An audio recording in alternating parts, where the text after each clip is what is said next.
A meteor blazes through the inky void, a crimson streak against the star-dusted canvas of space. The celestial body hurtles ever closer, a harbinger of cosmic doom heading towards Earth. According to NASA, internal fractures will cause the meteor to explode in midair. The meteor detonates in a cataclysmic burst of energy, scattering incandescent fragments across the sky. The fiery spectacle vanishes completely as the meteor enters the atmosphere, its mass consumed by the friction of re-entry. A single, blinding ray of light pierces the clouds, descending with terrifying speed towards the unsuspecting world below. The surface erupts in a blinding inferno, a cataclysmic explosion that obliterates everything in its path. A once proud metropolis is now a smoldering ruin, its towering skyscrapers reduced to jagged, burning skeletons against a blood-red sky. The city lies in ruins, a desolate landscape of twisted metal and shattered concrete, bathed in an eerie blue light. That day, the world began to change, its destiny irrevocably altered by the cosmic impact. A skeletal building stands defiant amidst the devastation, flames licking at its ravaged frame, a testament to the destructive power unleashed. A desperate plea echoes through the ruins. Check the west side. Search the buildings thoroughly. There might be survivors inside. Amidst the skeletal remains of a ruined cityscape, voices echo with desperate urgency. Hurry! Someone shouts, their voice barely audible over the groaning of twisted metal and the whisper of toxic winds. A figure sprints across the rubble-strewn ground, their silhouette stark against the crimson sky. Someone's pinned down over here, they call out, their words laced with a mixture of hope and dread. Two rescuers arrive at the scene, their faces etched with horror. What the hell? This is horrible. One gasps, his voice trembling. A second man can only manage a choked ugh as he surveys the scene. A voice, detached and ethereal, speaks of a global awakening. They awakened, all over the world. It intones, hinting at a phenomenon far beyond the immediate devastation. Deep within the shadows, an eerie green light flickers, illuminating strange, crystalline formations. The air crackles with an unseen energy, a silent testament to the meteor's otherworldly origins. A voice, filled with concern, cuts through the silence. Is he even alive? The question hangs heavy in the air, a stark reminder of the fragility of life amidst the ruins. Lying amidst the debris, a man is pinned beneath a mass of rubble, his body bloodied and broken. A crimson crystal erupts from his head, a grotesque testament to the meteor's power. The detached voice continues, offering a glimpse into the unknown. People believe that they appeared after the meteor collision, but the implication hangs heavy, suggesting a history far older and more sinister. The crystal pulsates with an inner light, casting an ominous glow upon the fallen figure.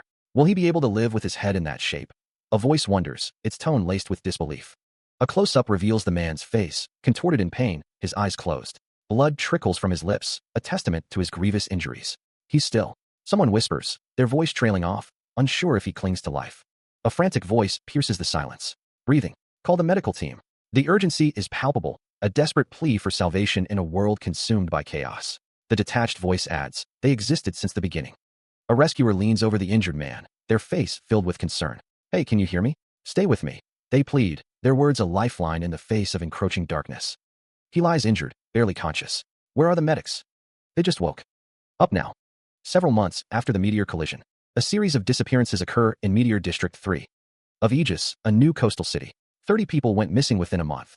10 of those people were found dead. All of the corpses shared two things in common. The rain falls heavily on the city. The city's buildings stand tall against the stormy sky. They all had bite marks on their neck and were sucked dry of blood. The rain patters against the rooftops. Rain pattered against the windows as a voice commanded someone not to. The order cut off as another voice barked, prioritizing the hostage's safety. They were to concentrate fire on a single enemy. The command rang out to aim for his heart. Heavy footsteps echoed through the room. Another voice screamed to open fire and kill him. The police officers unleashed a hail of bullets at a shadowy figure standing in the doorway. The bullets flew. An officer exclaimed that their attacks were not working. The shadowy figure remained unfazed, surrounded by a dark aura. An officer, his face contorted in disbelief, wondered how this could be. The bullets continued to fly, seemingly passing through the shadowy figure. The shadowy figure's form pulsed with dark energy, its glowing red eyes burning with malevolent intent. A guttural spurting sound echoes through the air, a prelude to the carnage about to unfold. He unleashes a brutal assault, tearing through the ranks of the police officers. Blood sprays in every direction, painting the scene in crimson. A swirl of crimson energy fills the air, hinting at the carnage to come. A fallen soldier lies amidst the wreckage, a testament to the brutal efficiency of the shadowy figure's assault. The city lies in ruins, a skeletal framework of twisted metal and shattered concrete. Her breath comes in ragged gasps, a desperate plea forming on her lips. Tears stream down her face as she begs for her life. A voice echoes through the destruction, confessing to the slaughter of the knights who sought to protect her. Oh dear, I'm sorry. I killed all the knights that came to save you. The shadowy figure's face is illuminated, a sinister smile playing on his lips. Her voice trembles as she speaks, her words slurred with fear.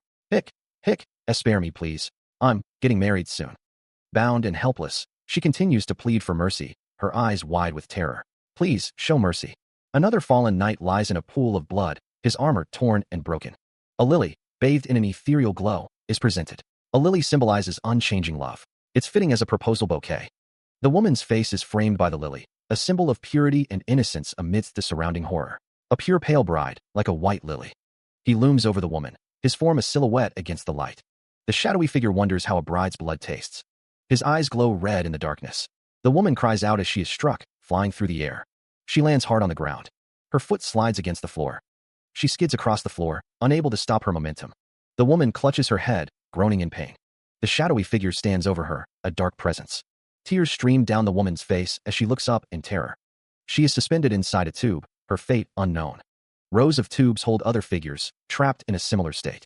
She floats suspended in the tube, her eyes closed as if in a deep slumber, unaware of the danger surrounding her. Another tube, another captive. A voice echoes, laced with confusion and fear. Who are these people? Tears stream down her face, a silent scream trapped within the confines of her glass prison. A voice drips with sinister amusement. What do you think? Aren't they beautiful? The woman is suspended upside down, her hair flowing around her face, a macabre display of forced serenity. The shadowy figure continues, his words a chilling testament to his obsession. I went through a lot of trouble to acquire them. Their taste goes bad if I don't store and keep them fresh. The woman is shown in a tube, her body illuminated by an eerie blue light, a stark contrast to the darkness surrounding her. Her eyes widen in terror, a single tear escaping as she trembles in fear. Trembling, she whispers, Why are you looking at me as? The shadowy figure sneers, his eyes gleaming with malice. If I'm some savage? He continues, his voice dripping with false innocence. There seems to be a misunderstanding. The shadowy figure's hand extends, his words laced with disgust. I'm not interested in disgusting, tough lumps of meat. He reveals that he only drinks blood when it's fresh. The woman trembles, begging him not to kill her. The shadowy figure inhales deeply. He finds the scent of her blood to be quite appealing. He sniffs her neck, a sinister smile playing on his lips as the woman's eyes widen in terror. She doesn't want to die, but knows it would be a waste to just drink her blood. Very nice, he thinks. The shadowy figure's hand glows with power. He tells her that he'll grant her his blood, since she's special. A squelching sound fills the air. A red liquid slides down the woman's face as she stares in horror. The shadowy figure declares that he'll turn her into a being like him. The monstrous figure towers over the woman, its maw agape, ready to strike. Its eyes glow with a menacing red light. Her eyes wide with terror, the woman can only brace for the inevitable. A piercing scream tears through the air, accompanied by a spray of blood. The sickening sound of impact echoes as blood splatters across the ground. Meanwhile, rain lashes down on the city as a call goes out. Alpha Team. The message repeats, unanswered. Two officers stand in the rain, one shouting into his communicator. Damn it. Bravo. Bravo.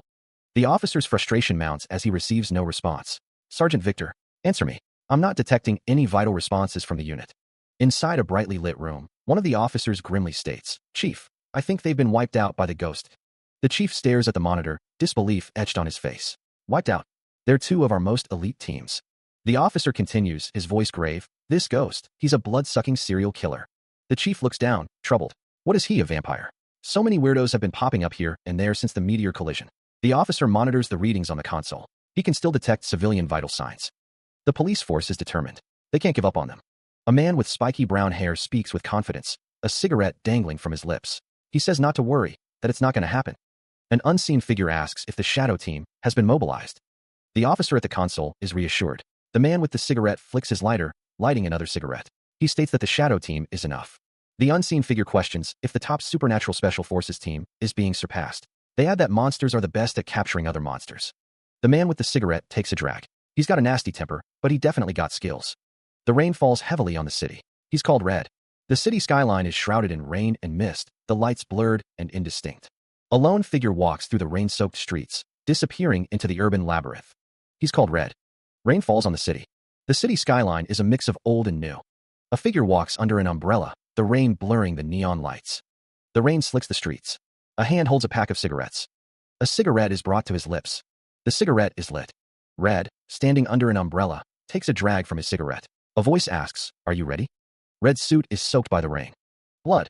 From a rainy cityscape, a voice crackles over the comms, stating that he is on standby at the point.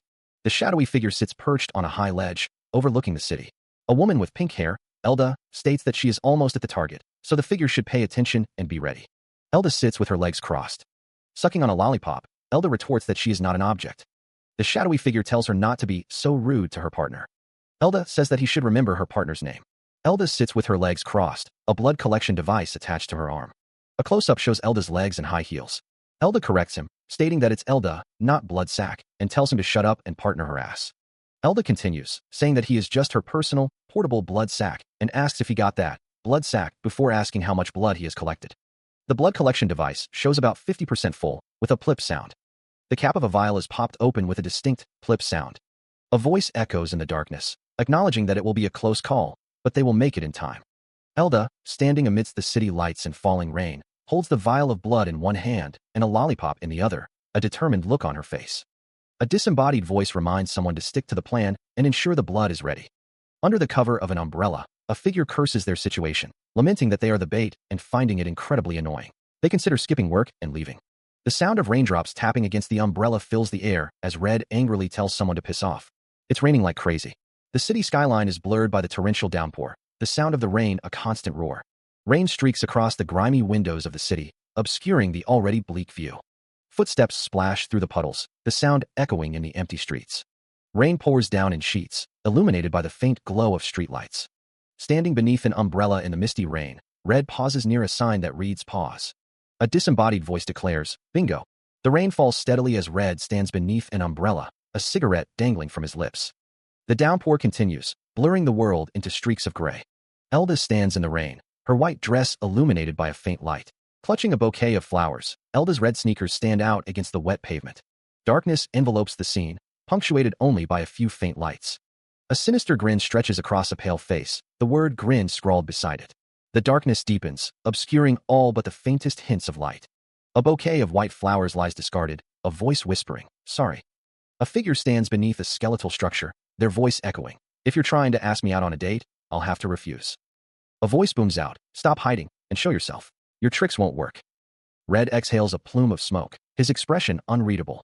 A voice echoes in the darkness, questioning why this child is not to someone's liking. A woman in a white dress stands in the darkness, a faint glow emanating from her form. A voice declares that this child has the most decent blood out of all the other trash. A close-up of a face, shadowed and intense, fills the frame. A voice remarks that someone is a picky one. The woman in the white dress stands on a bridge, a man with a red spiky hair, holding an umbrella stands behind her.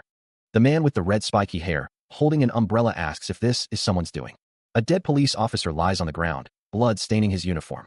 A voice laughs, stating that they tried to steal what was mine without my permission, so it couldn't be helped. A woman in a black dress stands tall, her eyes glowing yellow. A close-up of the dead police officer, the sound of crunching echoing in the air. A voice thinks that this child would become like me. A voice muses that the blood wasn't as good as expected, deeming it a failure. The figure with white hair asks what the other thinks, questioning if she's okay for a failure. A figure stands silently, their expression unreadable. A voice seethes, calling someone a bastard. Red levels a pistol, his expression grim. The sound of the gun being cocked echoes in the air. A shot rings out. The white-haired figure's face contorts in rage. Multiple shots tear through the air, striking their target. The pistol continues to fire. A voice chuckles, finding something ticklish. A voice declares that something is impossible. He requests to be killed in this manner. The shadowy figure twitches violently as a crimson energy surges around him. He proclaims that he now possesses infinite life energy within his body. Standing tall, the shadowy figure is now wreathed in power, his form subtly altered. He takes a step forward, the ground cracking beneath his feet. The figure declares that he is already regenerating. His face contorts into a wide grin, revealing sharp teeth. Rain falls on the ruined city, an umbrella lying discarded in the street. The transformed figure stands amidst the destruction, his white hair contrasting sharply with his dark attire. A figure with red hair stands in the background, surrounded by tendrils of crimson energy. The transformed figure looks up, his red eyes glowing with newfound power. He stands with his chest bared, revealing the extent of his transformation. He glares, his red eyes burning with intensity. A sudden slash tears through the air, aimed directly at him. The attack connects, sending blood splattering across the scene. He cackles, a sound of mocking defiance. Kakik, you fool. Despite the wound, he remains confident. A little cut like this will heal in no time. His eye widens in a moment of surprise. Blood spurts as he stammers. What? The shadowy figure clutches at his chest, the pain evident in his grimace. He spits, frustration lacing his words. TCH, I guess this arm isn't enough to kill you. Red tendrils lash out from the shadowy figure's arm, a crimson web against the stark cityscape. The shadowy figure, clutching his head, snarls, "You bastard! I won't forgive you." His face contorted with rage, the shadowy figure screams, "Die!" The shadowy figure grits his teeth, his eyes burning with hatred. A deafening boom echoes through the air. The ground erupts in a violent explosion. Skidding across the ravaged terrain, the shadowy figure struggles to regain his footing. Red, eyes wide with shock, stares at the unfolding chaos. An exclamation mark punctuates his disbelief. He sprints forward, his expression a mask of grim determination. A monstrous figure, wreathed in icy blue energy, bares its fangs. Towering figures, their bodies crackling with the same frigid energy, loom over the landscape. The police officers struggle against a horde of infected humans, their teal skin glowing ominously in the dim light. A voice echoes through the chaos, filled with defiance. "You? I won't let you die in peace." The shadowy figure, their face obscured by long white hair, vows revenge. "I'll make you pay for cutting my face." A close-up reveals the shadowy figure's face, contorted in rage. The infected humans, their eyes burning red, surge forward. Last drop, one of them croaks. A close-up of a figure, their expression unreadable. A new voice speaks, laced with disdain. Infected humans. Ghost, his red hair a fiery halo, curses his unseen enemy. "Ghost, you fucking bastard. What a pain." A predatory hunger fills his voice as he adds, "Food." The infected humans, driven by their primal instincts, whisper in unison. "Prey." One of the infected humans roars, its decaying face a mask of hunger. "Krark." The chorus continues, "Prey." The shadowy figure's voice drips with malice. "Now become my prey." A chilling smile spreads across the shadowy figure's face, their red eyes gleaming with sinister intent. He commanded the infected to hunt him down. The grotesque figures, their eyes glowing with eerie green light, surged forward, eager to obey their master's command. Red found himself surrounded by the infected, their decaying bodies and unnatural movements a testament to the shadowy figure's dark power. The shadowy figure's voice echoed, promising a gruesome fate for Red. He wanted him ripped to pieces and dragged before him, alive. Red smirked, his eyes blazing with defiance. He asked if they wanted a dogfight. A close-up revealed Red's burning gaze, a promise of the battle to come. The shadowy figure watched, his face obscured, but his intent clear. A monstrous figure towers over the scene, crackling with blue-green energy. Its red eyes burn with malevolent intent. The creature stands amidst the wreckage, its massive form looming over fallen police officers. A voice echoes, declaring, "You. I won't let you die in peace." A figure with long, white hair covering one eye smiles cruelly, promising, "I'll make you pay for cutting my face." Below, a horde of infected humans rise, their eyes glowing with an unnatural light. "I'll suck you dry, down to the last drop," the white-haired figure declares. A voice, filled with pain and rage, spits out, "Ghost, you fucking bastard. What a pain." The monstrous figure snarls, its red eyes gleaming as it surveys the scene. "Food." It growls, its hunger palpable.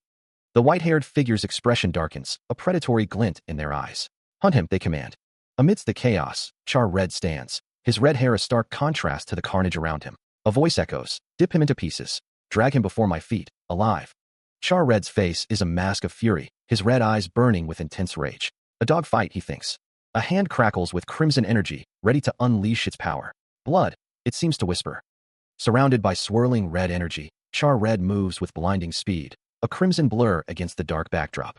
Red energy crackles, swirling around the area, obscuring everything in a haze of crimson light. The air vibrates with raw power, a palpable tension building as the energy intensifies. The energy explodes outward in a concentrated burst, a shockwave of pure force that sends tremors through the ground. The air smells of ozone and burning metal as the red light intensifies, momentarily blinding. Caught in the blast, the shadowy figure is thrown back, a dark silhouette tumbling through the chaotic energy. The sound of shattering stone echoes as he crashes through a nearby structure. A deafening bang reverberates through the air, followed by the sickening sound of splattering. The smell of blood fills the air, thick and metallic. More splattering follows, a gruesome rain of crimson that paints the ground. The scene is a macabre tableau of violence and destruction. Standing amidst the chaos, the protagonist is a figure of grim determination, energy trails still crackling around him. His eyes burn with a fierce intensity, focused on his unseen enemy. Skidding across the ground, the shadowy figure struggles to regain his footing, a cloud of dust rising in his wake. The rough stone scrapes against his skin, a burning sensation accompanying the pain of impact. A close-up reveals the shadowy figure's monstrous transformation, his face contorted in a grotesque snarl, red energy pulsing around him. His eyes glow with malevolent intent, promising further violence. The shadowy figure's attention is drawn to something on the ground. That's a blood crystal, he thinks, his voice a raspy whisper. The shadowy figure's eyes widen, fixated on the blood crystal. "I never imagined I'd find a blood crystal here," he thinks, a predatory grin spreading across his face. A cracking sound echoes as he clenches his fist. The shadowy figure's expression shifts to one of intense desire. I want to taste it so bad. I can't wait, he thinks, his voice dripping with anticipation. He glances back at the ongoing fight. No, that bastard looks dangerous. The shadowy figure's face is a mask of barely contained rage and frustration. The cut he gave me is still not healing, he thinks, his eyes burning with resentment. He must be hiding something else up his sleeve. A cunning glint enters his eyes. I might be the one who's eaten if I rush things. He thinks to himself that now that he has found a blood crystal, there is nothing wrong with being careful. He anticipates showing what the opponent is hiding once he's backed up in a corner. Projectiles fly, splattering against an unseen target. The projectiles continue their assault, each impact marked by a grotesque twitch and a guttural cry. The barrage intensifies, the projectiles finally finding their mark, eliciting a pained scream. The figure is being attacked. The figure spits out that they won't let disgusting little shits and corpses that only have regeneration abilities kill them that easily. Blood swirls ominously. A grotesque, blood-soaked entity materializes, its form shifting and swirling with malevolent energy. The battle rages on, a chaotic dance of blood and shadows. A shot rings out, piercing the air with deadly intent. Explosions erupt, shaking the very foundations of the battlefield. The figure reveals his cards, stating that this is as far as the opponent will go, sneering that they are just a half-breed. The shadowy figure prepares to unleash a devastating attack, declaring, "Let's end this." Red energy crackles around his hands, promising destruction. He launches a swirling vortex of blood-red energy. "That move won't work on me," he snarls, confident in his power. The blood attack intensifies, a crimson whirlwind of slashes tearing through the air with terrifying speed. The concentrated force of the attack slams into a nearby building, the impact resonating with a deafening clang. The building explodes in a cataclysmic burst of energy, sending debris flying in all directions. The air crackles with residual power. The blood attack continues its relentless path, leaving a trail of destruction in its wake. The very ground seems to tremble under its might. With a final, earth-shattering crash, the building collapses into a heap of rubble, the dust cloud billowing outwards like a shroud. Red spits out a mouthful of blood, the force of the attack clearly taking its toll. The taste of iron fills his mouth. He struggles to maintain his footing, each breath a ragged gasp. Blood trickles down his face, a testament to the brutal power he faces. "You withstood my sword. You're tenacious, I'll give you that," the shadowy figure's voice echoes. The shadowy figure advances, his footsteps tapping against the ruined ground. "Still, you're gonna die, soon enough," he says, his voice dripping with malice. "You bastard," Red grits out, wiping blood from his mouth. "I just took a hit, because I made a mistake. You're so full of shit. I'm just taking a break, because I'm out of breath, just." The shadowy figure retorts. "You're on the brink of death, yet you're still trying to act tough. Return the favor. I'll admit, you do have power, but you don't have a horn." Red coughs, the pain searing through his body. "Arg, that hurt like a mother." His gaze hardens, focusing on the source of his torment. "A blood crystal." A voice muses about the blood crystal, finding the description crude and disappointing. The red horn glows, a symbol of evolution and power. The shadowy figure's face looms, his red eyes gleaming in the darkness. He wonders aloud if he should drink Red's blood. Red clutches a blood crystal, his expression a mix of pain and determination. He describes the crystal as a noble horn, offended that it would be called a crude word. The shadowy figure's eyes glow red as he asks if he should drink Red's blood. With a fierce cry, Red launches an attack. He coughs up blood, his face contorted in pain. The shadowy figure retaliates with a swift strike. The shadowy figure wonders if Red will make it easy for him, finding the situation interesting. The shadowy figure slashes at Red, the attack drawing a spray of blood. Red spits out blood, his expression one of intense pain and effort. The shadowy figure declares that Red cannot defeat him with only his blood crystal, knowing he doesn't have enough blood left to conjure a weapon. Red is slashed, the shadowy figure telling him that his suffering will only increase if he continues like this. The shadowy figure's lips peel back in a chilling smile. What could the reason be? The smile widens, revealing sharp teeth. A burst of energy explodes outward. A chill permeates the air as Elda faces off against Mr. Ghost, an ice construct. Skidding across the ground, the ice beneath their feet cracks. Elda calls out, "Hi, Mr. Ghost." The ice construct hisses, "Who are you?" Elda retorts, "Why? Are you going to send me a love letter?" She winks. Mr. Ghost's eyes glow red as he declares, "This is child's play." The ice construct shatters. A swirling vortex of red energy opens. The shadowy figure sneers, "Don't get cocky." Elda replies, "I'll slice you into little pieces and eat you." She is sent hurtling through the air amidst a violent explosion. The debris of the shattered construct rains down as she continues her uncontrolled descent. He chuckles, a sinister glint in his red eyes. The shadowy figure laughs, the sound echoing through the desolate space. He declares that he has lost interest in eating his opponent, his voice dripping with disdain. The shadowy figure's form shifts, a dark energy crackling around him as he vows to use all of his blood to obliterate his foe. His body contorts, becoming more monstrous, a terrifying display of power. The shadowy figure's face contorts in rage as he screams, "Die!" Meanwhile, Red prepares to meet the shadowy figure's onslaught. Blood begins to swirl around him, a crimson vortex of power. The swirling blood intensifies, gathering around Red like a protective shroud. The crimson liquid pulses with energy, a sign of the power Red is about to unleash. The blood gathers in his hands, forming a deadly weapon. With a determined gaze, Red prepares to launch his counterattack, the swirling blood crackling with anticipation. Red unleashes the crimson torrent, a wave of blood surging towards the shadowy figure. The shadowy figure's face twists in a grotesque display of agony, his features contorting as a crimson aura erupts around him. The transformation intensifies, a gigantic wave of blood-red energy engulfing his form, hinting at the monstrous change to come.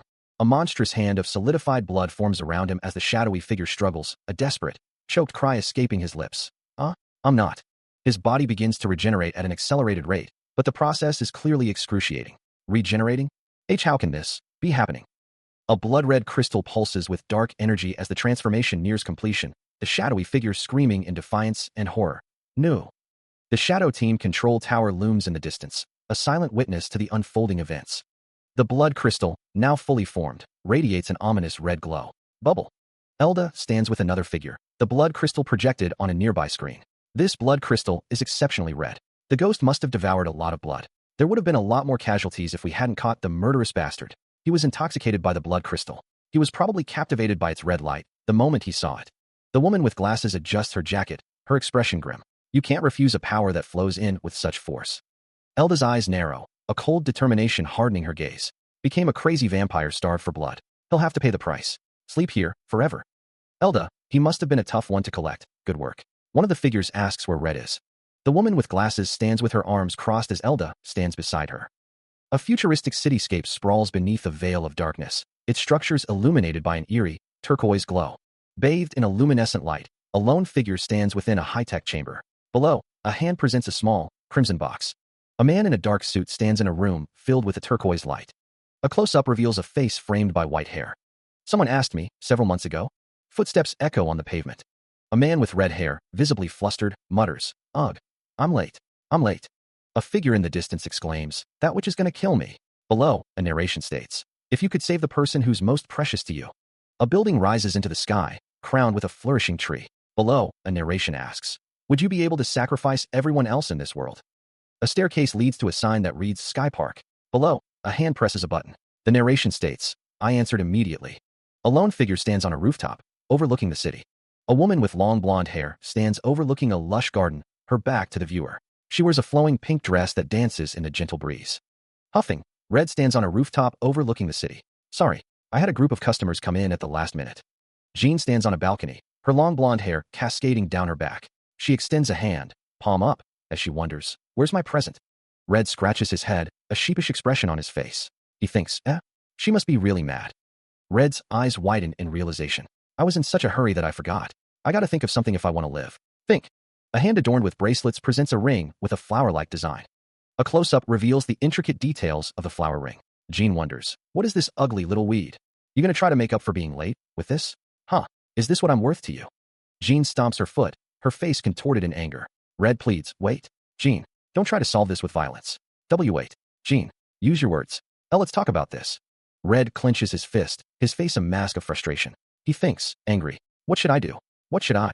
A wide shot shows Red and Jean standing close, the tension palpable between them. A close-up of Jean's face reveals a hint of a smile playing on her lips. Red and Jean embrace in a kiss, the fiery sky reflecting their passionate reconciliation. Red thinks, "I'm sorry for being late." They embrace, the tension from their earlier argument now completely dissolved. "You already apologized," she thinks, her expression softening. A flower ring glints on her finger, a symbol of their reconciliation. He thinks to himself that he loves this. He holds her close, reassuring her that he is fine and that she shouldn't worry about it. The sun is setting, casting a warm glow across the sky. Standing on a rooftop overlooking the city, Red declares his love. 7 years ago, a meteor that had fallen a long time ago was discovered. The city rises, a testament to human ingenuity, even as the rain pours down. Currently, there are things taking place in the city that can't be understood with human knowledge. A powerful force tears through the air. The impact sends shockwaves through the construction site. Rain continues to fall on the city, the construction site a hive of activity. A young woman clutches a stuffed animal, her expression unreadable against the backdrop of the city. The tapping of footsteps echoed in the ruined city as she stood firm. A figure approached, shrouded in shadow. Tendrils of red energy swirled around the shadowy figure as he spoke, his voice a low growl. I won't repeat myself. Return with us peacefully. The red energy intensified, coiling around the figure's legs like grasping claws.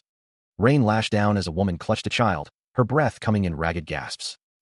I won't be a part of your plan, she exclaimed, desperation coloring her voice. The child whimpered. Please, just let me go. The woman's face was etched with worry, her eyes darting around. She doesn't look so good. A man, shrouded in shadow, held a glowing vial, a cigarette dangling from his lips. Kill the poor kid? What a heartless mother, he mused, smoke curling into the rain-soaked air. The vial pulsed with an eerie light, casting a crimson glow on the man's hand. Below, the woman's grip tightened on the child. The man with the vial continued. Too bad. You already know that there's no other way. Her eyes flared with a sudden, unnatural red, a silent scream building within her. The man with the cigarette looked up, a flicker of surprise crossing his features. With a surge of adrenaline, the woman bolted, dragging the child with her.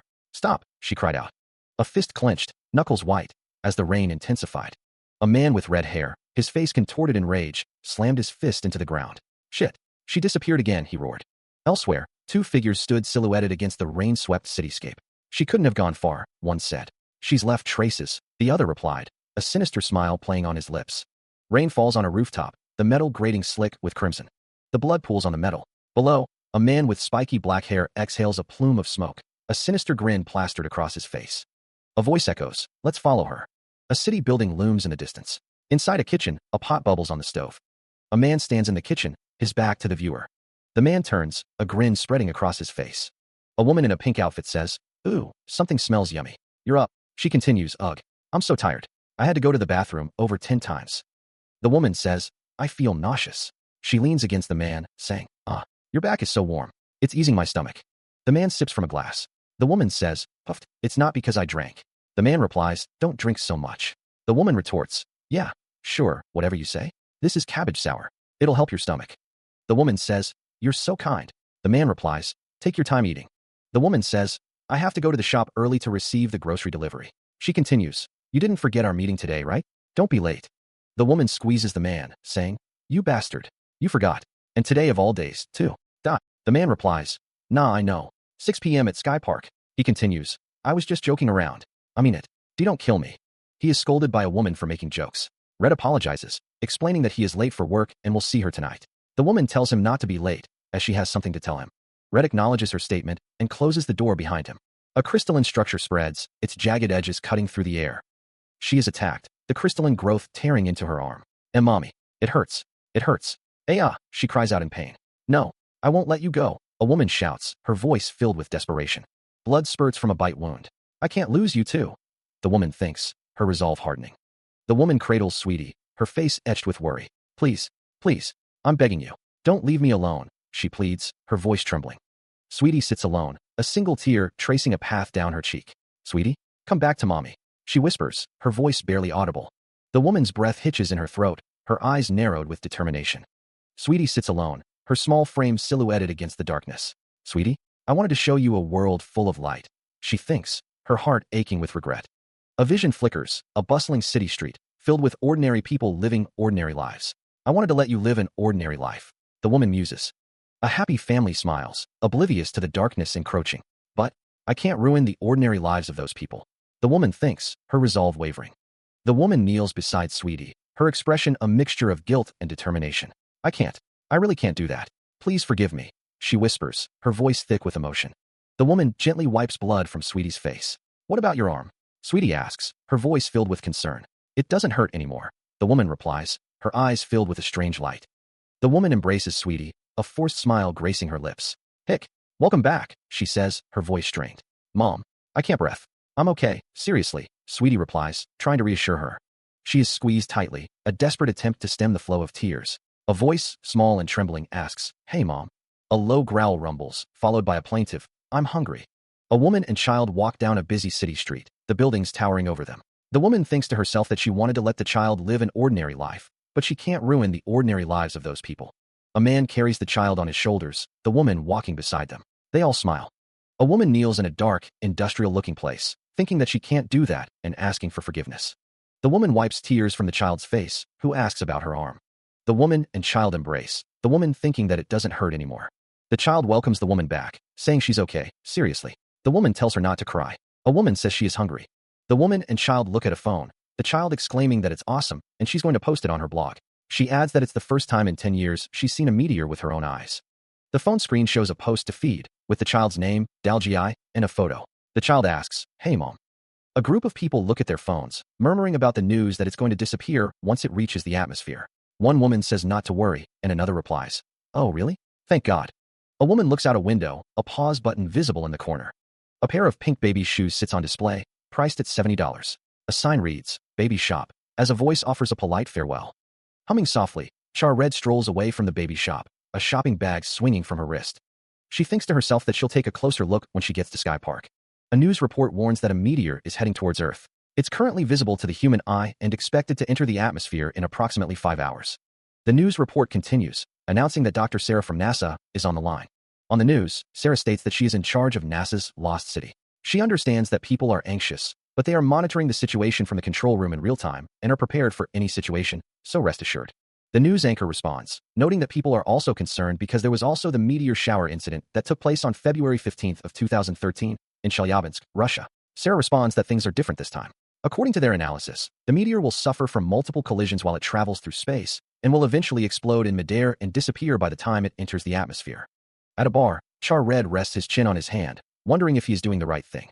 He thinks to himself that it's slow on a Friday. He thinks to himself that things will work out and that Sweetie is going to be so surprised. A crash is heard as Char Red thinks to himself that the stray cat came in again.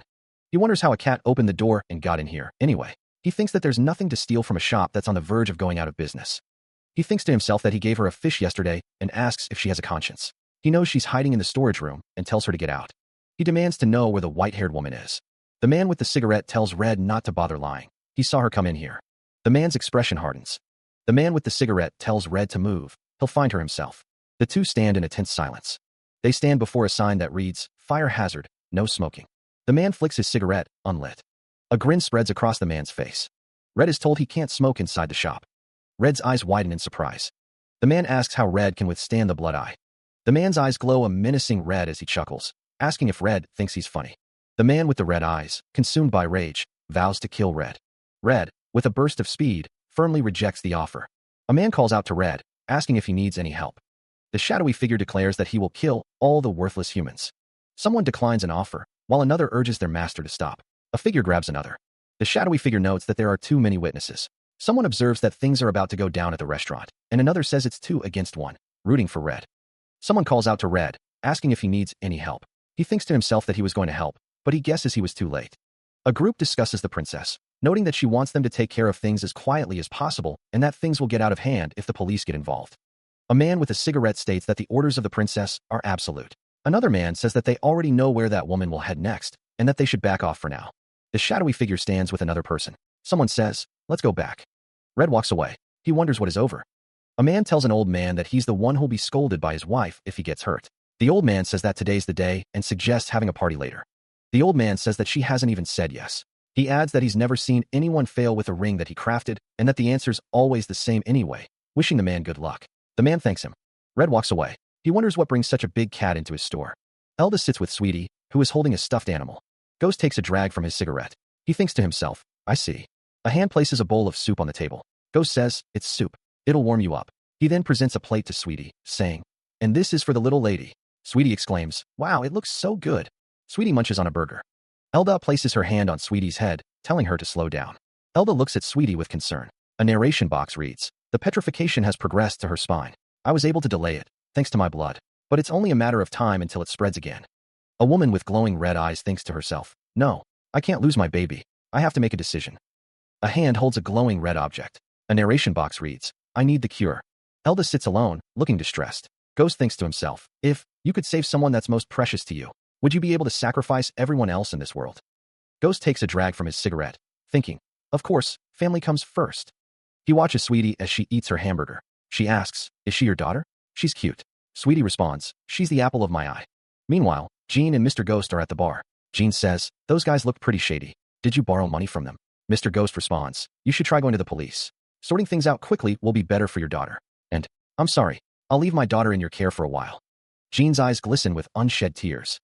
Jean trembles, her body racked with sobs. A hand clenches into a fist, knuckles white with tension. A voice says, "Thank you for being so hospitable, even though we weren't invited." Mr. Ghost flinches, his expression a mask of guilt and regret. Mr. Ghost's eyes widen in surprise. He exclaims, "What?" Sweetie raises her hand, her voice filled with childlike innocence.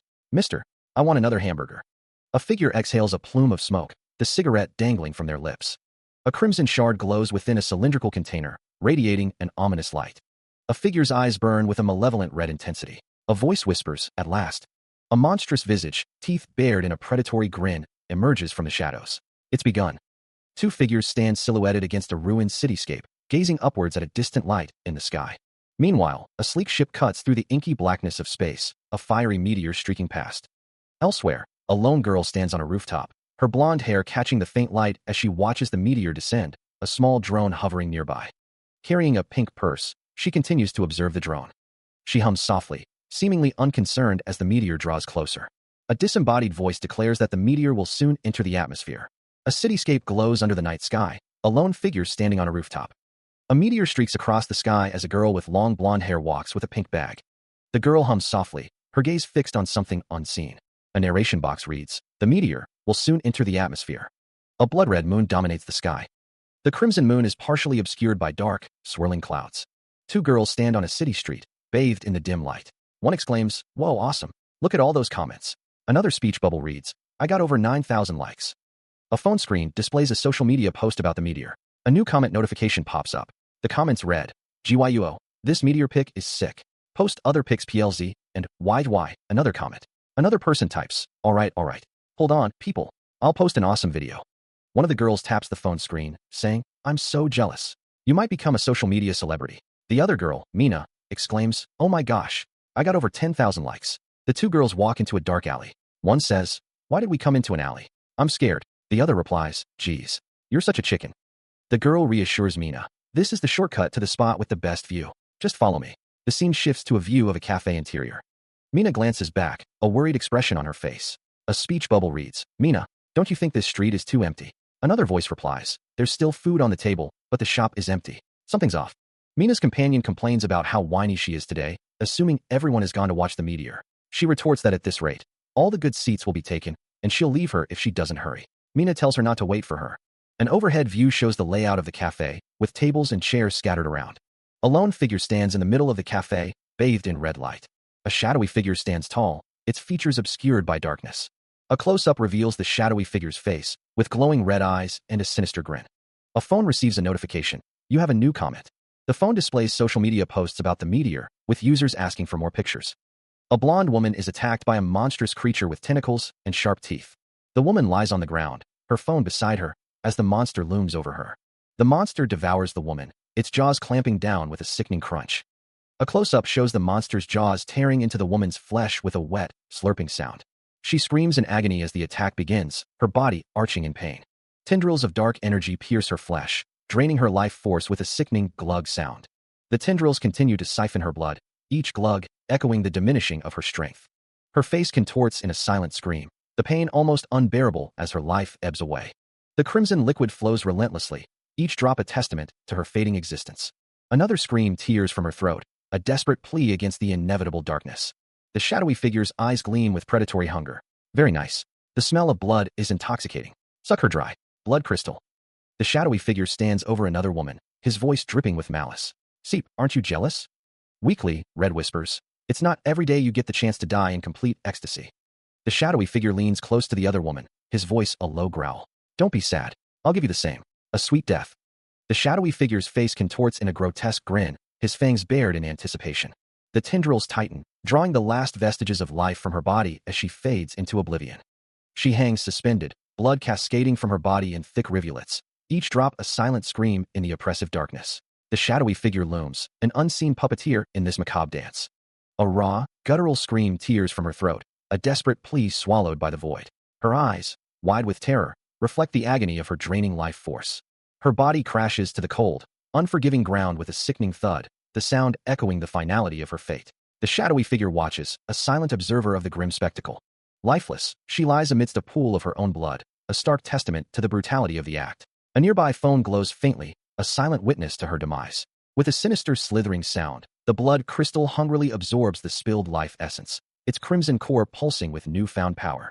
The crystal glows with an unholy light, bathing the scene in a crimson hue. Preparations for the ritual are complete, the air thick with the scent of blood and dark magic. The shadowy figure stands triumphant. A crimson substance swirls around a blood crystal, tendrils reaching out to embrace it. The red liquid slithers into the crystal, filling it with a dark, ominous energy. A figure sits amidst a swirling red aura, their eyes glowing with an unnatural light. The crystal has now absorbed the blood of 100 people. The blood crystal glows with an intense light above a prone figure. Preparations for the ritual are complete. A hand reaches out, fingers outstretched, towards the blood crystal. She'll smell the blood. We cannot allow ourselves to fail. By now, the petrification should have started for the child. She'll be. The only way to stop the petrification is the blood crystal. A hand clenches tightly around the glass. She has no other choice but to come. A man with blonde hair holds the blood crystal. Now the only thing remaining is the key. The man's eyes widen in realization. A figure plummets downwards, a blood crystal clutched in their hand. The blonde-haired man yells for his master. The shadowy figure screams, calling someone an impudent bitch. The white-haired figure's eyes widen in shock. An explosion of energy erupts. Someone plummets downwards. The white-haired figure looks on in shock. A barrier rises, preventing humans from seeing what is happening. A voice declares that there are no humans to help. The shadowy figure moves with incredible speed. The shadowy figure is struck by an unseen force, drawing blood. Another explosion rocks the scene, splattering blood. The white-haired figure is injured, blood streaming down their face. Someone notes that he's gotten stronger. The white-haired figure is struck again. He curses. Explosions rip through the air, the force of the blast sending debris scattering in all directions. Energy streaks across the sky, adding to the chaotic scene. The explosions continue to erupt, shaking the very foundations of the city. There's no way out. The world blurs as she plummets through the air, the ground rushing up to meet her. My baby. With a deafening crash, Elda smashes through the side of a building, the impact sending shards of glass and concrete flying. Skidding across the ground, she struggles to regain her footing, the force of the impact threatening to overwhelm her. Coughing, Elda spits out blood, the taste of iron filling her mouth. She kneels on the ground, panting, as the shadowy figure looms behind her. The shadowy figure's red eyes glow menacingly, his expression one of cold determination. We had a deal. We said we'd treat your child if you help us. If you cooperate now, you can still save her. Tears welling in her eyes, Elda trembles, recoiling from the revelation. You never mentioned that it involved people dying, she cries, her voice laced with horror. The shadowy figure's lips curl into a sinister smile. Living by killing numerous people.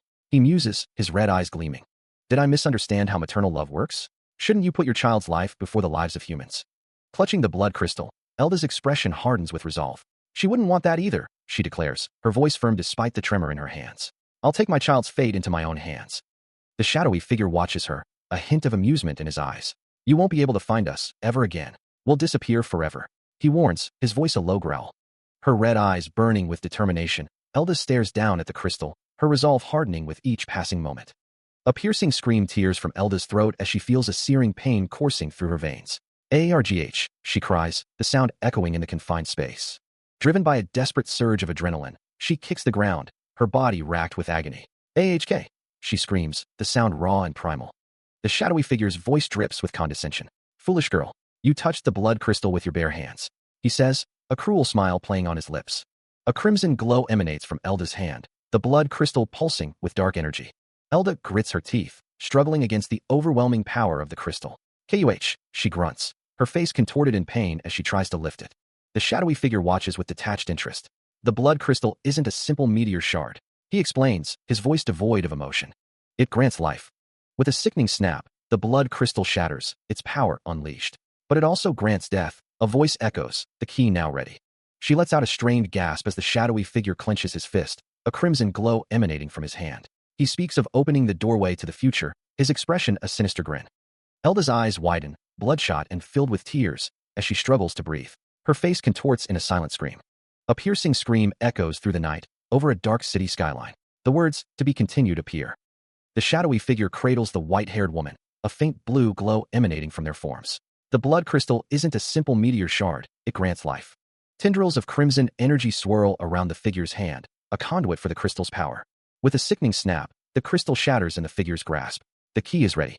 The woman clenches her teeth, a painful grimace contorting her features. Ugh. Her eyes snap open, now burning with a crimson light. It grants life. A piercing scream tears through the night. But it also grants death. Rain slicks the dark streets of the city, reflecting the neon glow. The city remains quiet, the bar's closed sign a stark reminder of the late hour. Yep, I'm on my way. I'll be there in 20 minutes. I'm not lying. I won't be late this time. Dawn. Late. The call has been disconnected. Please try again. Is it because of the meteor? It keeps disconnecting. The red-haired man stands on the street with a young blonde girl. Anyway, what should I do with this kid? The street is so empty. Do they all go to watch the meteor? Even considering that, it's still too quiet. I can't even see a fly. The man with the spiky red hair stands with Mr. Ghost, the blonde-haired man, in what appears to be a city street. The blonde-haired man says, "Hey mister, don't worry. I won't pester you." Sweetie thinks to herself, she always disappears without saying anything, but comes back to me in the end. Sweetie continues to think, Mommy, she promised me that she'll come back. So, please, don't throw me out. She'll definitely come back. Red sighs, thinking, Arg, what did I get myself into? I just had to butt in, didn't I? The police officer asks, Huh? You're still here? The police officer continues, dawdling on a day like this. I don't know what Jean sees in you. Yo, old man. Perfect timing. Hee hee. Sweetie is seen in the back of a car, breathing heavily. Sweetie cries, Sweetheart. I'm sorry. Mr. Ghost says, at last.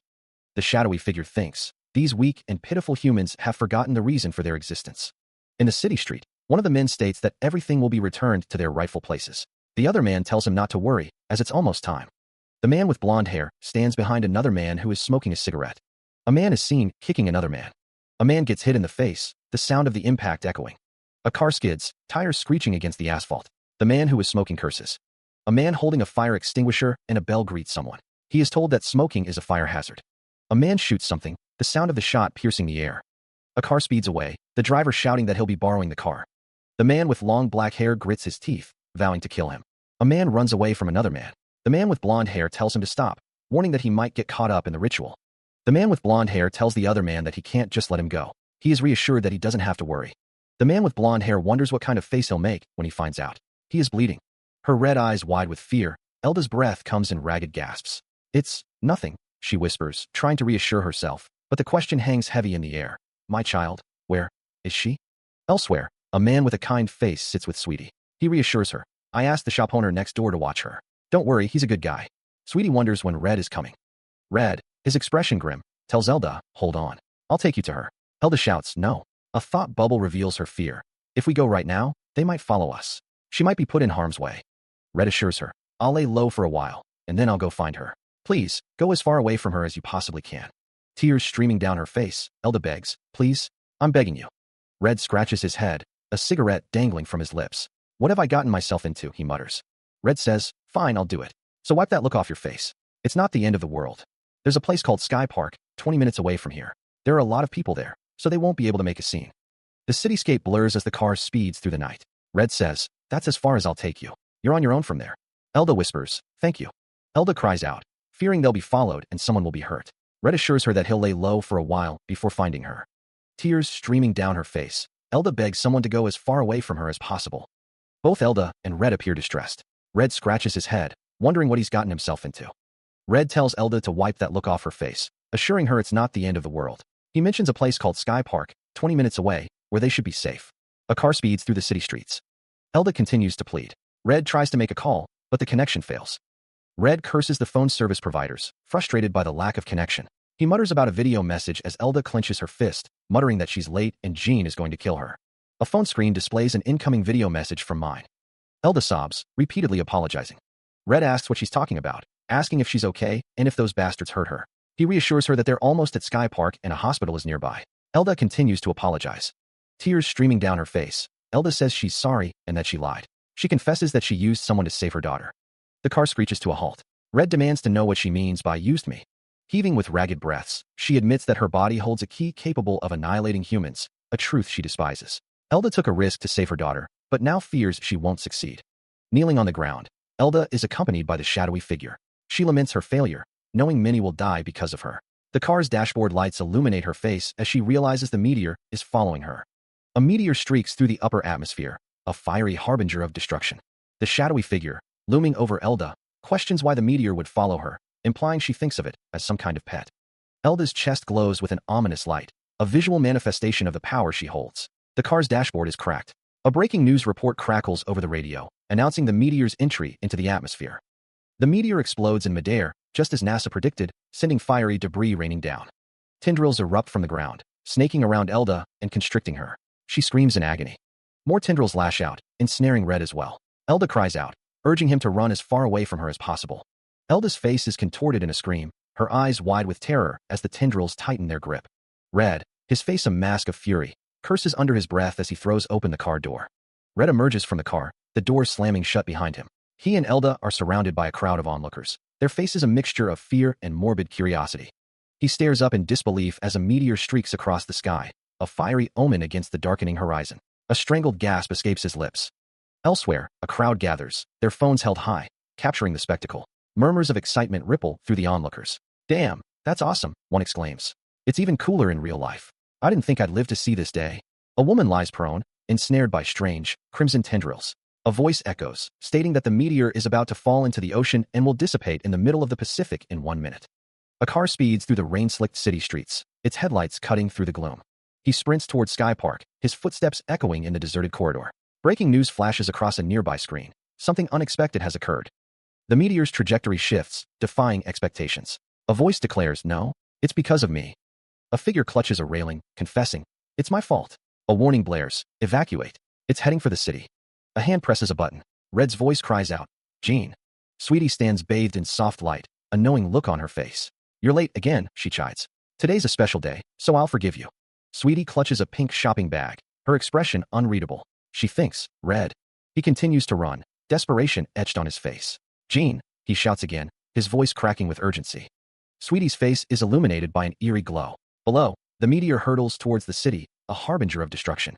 Red leaps from a building, a fiery object looming above him as a figure stands below. A woman in a white dress appears, her form ethereal and glowing. A pair of pink shoes lie discarded, near the woman from before. A red cube floats in the air, followed by a scene of a car crash.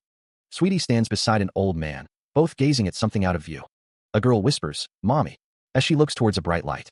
A crowd of people look towards a girl standing in a doorway, bathed in light. A blinding light erupts, illuminating the sky.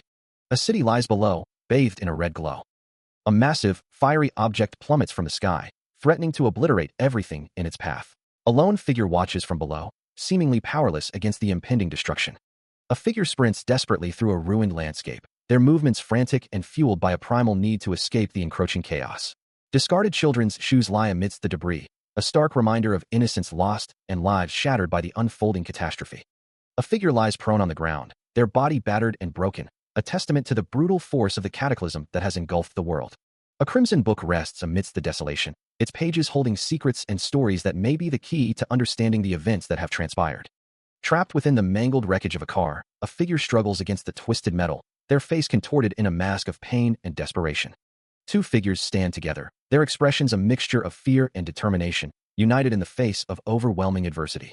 Tears welling in her eyes, a young girl whispers a desperate plea, her voice barely audible above the din of destruction. "Mommy." A blinding explosion erupts, consuming everything in its path, a cataclysmic event that reshapes the landscape and leaves an indelible scar on the world. From above, the city appears as a shattered mosaic, its once proud structures reduced to rubble, a haunting reminder of the fragility of civilization. A voice filled with worry echoes, pondering the transformation of someone into a witch when angered, and questioning what course of action to take. The speaker expresses a need to leave, driven by a sense of urgency and obligation. The city lies in ruins, buildings reduced to skeletal remains. Medical teams search the wreckage, their voices echoing through the debris. "Check the west side. Search the buildings thoroughly. There might be survivors inside. Hurry." Elsewhere, a figure is pinned beneath rubble. A member of the medical team shouts, "Over here. Someone's pinned down over here. The medical team is here. Clear the way." A pained voice whispers, "Ugh, this is bad." A medic kneels beside a wounded man. "It's a miracle he's still alive in that state," he mutters, checking his pulse. Another medic clicks their tongue in response. A figure lies motionless amidst the destruction, a pool of crimson spreading beneath them. Sarah, her brow furrowed with concern, asks, "Sarah, what should we do?" A medic replies, "Understood. We're taking him." "Medic, we're transporting him, ASAP." The injured man, his face streaked with blood, hears the medic's voices. "Contact the hospital. He needs emergency surgery." A weak voice protests, "Ugh, so noisy. I'm just a little tired. What's the fuss? Can you hear me? Stay with me." The injured man's eyes flutter closed. "I'll have to rest a bit before I go," he thinks. A thought drifts through his mind. Jean will scold me for being late again. Jean's eyes snap open, wide with panic. He cries out, "Jean." Jean lies on a medical bed, his body connected to various machines. The medics continue their work, their faces grim. The checkered floor of the medical facility is stained with blood. Jean's eyes flutter open again, confusion clouding his gaze. Ugh, he groans, struggling to sit up. Where am I? He gasped, tubes popping free from his skin as he tried to sit up. A wave of nausea washed over him, the metallic tang of blood filling his mouth. He had to move. A searing pain ripped through his skull, and a primal scream tore from his throat. His strength failed him, and he crashed back against the cold tile with a sickening thud, his fingers scraping uselessly against the floor. Gasping for breath, he pushed himself up again, the air whistling through his teeth with each ragged inhale. His vision swam, the world reduced to a blurry crimson haze. Staggering to his feet, Jean found himself in a room with a checkered floor, the air thick with the smell of antiseptic and something else, something acrid and metallic. A figure loomed over him, wreathed in a malevolent red aura, its presence radiating an oppressive weight. He blinked, trying to focus, his breath coming in ragged bursts. Is this? He stumbled down a dimly lit corridor, the fluorescent lights flickering overhead, casting long, distorted shadows that danced around him. He stared at his bandaged hand, a chilling realization creeping into his mind. It didn't feel like his own body. His voice a hoarse whisper, Jean called out. Anyone there? Someone help. He rounded a corner and froze, his blood running cold. A body lay sprawled on the floor, clad in SWAT gear, a grim testament to the chaos that had unfolded here. He peers out from the doorway, the sound of metal scraping against metal echoing in the silent room. The hospital room is a scene of carnage, bodies strewn across the beds, blood staining the sheets. Jean stands in the doorway, taking in the horrific sight. His breath hitches in his throat, the air thick with the metallic tang of blood and the cloying sweetness of decay. Jean glances down at his arm, wrapped in bloodied bandages. Fuck, the exit. He wheezes, his voice raspy and strained. He shuffles down the dimly lit hallway, the only sound the tap of his feet against the linoleum floor. He spots a sign. Central Hall 1F, parking main exit. I should be able to go outside through the central hall. Jean mutters, his hope flickering. Jean stares towards the exit, a sliver of light beckoning him forward. He needs to find it. Outside, the world is in chaos. Cars plummet from the upper floors of buildings, a testament to the destruction. Jean continues towards the exit, his silhouette framed against the apocalyptic backdrop. The central hall is eerily silent, illuminated by flickering fluorescent lights. He walks cautiously, his footsteps echoing in the vast space.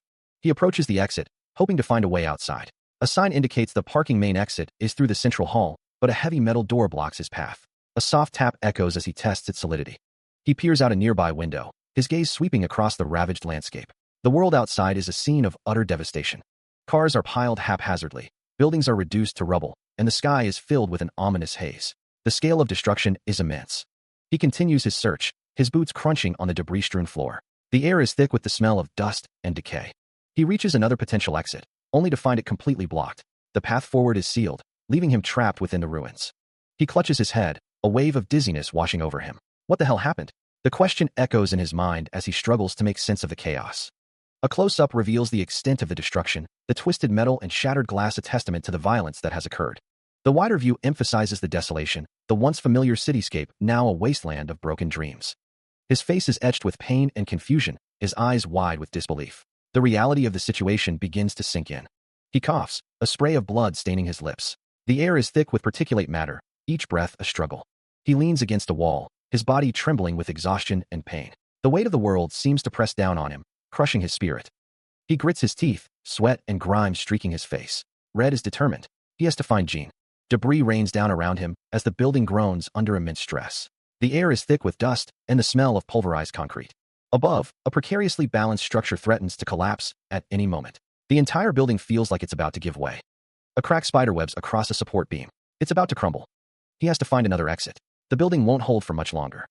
Red steps into a dimly lit hallway, the air heavy with the metallic tang of blood. In the distance, a rhythmic stomping echoes through the corridor. He stops, his eyes widening. There's people. A horrifying scene unfolds. A horde of zombies tears into the flesh of the living. Their moans a symphony of death. The survivors are overwhelmed, their screams lost in the cacophony of the undead. Blood paints the walls and floor. More bodies fall, joining the gruesome tableau. The zombies are relentless, their hunger insatiable. A woman cries out as a zombie lunges, its decaying teeth bared in a grotesque grin. No, don't come near me. The sound of gunfire echoes through the collapsing building as a zombie attack leaves one person dead. Rebecca kneels beside Sue, her voice trembling with concern. Rebecca, are you okay? A guttural growl pierces the air as a zombie sinks its teeth into someone's leg. Sue cries out, Sue. Rebecca, eyes wide with terror, raises a gun, her hands shaking. What's going on? She asks, her voice barely a whisper. Run, don't look back, Sue shouts, urging Rebecca forward as they flee the scene. Their footsteps pound against the floor, a desperate rhythm against the approaching horde of zombies. They sprint down a dimly lit hallway, the sound of their frantic steps echoing around them. A sudden exclamation escapes Sue's lips as they spot something ahead, their faces etched with shock. The relentless tap of approaching footsteps grows louder as the zombies close in, their hunger palpable. With a deafening crash, the zombies break through a door, their relentless pursuit showing no signs of stopping. Red and another woman peer cautiously out of a doorway, their faces etched with concern. Sue, her voice trembling, expresses her gratitude. I think they're gone. Thanks, you saved us. He doesn't want to talk about it. Sue asks Rebecca if she is all right and if she is hurt. Rebecca, tears streaming down her face, wonders what the hell is going on and where those things came from. She questions why this is happening and what she did wrong. Red tells them that their voice is too loud. Rebecca asks if they are here to save them and where the police and army are. Red asks Rebecca how she should know. Rebecca accuses him of lying and says that he is the one who saved them and should take responsibility until the end. Red asks what the fuck.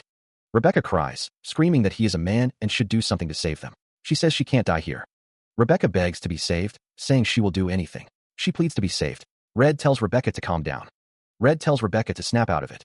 Trembling, Rebecca apologizes, saying she is just so scared. Rebecca tries to calm down, telling herself that they are all scared, but acting like this won't do any good. Red tells Rebecca to hang in there, and that they will be able to get out of here alive. He says they will be able to get back to their families, and that he is sure of it. Rebecca says yes. Red says they can't stay here because it's dangerous. Rebecca asks if there is a way to get outside. Rebecca hums, then realizes something. Red, bandaged and weary, declares he's found a good place, urging the others to follow.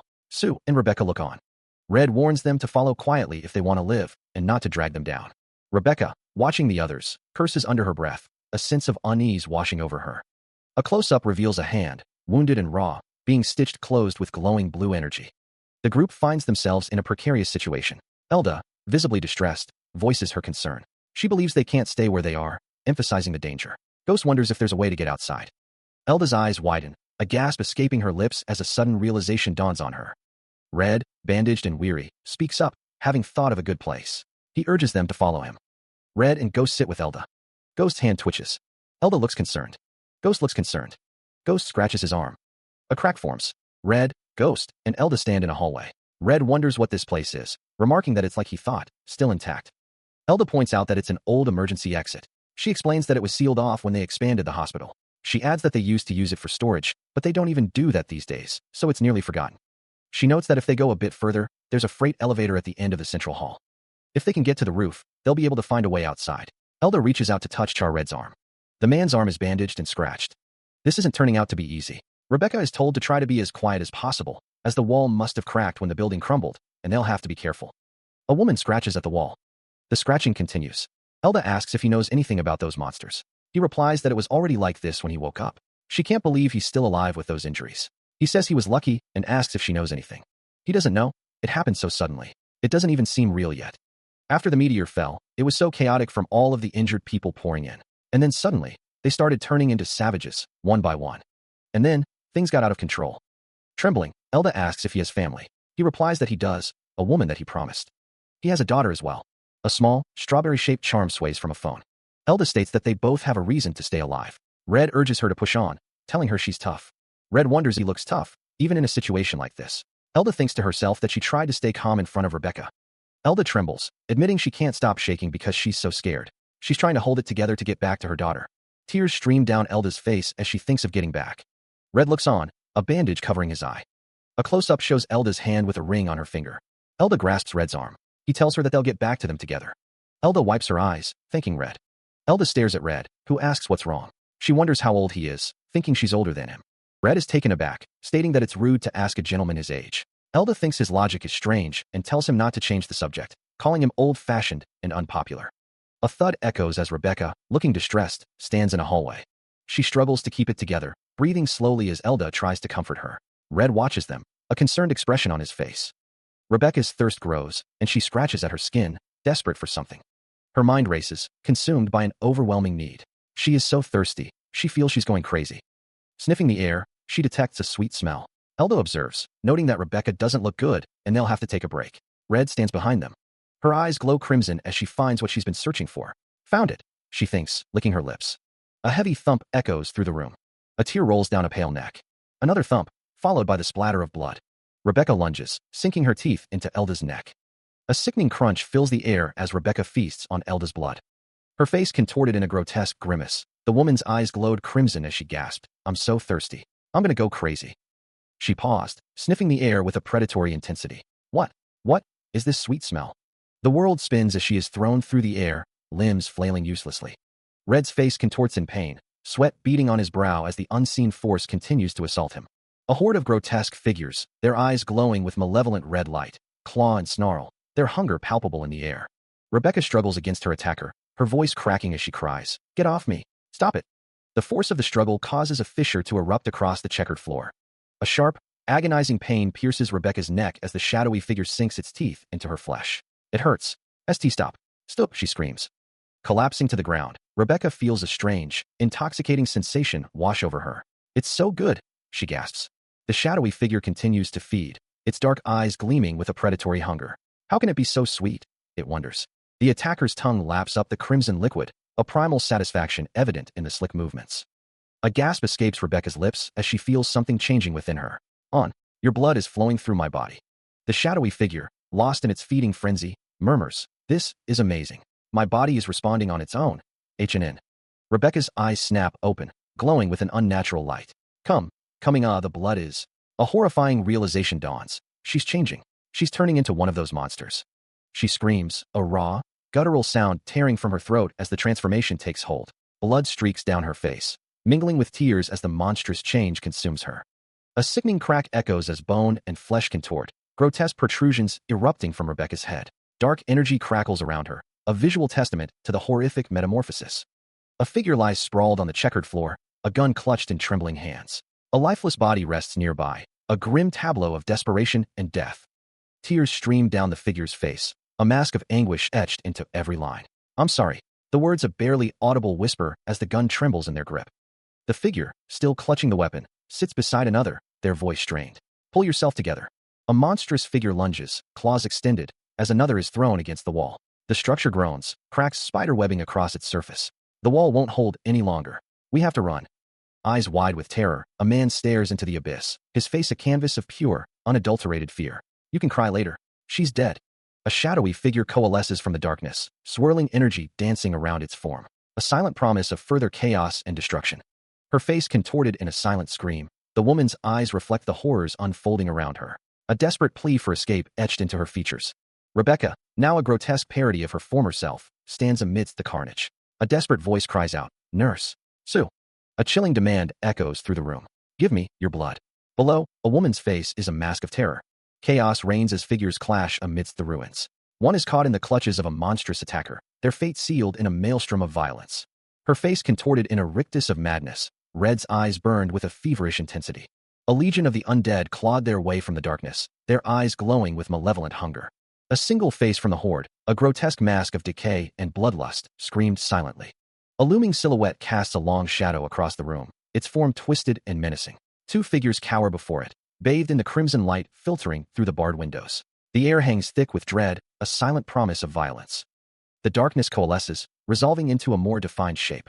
Malevolent red eyes pierce the gloom, burning with an unholy light. A palpable sense of power radiates from the figure, a suffocating weight that crushes the spirit. A scream tears through the silence, raw and desperate. The woman's face is contorted in terror, her eyes wide with unimaginable horror. Her throat strains as she unleashes a primal cry for salvation.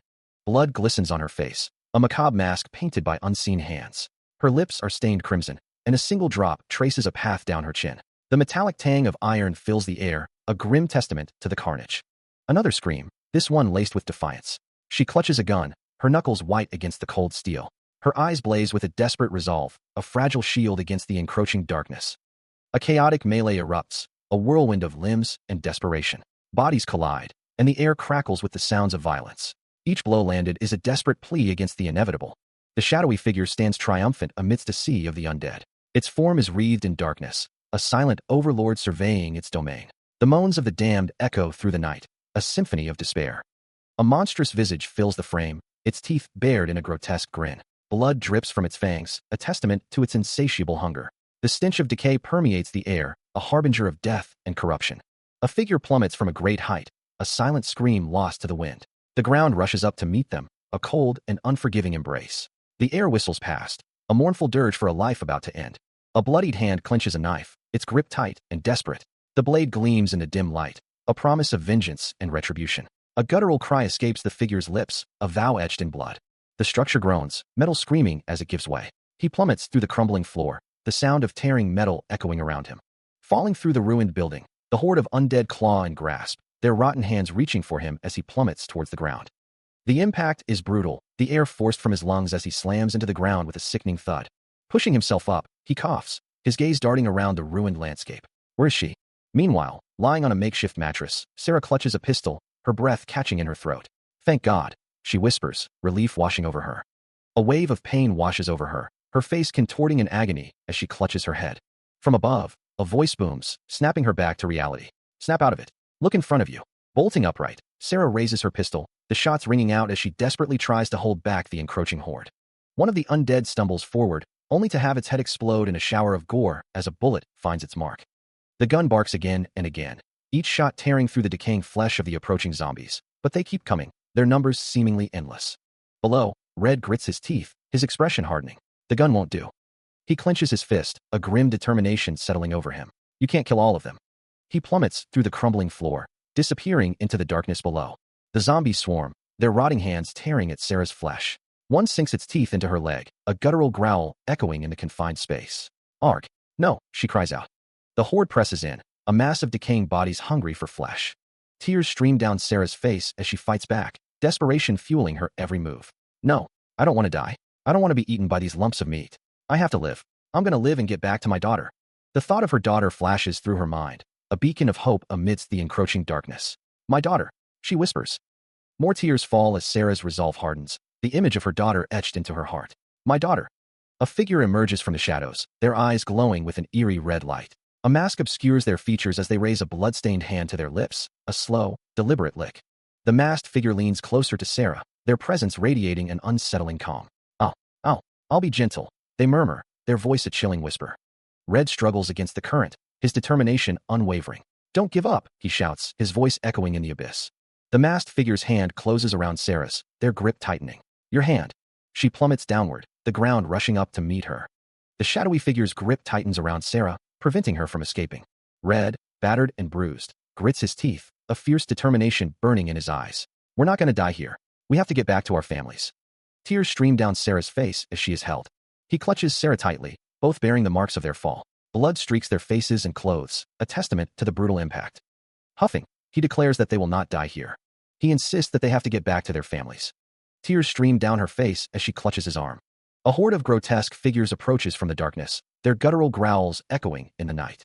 Surrounded, they brace themselves against the encroaching darkness.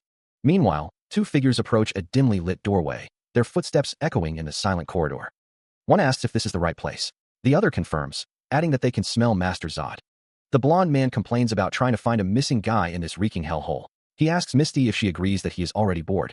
Misty acknowledges his boredom, but reminds him that Master ordered them not to take this mission lightly. A chain clinks. Misty states that she is aware of that. The blonde man coughs, lamenting that they won't get to have any fun because of work, even though it's been so long since they came outside. He coughs again, adding that he is losing his drive even before they get started. The figure with long black hair apologizes, regretting their lack of consideration. The figure with long black hair continues, promising to be more careful. The figure in the hat thanks them for being merciful. A horde of ghouls approaches. The figure in the hat questions why the ghouls are running free. The horde of ghouls continues to approach. The figure in the hat stands in front of the horde of ghouls. The figure in the hat asks the ghouls who they think they are. Light begins to swirl around the figure in the hat's hand. A gun is shown. The figure in the hat declares they will turn everyone to ash. A gunshot rings out. The ghouls are destroyed. A burst of light and energy fills the air. The sound of Light's gunshot always gets him excited. The figure in the hat muses, feeling a bit better. But only a little bit. He thinks, the fact this is still boring doesn't change. The ghost stands silently beside him, looking equally bored. The ghost's gaze drifts downward. He sighs, a faint clink echoing in the silence. The figure in the hat taps his foot impatiently. Stop spacing out and lead the way. I want to get out of this place ASAP. The ghost responds, yes. Master. Further in, the scene is gruesome. Bodies litter the floor. It's here, a voice whispers. Master Zoo's scent is coming from inside the... A doorway glows with an ominous light. A swirling portal of crimson energy dominates the room. What's going on? This isn't funny. A voice echoes from the darkness. The figure in the hat watches as the ghost reaches out, his fingers trailing through a pool of blood. He sniffs, then licks the blood from his fingertips. How unusual. This blood scent. I've never experienced it before. Elda kneels before the shadowy figure, her expression serious. She asks if the blood is unlike any he has tasted before. The shadowy figure confirms that it is the one thing that is certain. The shadowy figure stands, his face obscured by the angle. The shadowy figure and Elda are seen through a blood-stained circular frame. Elda questions if Master Zod was killed with a blood weapon. The shadowy figure's face is shown, his expression thoughtful. He reflects that even though Zod had the body of an immortal, he wasn't able to regenerate. Elda sniffs the air, stating that the scent is faint but mixed with the blood sent from here, and she can sense it nearby. The shadowy figure wonders if there is someone here who can manifest a blood weapon, finding it interesting. A distorted face with glowing red eyes appears, exclaiming that it's a party and calling out to Misty. The shadowy figure asks where the blood crystal is and if someone died. A grinning face responds that this is quite exciting, isn't it? Elda replies that she is excited too. A woman with a collar around her neck gasps. A voice says, "Keek keek, let's begin the hunt." A blood weapon is discovered. There's someone here that can manifest a blood weapon? He is able to regenerate. Where's the blood crystal? The scent is faint, but it's mixed with the blood scent from here. He can sense it nearby. A blood crystal and a blood weapon. Interesting. Cool. Misty, it's a party. I thought this mission would be boring, but something exciting was waiting for us. This is quite exciting. Don't you agree? Yes, Master. I'm excited too. Hang in there. We'll be able to find a hiding place soon. Yeah. Oh, okay. This place? The central hall. It's blocked. We need to find another way. She doesn't look good. We can't go any farther.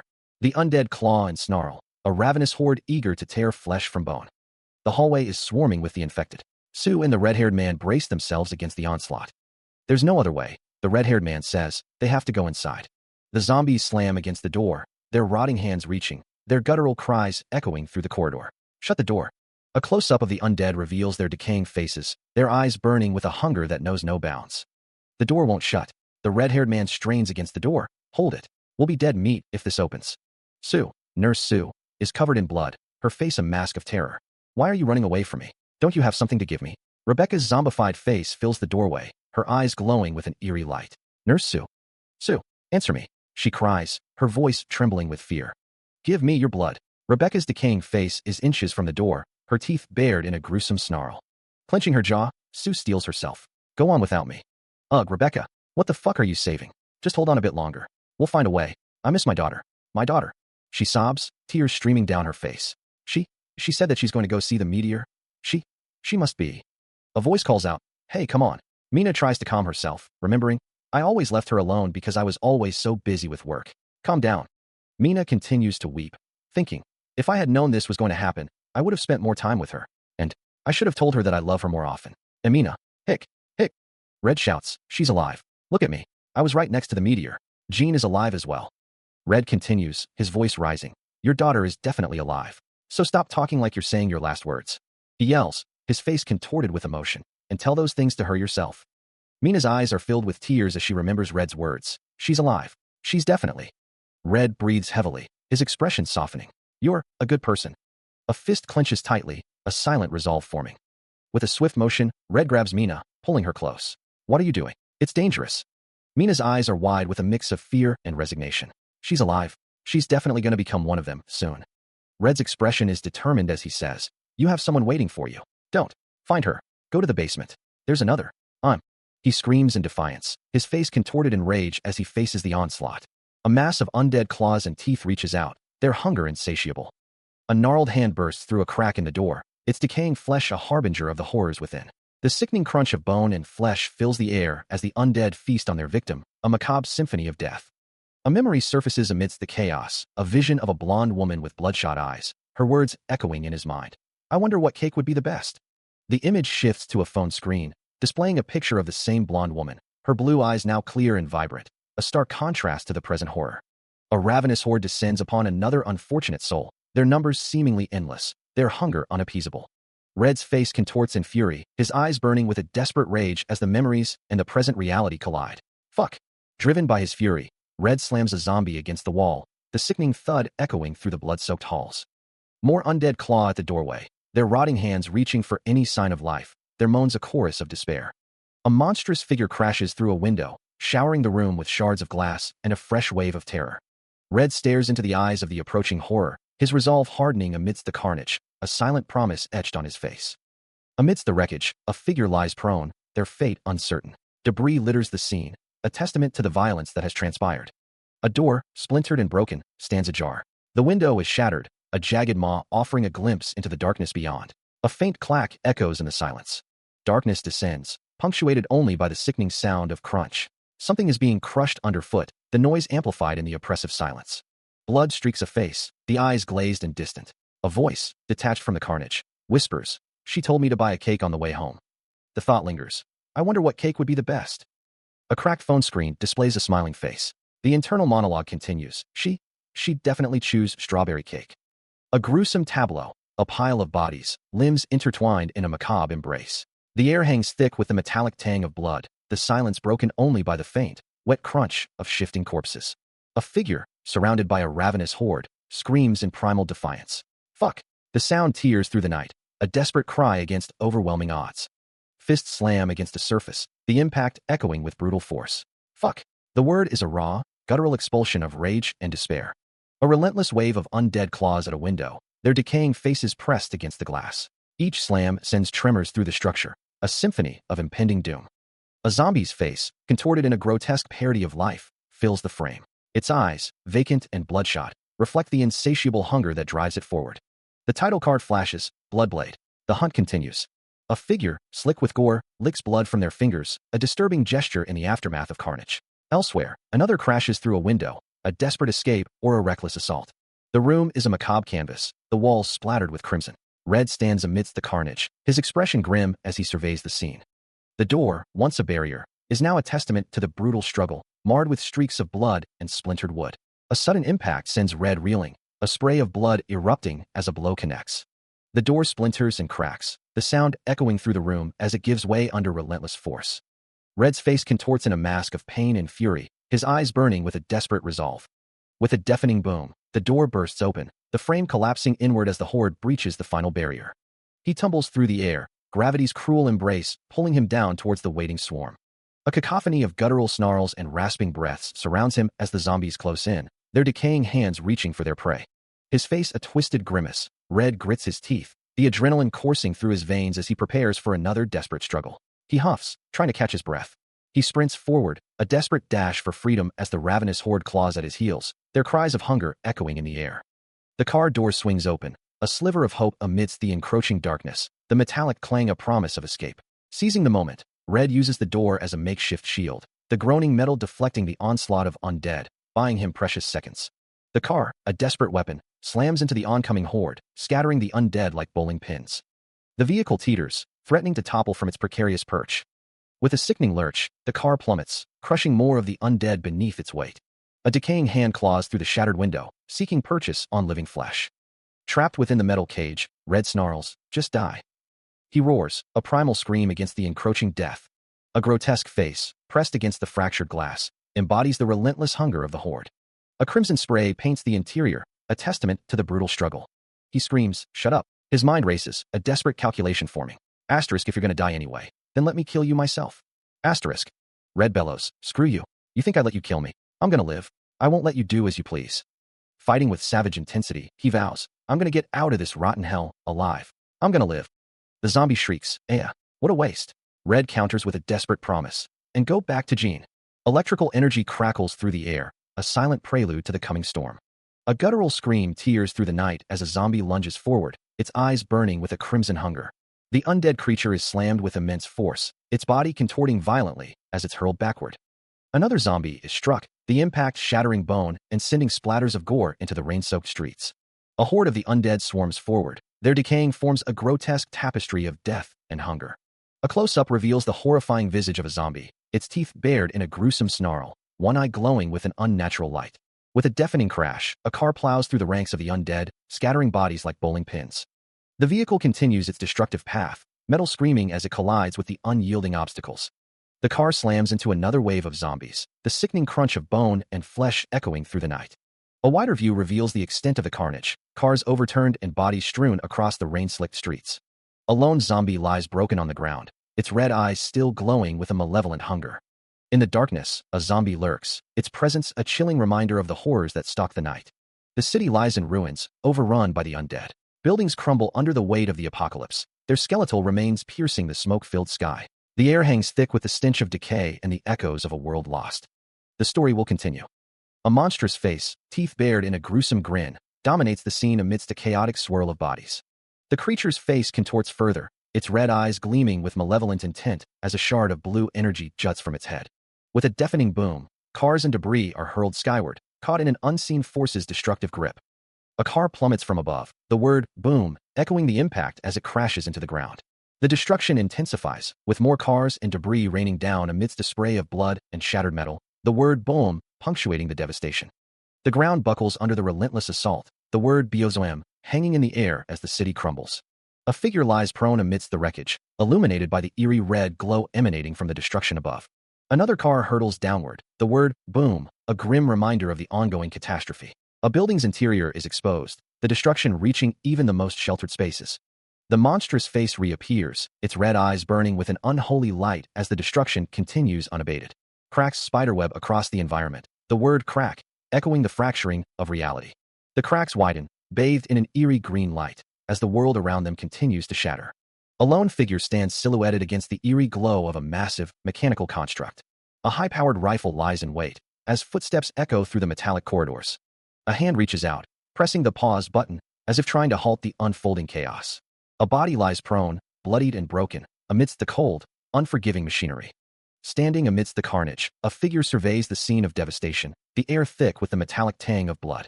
A monstrous visage, torn and lifeless, lies amidst the wreckage, its grotesque features a testament to the brutality of the conflict. A figure utters a choked sound, the weight of the situation pressing down on them. Breathing heavily, a figure grips a rifle, their gaze fixed on an unseen threat. A voice whispers, a pained lament echoing through the desolate space. My head is killing me. My head. Tears stream down a blood-soaked face, a silent scream of agony etched in every line. A figure's eyes widen in disbelief, the question hanging in the air. What the hell? How is he here? The day of the meteor collision. Voices cry out for help, someone pinned down. The medical team is on their way. The area must be cleared. The situation is dire. It's a miracle Char Red is still alive in that state. Sarah asks what they should do. The response is immediate. They're taking him. She acknowledges the order. A medic urgently requests transportation for Char Red, emphasizing the need for emergency surgery. A voice pleads with someone to stay with them, to remain conscious. The hospital looms in the distance, a beacon of hope amidst the chaos. A click echoes, a subtle sound amidst the surrounding turmoil. A man with a stern expression holds a weapon, his gaze intense. The man with the gun states that if treatment is needed, one should go back to the front door. He adds that someone speaks too impudently for a thief. A shadowy figure declares they will punish someone. A man prepares to shoot, his expression grim. A sinister grin spreads across a face, red eyes glowing. He prepared to strike, his hand crackling with crimson energy. The armed men retaliated, unleashing a hail of gunfire.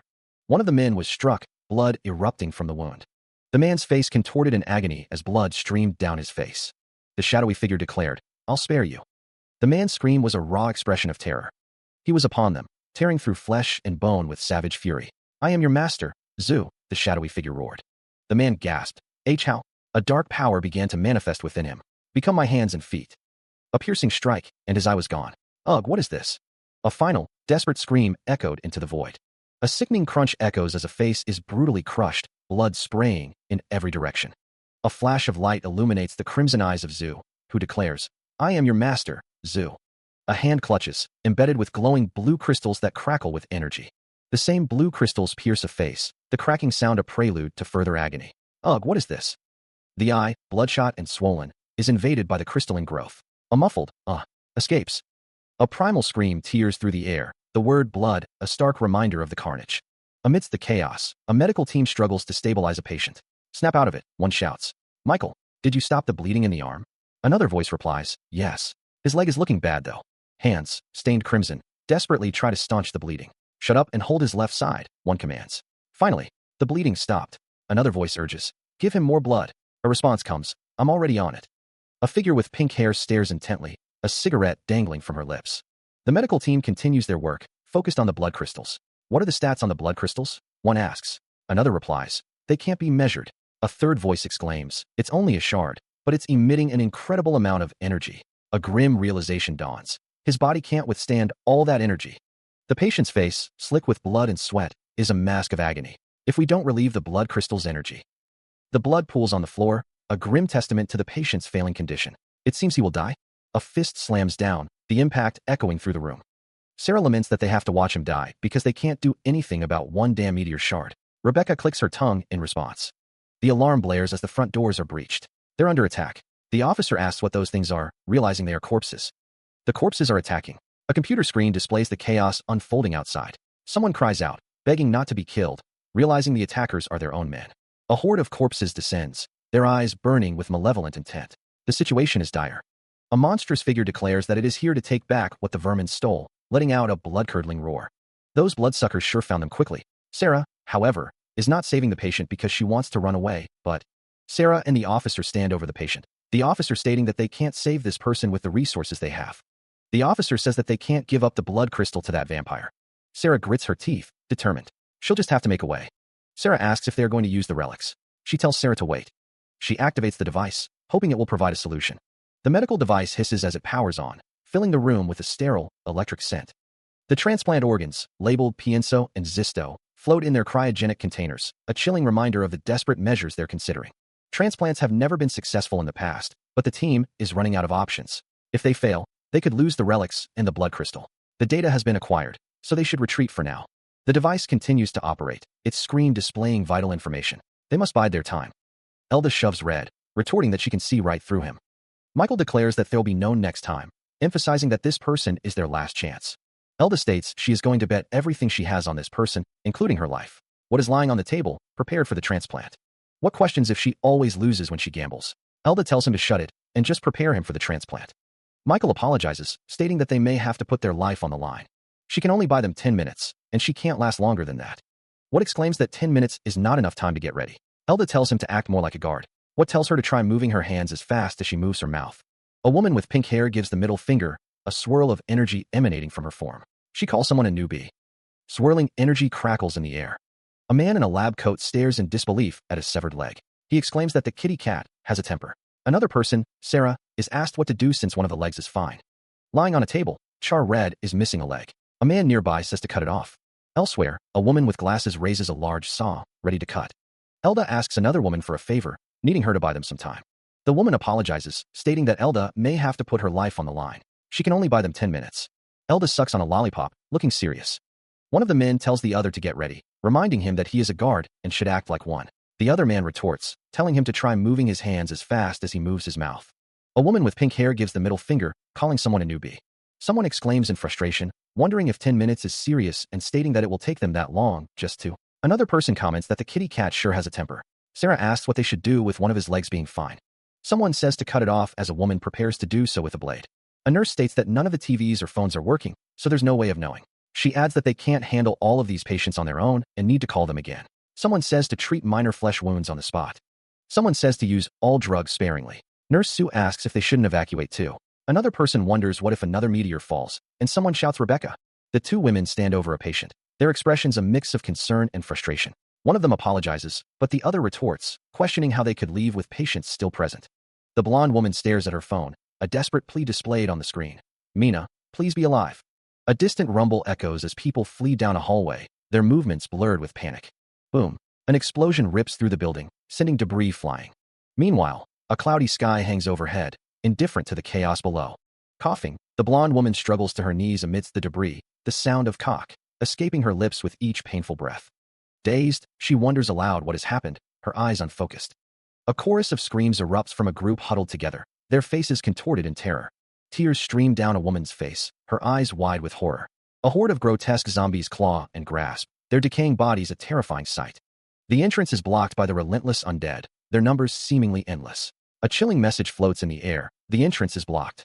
A guttural moan escapes the lips of one of the undead, followed by a chilling declaration. No one can escape this place. The shadowy figure, surrounded by a horde of zombies, invites them to feed. His red eyes glow menacingly in the dim light as he says, "Come, it's feeding time." The zombies, a grotesque mass of decaying flesh and snarling teeth, surge forward, their guttural cries echoing through the hospital. "Devour them all," they roar. The zombies descend upon the remaining survivors, their claws tearing at flesh as the humans scream in terror. "Kaya, Pun, save us." A figure dashes through the chaos, a blur of motion as they try to escape the ravenous horde. The air crackles with an unseen energy. Rebecca glances around, her eyes wide with fear as she searches for an escape route. The scent of blood and decay fills the air, a suffocating reminder of the horrors unfolding around her. The zombies continue their relentless assault, their numbers seemingly endless as they close in on their prey. Their moans and growls create a cacophony of dread. A voice cuts through the din, identifying the shadowy figure. It's him. Another figure prepares to unleash a freezing attack, their hands crackling with icy energy. I'll freeze him. The shadowy figure's hand lashes out, a blur of motion as it slices through the air, leaving trails of crimson energy in its wake. Rebecca's face is splattered with blood, her eyes reflecting the terror of the moment. The metallic tang of blood fills her mouth as she struggles to comprehend the carnage. The freezing attack shatters against an unseen barrier, the ice crystals exploding outwards as the figure is struck by the shadowy figure's attack. The figure plummets through a glass window, the shards of glass raining down as they fall into the darkness below. The sound of shattering glass echoes through the hospital. The shadowy figure observes the ice, a sinister curiosity in his crimson eyes. He wonders aloud, his voice a low rasp, questioning the very nature of the crystals. Rebecca moves with a burst of speed, a blur against the icy backdrop. The ice swirls around her, a vortex of frozen energy. A surge of power erupts, the word FRIX, echoing with the force of the blast. She continues her swift movements, a dance of defiance against the encroaching cold. The ice cracks under the strain, a fragile barrier against an unknown force. You have an interesting ability, the shadowy figure observes. He continues, his voice laced with a chilling curiosity. Who are you? The ice groans and splinters, the sound like bones breaking. No way. Is he trying to break free? Rebecca's expression hardens, her eyes narrowed with determination. The ice pulsates with energy, a chaotic display of power. The shadowy figure sneers, his voice dripping with disdain. Did you think your petty tricks would work on me? Ice shatters, the remnants of a previous attack scattered across the ground. A hand slams against the ground, the impact echoing in the silence. Rebecca, her face marred with dirt and determination, grits her teeth. She can't believe he broke free so easily. He's no ordinary vampire, she thinks. A close-up reveals Rebecca's intense gaze, her resolve hardening. Rebecca curses under her breath. They're too many, she can't freeze all of them.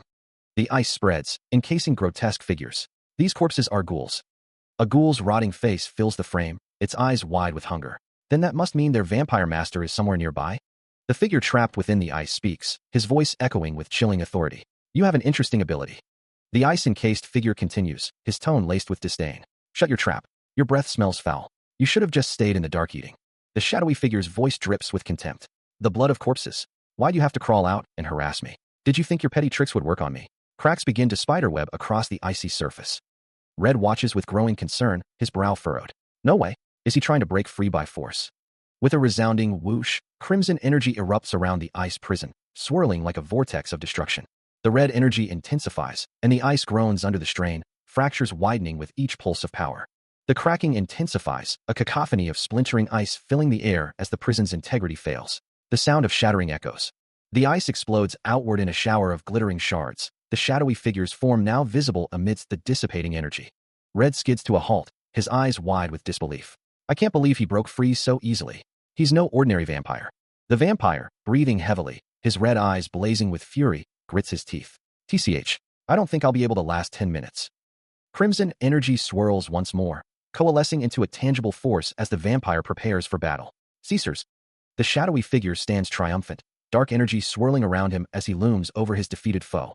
A nearby woman gasps, her eyes wide with terror. A blood weapon? She cries. Panic erupts as the crowd realizes the danger. This is dangerous. I have to run. A woman screams, scrambling to her feet. The cries for help intensify as the attack continues. Somebody save us! One man shouts, while another groans. TCH. What a pain. A chilling laugh echoes through the chaos. A sinister grin spreads across a pale face, glowing eyes promising further destruction. Boom. A bloody explosion rips through the scene, sending shards of debris flying. The air crackles with energy as the force of the blast sends shockwaves through the environment. Those who remain look up in stunned silence, their faces etched with fear. The shadowy figure stands over another fallen victim, his presence radiating malevolence. Blood splatters across the ground, a grim testament to the carnage. A voice filled with contempt cuts through the air. Your compassion is wasted. A sickening crunch follows. Red, eyes wide with fury, screams, "Way!" and get lost. Now, people tap their feet as they run away from the monster. Blood spurts. The shadowy figure stands over the bodies, yelling, Kaya, you what? The shadowy figure says, I told you, your compassion is wasted. No one's getting out of here alive. If you say everyone, that includes you, dumbass. Red bites the shadowy figure's hand. Red yells, Kya. The shadowy figure says, TSK, don't twist my words. Misty uses her ability. Red is covered in blood. The shadowy figure stands over Red, asking, why? Are you having trouble using your ability? The shadowy figure says, foolish girl. Once you're caught by these hands, you can't escape. He crushes Red's hand. He asks, where is the blood crystal? The shadowy figure says, "If you tell me, I'll use you as my plaything." The room is viewed from above, revealing a body lying amidst scattered blood bags and a checkered floor. A blonde figure stands over Red, who is lying on the floor, bloodied and connected to 4 tubes. A close-up shows a mouth as it is slashed, blood spurting from the wound. Misty falls backwards, blood trailing behind her. A blood-soaked face screams, "Fuck you." Her eyes wide with terror, Misty's face is covered in blood. Skidding across the floor, Misty struggles to regain her footing. Her red eyes burning with rage, Misty glares into the distance. The words "to be continued" appear on the screen. The white-haired figure sneers, "I told you." Zhu continues, "Your breath smells foul, so." A hooded figure, covered in blood, retorts, "Shut up." A flash of light erupts as a slashing attack connects. Blood spurts from the wound. The hooded figure falls. Zhu, covered in blood, flips the bird, screaming, "Fuck you." The hooded figure's face is shown in close-up, covered in blood. The hooded figure pants heavily, red eyes gleaming. Zhu spits blood, a look of fury on his face. The hooded figure leaps into the air. Zhu, watching the hooded figure, thinks, "Kikik. She cut off her own arm. I like her. My. I think I'm in love." Zhu waves, lost in thought. He wonders if she would accept if he asked her out on a date. A figure falls to the ground, groaning in pain. Sarah cries out, questioning how the transplant went and if it worked. Sarah kneels on the floor, devastated. A figure in the background confirms that he's dead. A body lies on a table, covered in blood and connected to various tubes and wires. A close-up of the deceased's face reveals the failure of the transplant. Michael asks Sarah what they should do. Elda cries out, stating that they have to run, and points out that Elda's arm is missing. Zhu chuckles to himself. Sarah hisses, declaring that they are there. Zhu states that they forgot something. A bloody hand clenches into a fist. Red, bloodied and enraged, vows to take a life in return. A monstrous figure with bloodied claws looms. Elda sprints away from the creature, the air whistling past her. Elda is told to warp, but she can't warp with both of them with this arm. Michael yells for someone to save Sarah. There's no time, someone yells to hurry. Someone else yells for the person on the ground not to die. A figure yells no as they are surrounded by swirling energy. Someone yells to stop as a figure attacks with a sword. A shot rings out. Energy crackles. Someone grunts in pain. Hands grab something.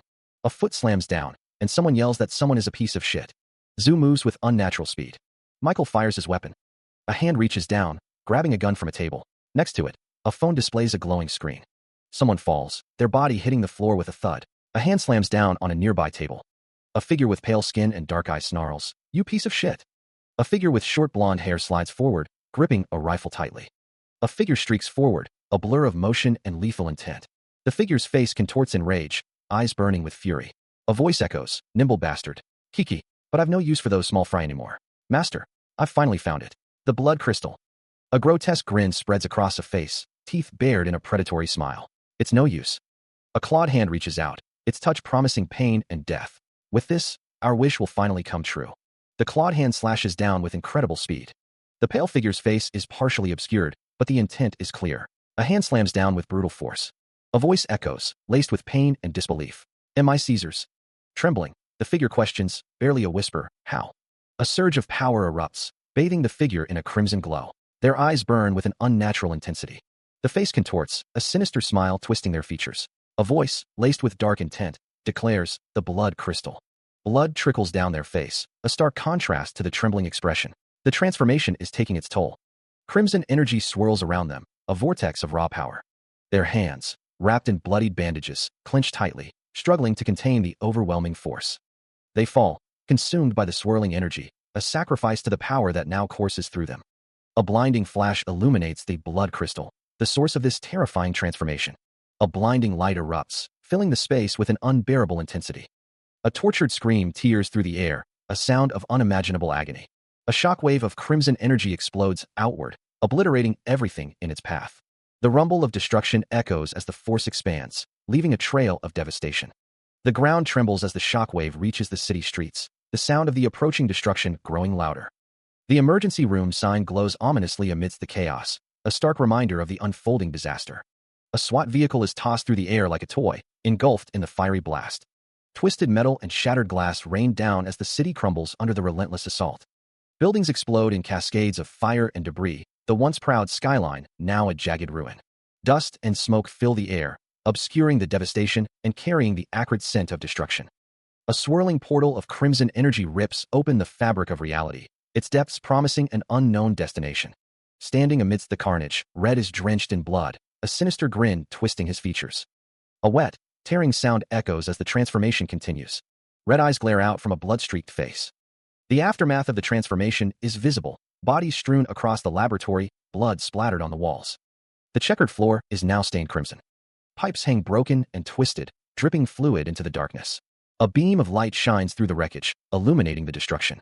The transformed man lies on the ground, gasping for air as blood pools beneath him. Heavy breaths fill the air as he struggles to move. A new voice breaks the silence. How is he here? The man continues. I thought he died that day. The transformed man groans, his head throbbing with pain. Ugh, my head. The new man asks, what's wrong? The transformed man replies, is killing me. He wonders how much it hurts, realizing that he is undergoing petrification. He groans in pain. A figure lies prone on a metallic table, surrounded by a web of tubes and monitors. The air hums with the low thrum of machinery, the sterile scent of antiseptic mixing with the metallic tang of blood.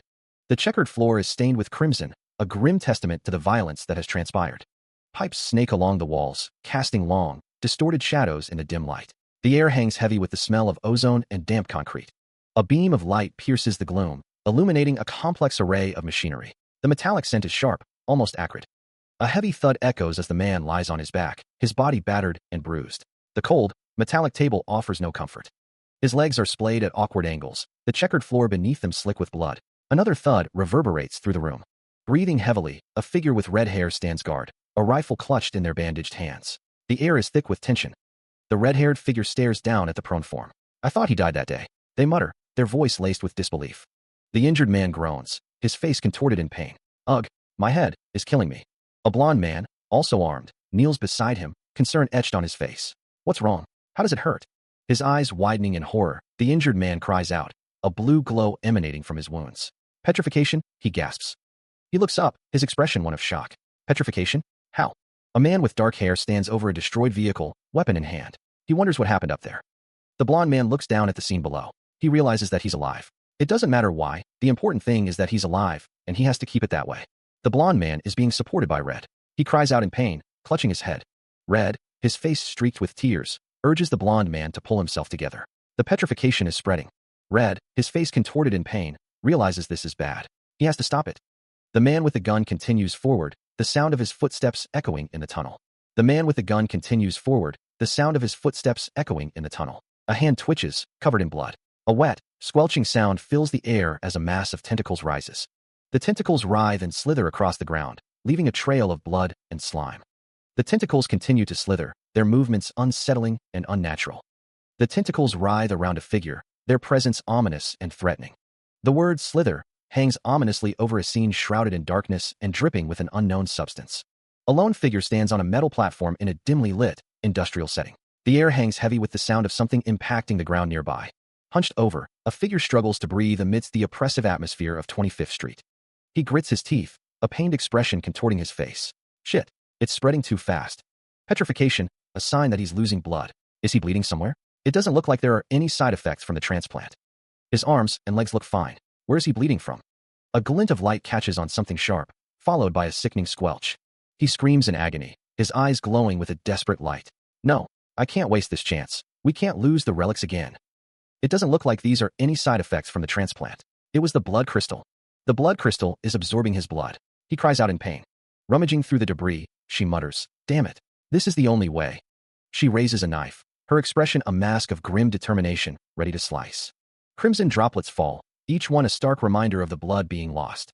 He begs, a desperate plea escaping his lips as blood stains his hands and clothes. Please, please. The petrification creeps further, the sound of dripping blood, PLIP, punctuating the horror. He licks the blood from his face, the petrified skin now an alien landscape on his own body. Crimson droplets fall, each one a silent plea. A blond man, his school uniform soaked in blood, clutches at a wound. A bloodied face, barely recognizable, sputters with each shallow breath. A tongue, slick with crimson, greedily laps at the spilled life force. A single, bloodshot eye glares with a malevolent intensity. The force of the blow snaps his head to the side, the impact echoing in the silence.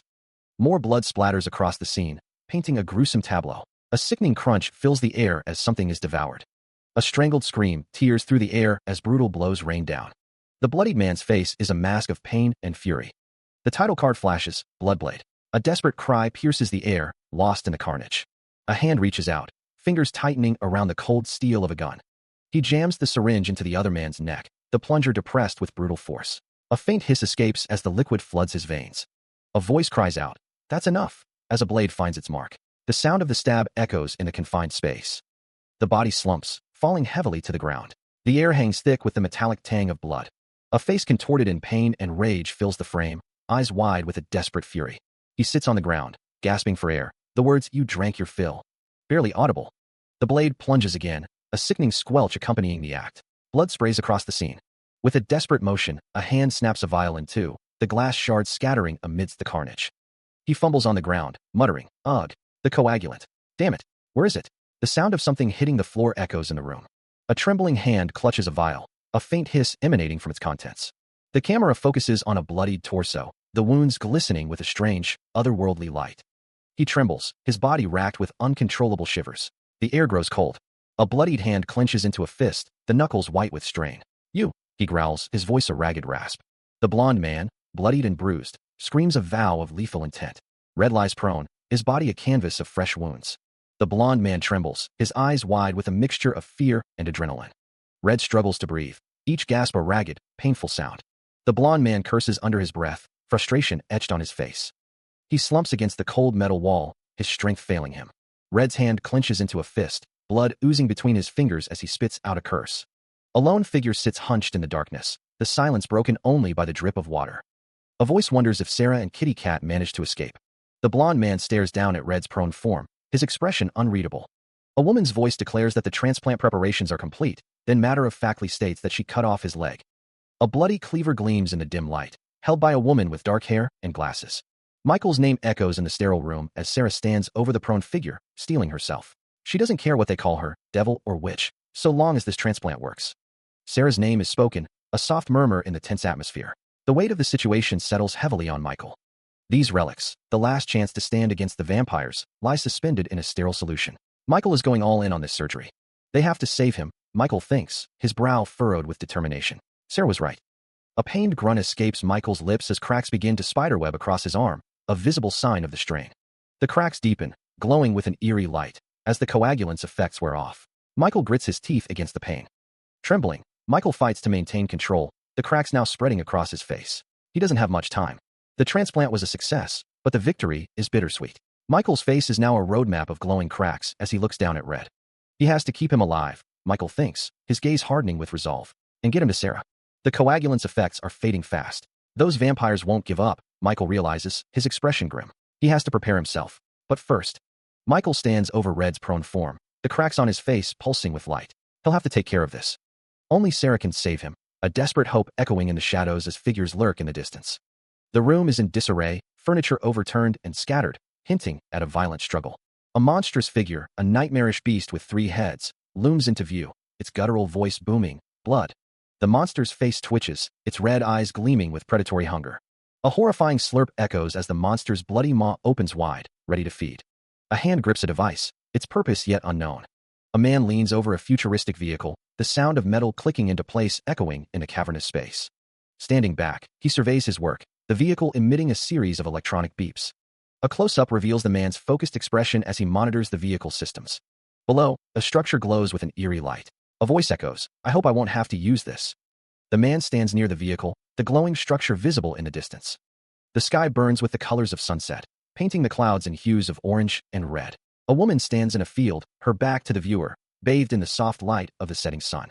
The woman's face is partially obscured, but her expression seems troubled. She whispers, "Red. And then, I have something to tell you." A close-up reveals the woman's lips as she says, "I'm." A dim light flickers in the darkness, illuminating the grimy walls of the abandoned structure. He lies amidst shattered debris, his body sprawled and broken. His face is a canvas of pain, marred by cuts and bruises. "Jean, how long are you going to keep that thing pointed at me? I'm not one of those monsters, so get that thing out of my face. Besides, with that pale face, you look scarier than me." The blond man stands over him, weapon raised. "Asshole, this is all because of you. TCH. Never mind. You can't even remember what I'm talking about. Forget what I said."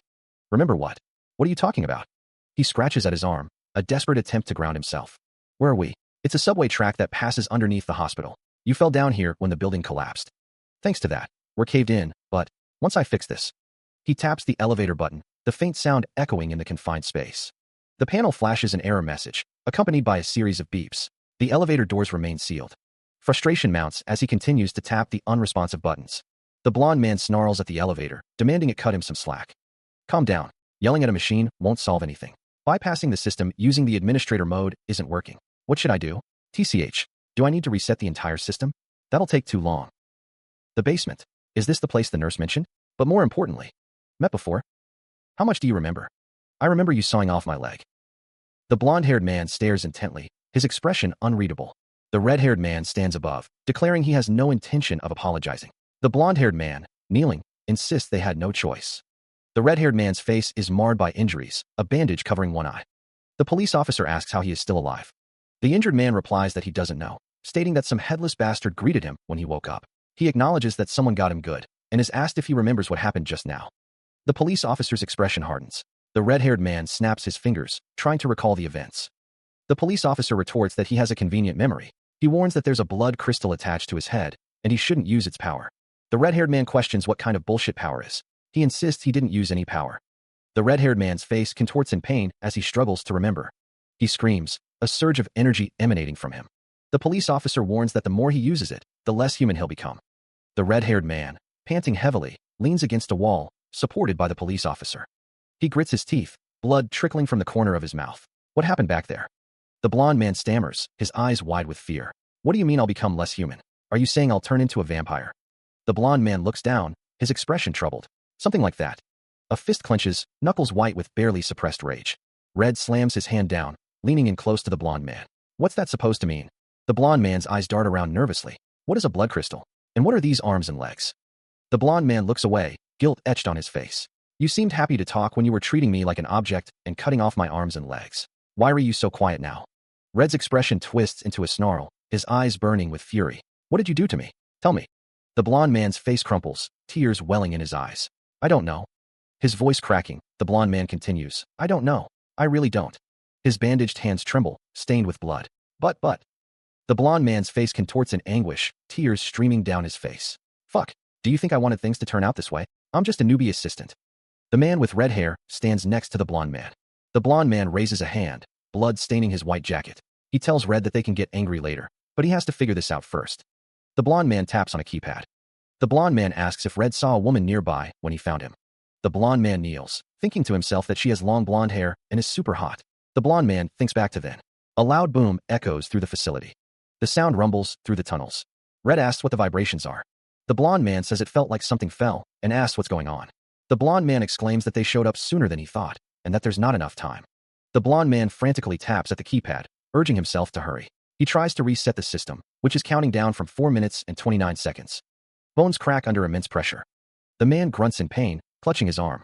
Trembling, he looks up, his eyes wide with fear. He stammers, it's them. The petrification is spreading again. They're vampire hunting dogs.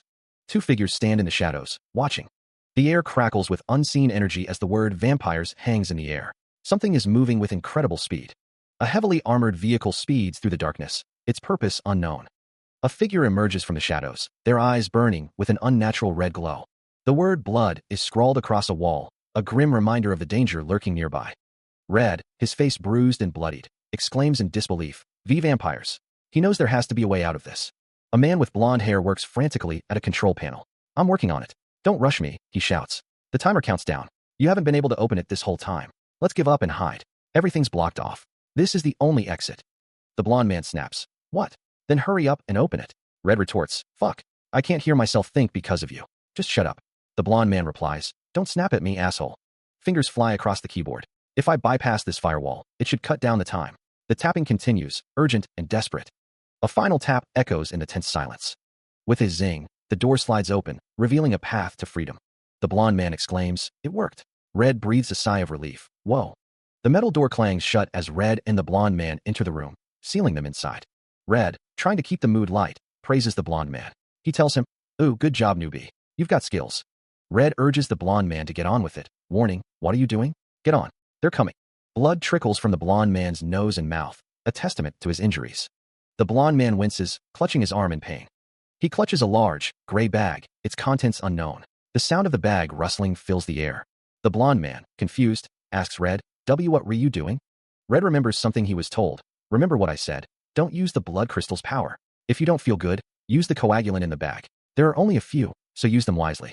They'll work temporarily. Red, trying to keep them moving, says, hurry up and get on. Is it because of what you said earlier? We can talk things out later. Right now, we need to run. The blonde man's eyes widen, a look of intense determination mixed with fear etched on his face. He is listening closely. The blonde man, his voice strained, declares, you have to live, survive and find Sarah. He continues, his voice fading. And the day the meteor fell. The blonde man, catching his breath, says, I arrived 30 minutes later than Sarah did. Red looks on, concerned. His lips parted, a single word escaping. What? The name Sarah echoed in his mind. He exploded, his voice raw with desperation. What are you talking about? Are you talking about Jean? Did you see her? Tell me. Fueled by adrenaline, he shoved the elevator doors apart with brutal force. His thoughts returned to the blonde man's words. Find Sarah. She'll tell you everything. He peered through the narrow opening, searching for any sign of Jean.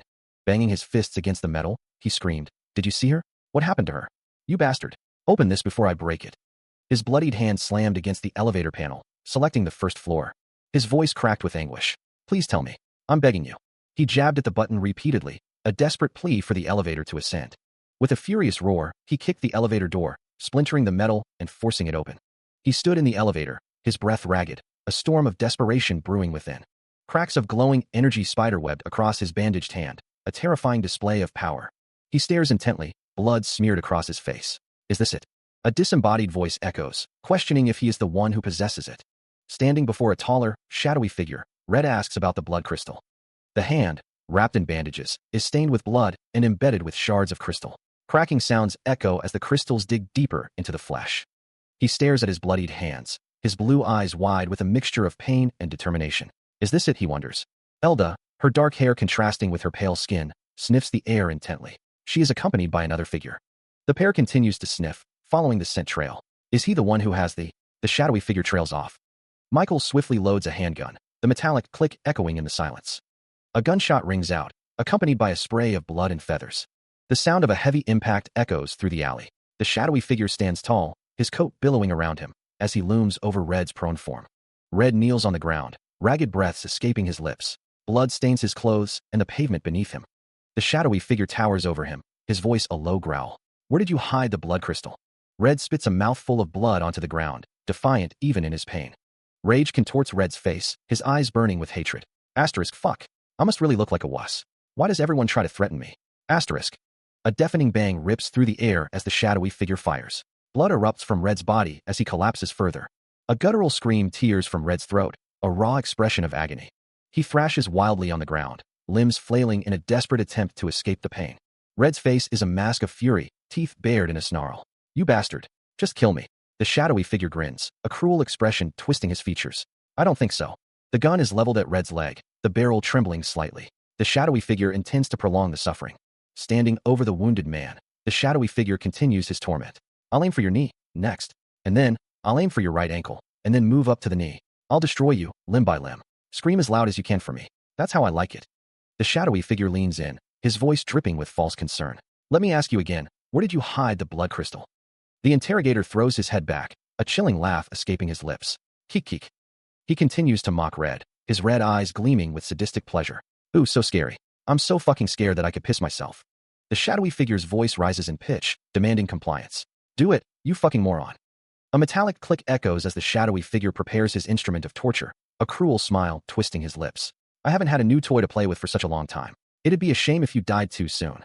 The shadowy figure steps closer, his voice laced with menace. You bastards crossed a line. Despite the pain, Red's thoughts are defiant. You'll regret what you did to this world, and pissing humans off. He continues to think, his breath ragged. You'll know how scary humans can be. A grim smile spreads across Red's bloodied face as he thinks, Kakik, you'll be the ones crying in the end. The shadowy figure's patience wears thin, his expression hardening. Blah blah. Are you finished? I'm getting bored. Can I start? Red grits his teeth, his resolve unwavering. One more thing, asshole. The shadowy figure's hand tightens around the weapon, a sinister glint in his eyes. You won't be alive to see that happen. A click echoes in the room. A man's face contorts in rage, his red eyes burning with fury. Tattoos mark his strong jawline. A train speeds through a futuristic tunnel, its lights flashing and beeping echoing in the enclosed space. The train continues its relentless journey through the dark tunnel, the beeping growing more insistent. The train races through the tunnel, the sounds of beeping filling the air as it passes through a section of damaged infrastructure. The train continues its path, the beeping sounds persistent as it moves past a series of structures. Misty screams, her face contorted in terror as a figure stands beside her, his expression equally frantic. Sarah, battered and bruised, whispers, Sarah, I did good, didn't I? A single tear streaks down her bloodied face as she curses under her breath. A message flashes across the screen. I miss you. Sarah's face is illuminated by a bright light, her expression a mix of pain and resignation. Explosions tear through the environment, sending debris flying in all directions. The world is engulfed in flames, the destruction complete as the scene fades to orange. His face a mask of blood and fury, Red spits out, You bastards crossed a line. He grits his teeth, the pain fueling his resolve. You'll regret what you did to this world, and pissing humans off. His breath hitches in his throat, but his eyes burn with conviction. You'll know how scary humans can be. A twisted smile stretches across his bloodied face. Asterisk kikik. You'll be the ones crying in the end. Asterisk. Zhu rolls his eyes, a bored expression on his face. Blah blah. Are you finished? I'm getting bored. Can I start? Red, his voice a low growl, vows, One more thing, asshole. Zhu's hand snaps out, a metallic click echoing as he prepares his weapon. You won't be alive to see that happen. His red eyes gleam with malice, a predatory grin spreading across his face. Meanwhile, deep within the facility, a vehicle hums to life, its systems booting up with a series of electronic beeps. The vehicle's lights flicker on, illuminating the dark tunnel ahead. Its engine revs, the sound echoing through the metallic structure. With a final beep, the vehicle surges forward, disappearing into the darkness. Misty cries out, her eyes wide with alarm. Beside her, a figure with crimson eyes watches with a grim expression as a powerful force rocks their position. Zhu, battered and bleeding, struggles to speak. He wonders aloud if he did well. A blinding flash erupts, momentarily washing out all other details. The world is consumed by a cataclysmic explosion, sending debris flying in all directions. The explosion continues to rage, a maelstrom of fire and destruction. The force of the blast sends shockwaves rippling through the environment, accompanied by deafening booms. The ground trembles as the explosions continue, a deep rumble resonating through the air. The rumbling intensifies, the very foundations of the structure groaning under the strain. A final, intense burst of energy explodes outward, accompanied by a piercing whoosh. Zhu, bandaged and bloodied, is thrown back by the force of the blast, his eyes wide with disbelief. What the hell? He cries out. The world spins around him, the sound of rattling debris filling his ears as shock overtakes him. The elevator rattles, announcing its imminent arrival. With a ding, the doors slide open, promising escape. Boom! An explosion rips through the elevator, sending debris flying. The world is consumed by fire and smoke, the aftermath of the devastating blast. The air hangs thick with the metallic tang of blood. Smoke swirls and dances, obscuring the ravaged surroundings. Through the haze, a figure stumbles, struggling to regain their footing amidst the chaos. Heaving, Zhu fights for breath, his lungs burning with smoke and ash. A close-up reveals his bloodied face, contorted in a mixture of shock and fury. What did you do? Driven by adrenaline, he sprints towards a flickering sign in the distance. An exit. Zhu's gaze locks onto something beyond the exit, his expression unreadable. The aftermath of the explosion left the building in ruins, a skeletal framework against the dark sky. He bolted from the wreckage, desperate to escape the nightmare he had found himself in. A tentacle lashed out, the sound of its passage like a whip cracking through the air. The force of the blow sent him hurtling into the ground, the impact jarring every bone in his body. A strangled cry escaped his lips as pain exploded through his body. The world blurred as he felt himself being dragged. He slid down a crumbling wall, the rough surface tearing at his skin as he desperately tried to maintain his grip. Another tentacle swooshed through the air, closing in. He lay sprawled on the ground, defeated, blood staining the concrete around him. A scream tore from his throat as the tentacle tightened its grip. A hand reached out, grasping for purchase. A fist slammed down, the sound echoing through the ruined building. He plummets through the crumbling remains of the building, debris cracking and splintering around him as he falls. Arg! Below, the shadowy figure waits, a nest of writhing tentacles poised to recapture their prey. Screaming in defiance, Zhu's voice echoes through the ruined structure. Come on, let me out of here. He crashes onto the ground, the impact sending a jolt of pain through his already battered body. Blood stains the floor around him. Despite his injuries, Zhu claws towards a discarded pistol, his fingers wrapping around the cold steel. He unleashes a barrage of gunfire, the shots echoing in the confined space as he desperately tries to fend off his attackers. The bullets tear into the mass of tentacles, splattering ichor and causing them to recoil momentarily. The wounded tentacles twitch erratically, their movements becoming more frantic. Weakened and losing his grip, the pistol slips from Zhu's grasp, clattering against the hard floor. With terrifying speed, the tentacles lash out, swirling around the fallen weapon and ensnaring it in their grasp. He watches helplessly as the gun is snatched away, his last hope of escape dwindling with each passing moment. The tentacles slither back into the shadows, taking their prize with them and leaving Zhu vulnerable once more. The tentacles thump against the walls of the dark corridor, their presence a looming threat. A chorus of voices rises from the shadows, the zombies' desperate plea echoing through the corridor. Blood. Give me blood. A grotesque face emerges from the darkness, its tongue lolling as it twitches, a horrifying spectacle accompanied by a guttural ugh. He is ensnared, the tentacles coiling around him, their touch sending shivers down his spine as they twitch ominously. The zombies' chorus intensifies, their hunger insatiable as they repeat their demand. Blood. Give me blood. Zoo's eyes widen in horror, his face a mask of shock as the reality of his situation sinks in. The grotesque figures claw at the air, their voices a chorus of guttural hunger. Blood. They moan, their eyes fixated on an unseen prize. A decaying hand, flesh peeling from bone, reaches out from the darkness, a desperate plea for sustenance. A man gasps for air, his face streaked with crimson. His eyes, wide with terror, reflect the carnage around him. The monstrous chorus intensifies, their craving reaching a fever pitch. Blood. Give me blood. They shriek, their forms writhing in anticipation. Surrounded by the ravenous horde, the man's face contorts in a mask of desperation. Fuck, he screams, his voice barely audible above the bloodthirsty cries. His teeth bared in a grimace of pain and defiance. The man grits his teeth, sweat and blood mingling on his brow. A trembling hand hovers over a gun, the cold steel a promise of salvation or a descent into further darkness. The air crackles with energy as a colossal object plummets from above, the sound echoing like a death knell. With a surge of adrenaline, the hand closes around the gun, a faint red glow emanating from its grasp. Dark energy swirls around the hand, tendrils of shadows snaking across its surface, a sinister power awakening. Staggering back, the man stares in disbelief, his mind struggling to comprehend the unfolding horror. What the hell? He stammers, his voice laced with fear. A grotesque monster, its eyes glowing red, declares, "Let us eat you." A mass of tentacles slithers ominously. The tentacles close in on a man, who cries out, "Jae-jin." The man, engulfed in darkness, whispers, "I'm sorry." A woman with long blonde hair says, "You're late again." The woman smiles, holding a pink purse. She thinks, "I'm." A flash of light erupts. A monstrous figure, its face contorted in rage, exclaims, "Ugh. What is this?" A figure is surrounded by splatters of blood, whispering, "Red." A trail of blood drips down. A hand grips a gun, the sound of the hammer clicking back. The gun fires with a deafening bang, striking the monster. It snarls, "You think this will stop me?" The attack slams into him, contorting his face in a mask of shock. What? He gasps as crackling energy erupts around him. The crimson energy intensifies, the air crackling with violent power. A spray of blood paints the air as the force of the blow sends him reeling. The world swims in a haze of red, the aftermath of the brutal assault. He plummets through the air, a dark silhouette against the fading light. His face, a grotesque parody of its former self, reflects the agony of the attack. His brow furrows with pain and a desperate resolve. Clenching his teeth against the pain, he spits out a curse. Fuck! Gasping for breath, he clutches at the wall for support, his knuckles white against the rough surface. His gaze falls upon his hand, now laced with glowing crystals. Remember what I said. Don't use the blood crystal's power. The more you use it, the less human you'll become. Elsewhere, two figures discuss the situation. If you don't feel good, use the coagulant in the bag. There are only a few, so use them wisely. They'll work temporarily. With a hiss, he injects the coagulant into his wounded hand, the flesh squelching as the liquid takes effect. His hand trembles, a crude, bloody X marring his palm. The pain is evident in his strained expression.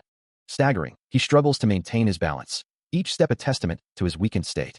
His breath comes in ragged gasps, his eyes wide with a mixture of pain and dawning horror. He looks up, the ruined cityscape looming around him like skeletal remains of a forgotten world. Standing amidst the rubble, he surveys the devastation, a lone figure against a backdrop of urban decay. A wave of undead shuffles towards him, their vacant eyes promising a gruesome end. Fuck! Red curses, his voice tight with desperation. He collapses to his knees, ragged breaths escaping his lips. A broken vial lies beside him, the air hissing with escaping vapor. His hand, slick with blood, clenches into a fist. A wet, squelching sound echoes in the silence. His face contorts in pain, a visible tremor shaking his body. The bandage over his eye is stained crimson. Staggering to his feet, he fights to maintain his balance, each step a monumental effort. A faint, ethereal glow emanates from his outstretched hand, a beacon in the encroaching darkness. His jaw tightens, a flicker of determination igniting in his eyes despite the pain etched on his face. His gaze hardens, a silent vow forming on his lips as he steels himself against the agony. The skeletal remains of skyscrapers claw at the sky, monuments to a forgotten era. He stands silhouetted against the ruined cityscape, a lone figure against a backdrop of desolation. Emerging from the shadows, gaunt figures surround him, their eyes glinting with an unknown hunger. A voice whispers, "Fuck." His expression hardens, a grim acceptance settling over his features as he prepares to face whatever comes next. The shuffling of feet echoed through the desolate streets, a constant reminder of the horrors that roamed. A zombie, its flesh decaying and its eyes vacant, emitted a guttural growl as it stumbled forward. Crouching atop a ruined structure, a figure surveyed the scene below, their expression unreadable. The streets are filled with them too. A sign for the 22nd Street subway loomed in the darkness, a relic of a bygone era. Looking up at the dilapidated buildings, he wondered, what happened to the newbie? Listen closely. You're so much more important than you realize. And the day the meteor fell, I wonder. I arrived 30 minutes later than Sarah did. So you should ask Sarah. Find Sarah. She'll tell you everything. This Sarah person. Misty wonders if Jean is still alive, remembering that she's the one who cut off her legs. Red stands near an exit, pondering if he can trust her, reflecting on how she transformed him. Red is confused, not knowing what's going on, and his head aches. Red clutches his head, groaning about drinking too much the previous night. Red leans against a wall, longing for coffee. A white coffee mug sits on a surface. Red wishes he could have a cup of coffee brewed by Jean. Sarah drinks coffee, just the way he likes it. No cream, 2 spoons of sugar. Red smiles, expressing thanks. Sarah looks up, questioning if that's all she gets. Red's smile widens. Sarah continues to drink her coffee. Jean's name echoes in his thoughts.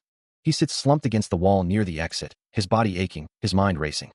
Jean steals his resolve, a flicker of determination in his red eyes.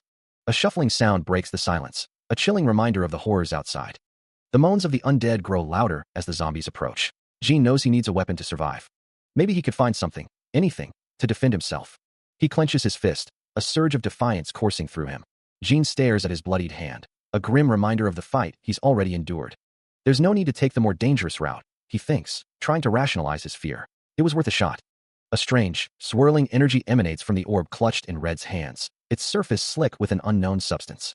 The effort of containing the object brings a pained grunt from Red, his brow furrowed in concentration. The bandages wrapped around his hands crackle with dried blood, a testament to the struggle he's already endured. Kneeling on the cold, damp floor, Red fights to maintain his grip, his red eyes wide with a mixture of pain and determination. With a metallic clang, the orb slips from his grasp, tumbling onto the grimy surface. Red flinches at the sound, his body tensing as he anticipates the unknown. A guttural growl echoes through the tunnel, the sound of something inhuman drawing closer. The camera focuses on Red's bloodied hands, the orb resting precariously close to his injured flesh. He sniffs the air, a primal instinct warning him of the danger lurking nearby. A shuffling sound grows louder, the unmistakable tread of the undead closing in. The tunnel is filled with the moans of the approaching zombies, their decaying forms illuminated by the dim light. The undead shuffle forward, their decaying bodies dragging along the ground as they sniff the air for their next meal. One zombie, its face half rotted away, inhales deeply, the sound a wet, gurgling rasp. More of the shambling corpses join the chorus of sniffs, their senses heightened, closing in. The horde continues its relentless advance, driven by an insatiable hunger. His eyes narrowed, Red grits his teeth, a surge of determination hardening his features. Injured and kneeling, he clutches his side, blood staining his clothes, but his resolve remains unbroken. His hand trembles slightly, a testament to the strain he's under, but a faint light begins to emanate from his palm. Power surges through him, his hand now glowing with intense energy, lines of force crackling around his fingers. The zombies, sensing their prey, begin to sneak closer, their movements becoming more deliberate, more predatory. One of the undead emits a guttural groan, a sound of ravenous hunger escaping its decaying throat. Unleashing his power, Red sends a blast of energy towards the approaching horde, the air cracking with the force of his attack. Standing tall, he unleashes a surge of power, the ground trembling beneath his feet as he prepares to face the undead onslaught. He launches a kick, sending a zombie sprawling. Red reaches out, hand outstretched, to grab something. A bloodied hand grips a makeshift weapon. The weapon crashes down, splitting a zombie's skull. A severed zombie head lies on the ground, tongue lolling. He leaps forward, kicking another zombie off its feet. More zombies close in, their rotting mouths agape in a silent roar. Red swings the weapon again, cleaving through another undead foe. A zombie lets out a guttural scream. Red's face is a mask of grim determination. He grapples with a zombie, struggling for control. He is sent sprawling as a car slams into him, the world a blur of metal and asphalt. A chorus of guttural snarls rises as the zombies close in, their rotting faces contorted in a frenzy. Rising to meet the horde, Red swings a makeshift weapon, the impact echoing with a sickening thud. He continues to thrash at the undead, the sounds of splintering bone and tearing flesh filling the air. The weapon connects with a sickening spulch, sending gore flying. More strikes land, each blow a desperate attempt to keep the relentless horde at bay. A spray of crimson erupts with each impact, painting the scene in a macabre tableau. Blood trickles down Red's face, obscuring his vision as he struggles to catch his breath. He kneels, panting heavily, the metallic tang of blood filling his senses. His grip tightens on the bloodied weapon, knuckles white against the stained wood. He wonders why something won't melt. Red's brow furrows in frustration. Is it because? His hand clenches, the sound of straining tendons echoing in the silence. Black tendrils swirl around his bloodied hand, an unnatural dance of darkness and crimson. Red, his face smeared with blood and a bandage covering one eye, seems to be in shock. His hand clenches tighter, a surge of energy emanating from his palm. A voice echoes in his mind. These hands, they only respond to metal. The zombie-like creatures shriek in unison, their guttural cries echoing through the dilapidated structure. A makeshift spear pierces through the grotesque figures, the sound of tearing flesh a sickening counterpoint to their roars. The spear thrashes violently, carving a path of destruction through the decaying bodies. Blood splatters across the walls and floor, painting the scene in a macabre tapestry of gore. A final spurt of blood erupts from the wounds, signaling the end of the gruesome assault. The air hangs heavy with the metallic tang of blood, punctuated by ragged breaths. He struggles to his feet, his body battered and bruised, each inhale a painful reminder of the brutal encounter. A wave of confusion washes over him. Why? Why won't this melt? Is it because? He forces his will upon the weapon, electrical sparks dancing around his trembling hand. The metal begins to swirl and melt, succumbing to the intense heat. These hands, they only respond to metal. A hand, marred by a fresh, bloody X, twitches against a dark, textured backdrop. Crimson droplets stain the skin, hinting at a recent struggle. With a resounding slam, the undead descend from above, their decaying forms crashing into the scene. A desperate voice cries out, "Fuck? They won't stop coming." He grits his teeth, sweat beading on his brow as the relentless horde closes in. The air is thick with the stench of decay and the chilling moans of the undead. The zombies emit a guttural roar, their decaying hands reaching. Red knows he has to get out of there. He realizes, with a sinking feeling, that he's trapped. The weight of the situation presses down, heavy and suffocating. Driven by desperation, Red strikes out with a makeshift weapon, the impact echoing through the confined space. A sickening wham punctuates the chaos. A gnarled, decaying hand lunges forward, claws extended, ready to tear flesh. With a desperate fwit, Red slashes at a zombie, the blade meeting resistance against decaying flesh and bone. A sharp crack echoes as he is struck from the side, a pained ugh, escaping his lips as the force sends him staggering. Another zombie is struck with a wham, sent flying backward. The unseen attacker continues their assault. He slashes through a zombie, the sound of tearing flesh echoing in the confined space. Cry. Another zombie falls victim to his desperate defense. Slash. Red's face is a mask of grim determination, sweat and blood mingling on his brow. A zombie lunges, its decaying hands reaching for him. He is knocked to the ground, the air driven from his lungs. A zombie hand rips through the air, close enough to feel the fetid breath. Another zombie crashes down, adding to the chaos. Red's body is slowing down. He can barely dodge the attacks. He's at his limit. The zombies press in from all sides, a relentless tide of decaying flesh. At this rate, Red knows he'll die. The zombies attack in a frenzy, their guttural roars filling the air. A desperate thought echoes in Red's mind. He needs a weapon. A blinding flash erupts, accompanied by a high-pitched zing that cuts through the air. His hand reaches out, fingers outstretched as if grasping for salvation. A gunshot rings out as a zombie is struck, its body erupting in a shower of gore. He sprints through a dimly lit corridor, the air thick with the stench of decay. The gun barrel hisses, a plume of smoke rising from its muzzle. Red grips the weapon, his gaze hardened with grim determination. A zombie's face fills the frame, its eyes burning with malevolent hunger. The gun clacks as it's cocked, the sound echoing in the confined space. He stands defiant, a lone figure silhouetted against a horde of undead. Gunfire erupts, tearing through the ranks of the approaching zombies. His face contorts in a mask of fury, teeth bared in a feral snarl. Another zombie falls, its body riddled with bullets and bathed in its own blood. The undead close in, their guttural cries filling the air as one of them roars, "KRAR!" He unleashes a hail of gunfire, each shot a desperate attempt to hold back the encroaching darkness. Another zombie falls, its head erupting in a shower of gore. The horde presses in, a relentless tide of decaying flesh and gnashing teeth. A clawed hand reaches, but a bullet finds its mark, sending the creature staggering back. Another head explodes, painting the already blood-soaked ground a deeper crimson. He fires again and again, the gun bucking in his hand as more of the undead fall. Each shot is a desperate act, a futile attempt to stem the overwhelming tide. The roar of the gun echoes, a deafening counterpoint to the moans of the undead. More bodies crumple, but still they come, an endless wave of death. He stumbles, the world tilting as exhaustion claws at him. Blood streams from his mouth, a grim testament to the toll the fight is taking. Every time I shoot, all the veins in my jerk in response. It feels like I'm being sucked dry. If I keep this up, he is immediately set upon by the undead, their claws tearing at his flesh. Red grits his teeth, knowing he's too late to prevent whatever they're planning. A blinding flash of resolve ignites within him. He has to stop them, no matter the cost. The clang of metal echoes as Red deflects a blow with his shield, the force jarring his already weakened body. The zombies press their attack, their decaying hands reaching for him. He continues to fight, each swing of his weapon a desperate attempt to hold back the tide of rotting flesh. Red grits his teeth, knowing he can't hold them off forever. The strain is becoming unbearable. He needs something that can kill those things in one blow. Something sharp. A surge of energy courses through his hand, a faint glow emanating from his palm. Yes. Red realizes the gun puts too much strain on his body. He struggles, attempting to fend off the undead horde with a simple fork. The metal prongs offer little resistance against their decaying flesh. Surrounded, the zombies close in, their rotting hands reaching for him. He thinks, I need something better than this. A zombie's decaying face looms close, its red eyes filled with hunger.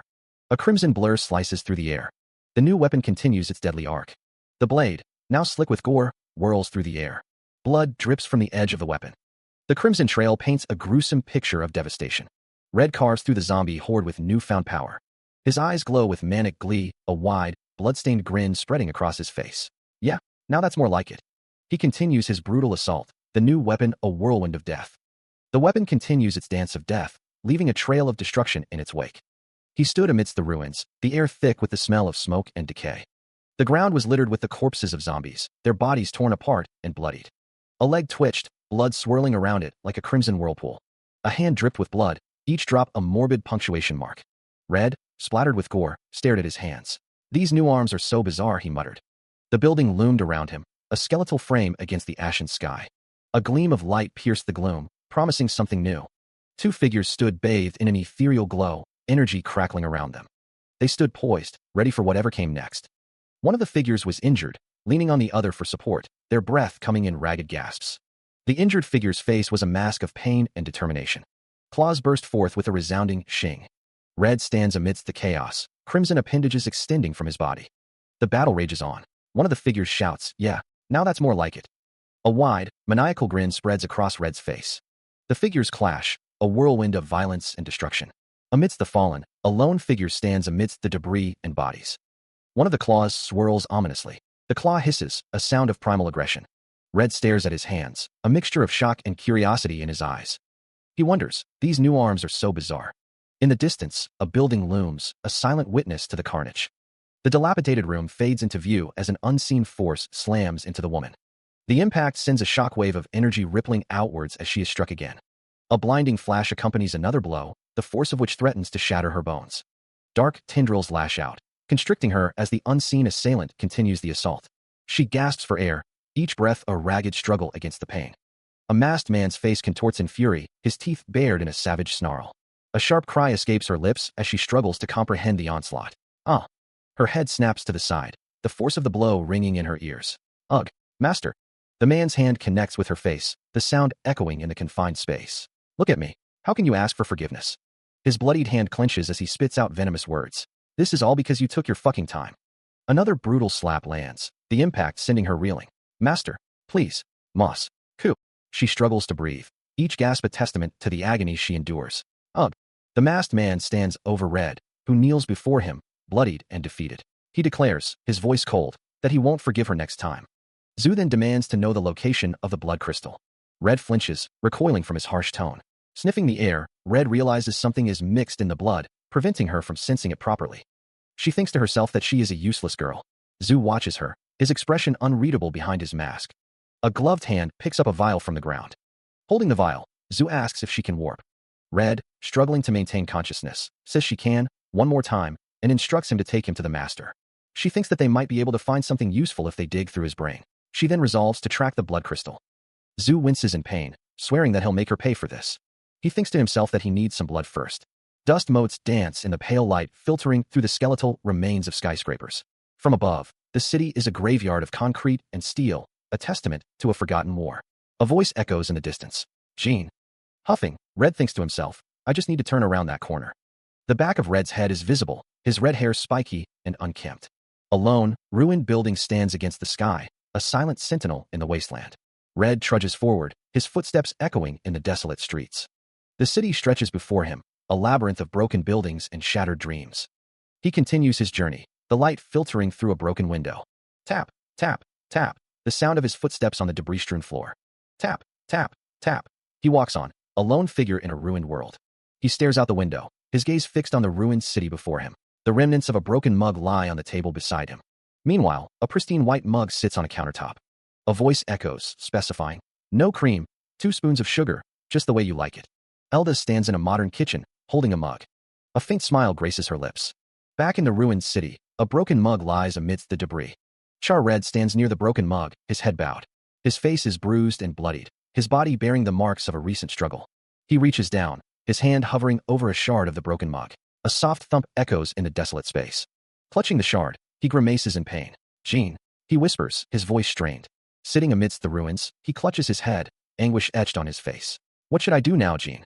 The room is in ruins, debris scattered across the floor. Red stands silhouetted against the light, his back to the viewer. The scene fades to black. The sound of tapping echoes through the ruined building as Red stands amidst the destruction. The tapping sound continues. The tapping sound persists as Red surveys the ruined cityscape. The scene fades to black again. Red pauses, his bandaged eyes facing the window. Meanwhile, a table is set with a cup. A white mug sits against a warm, sunny background. A voice recalls a specific order: no cream, 2 spoons of sugar. A woman with long blonde hair holds the mug, a faint smile playing on her lips. "Just the way you like it." A white mug sits on a table. A woman with blonde hair and red eyes stares forward. The woman wears a white shirt. A broken mug sits on a table. Jean's name is spoken. A man with red hair stands in a ruined building. The woman's hand rests on the table near the mug. The man's face is shown. The man's leg is bandaged. The man falls to the ground with a thump. The man holds the broken mug and groans. He clutches his head, pain lancing through him. Jean's name echoes in his mind. What should he do? What should he do now, Jean? He sits on the ground, injured. A phone blinks. The phone continues to blink. He looks up, his expression troubled as the phone blinks. He sits, injured, as the phone continues to blink insistently. It's his phone. He stares at his phone, which is locked and inside a bag. Red wonders why it's in there. Red mutters a desperate plea.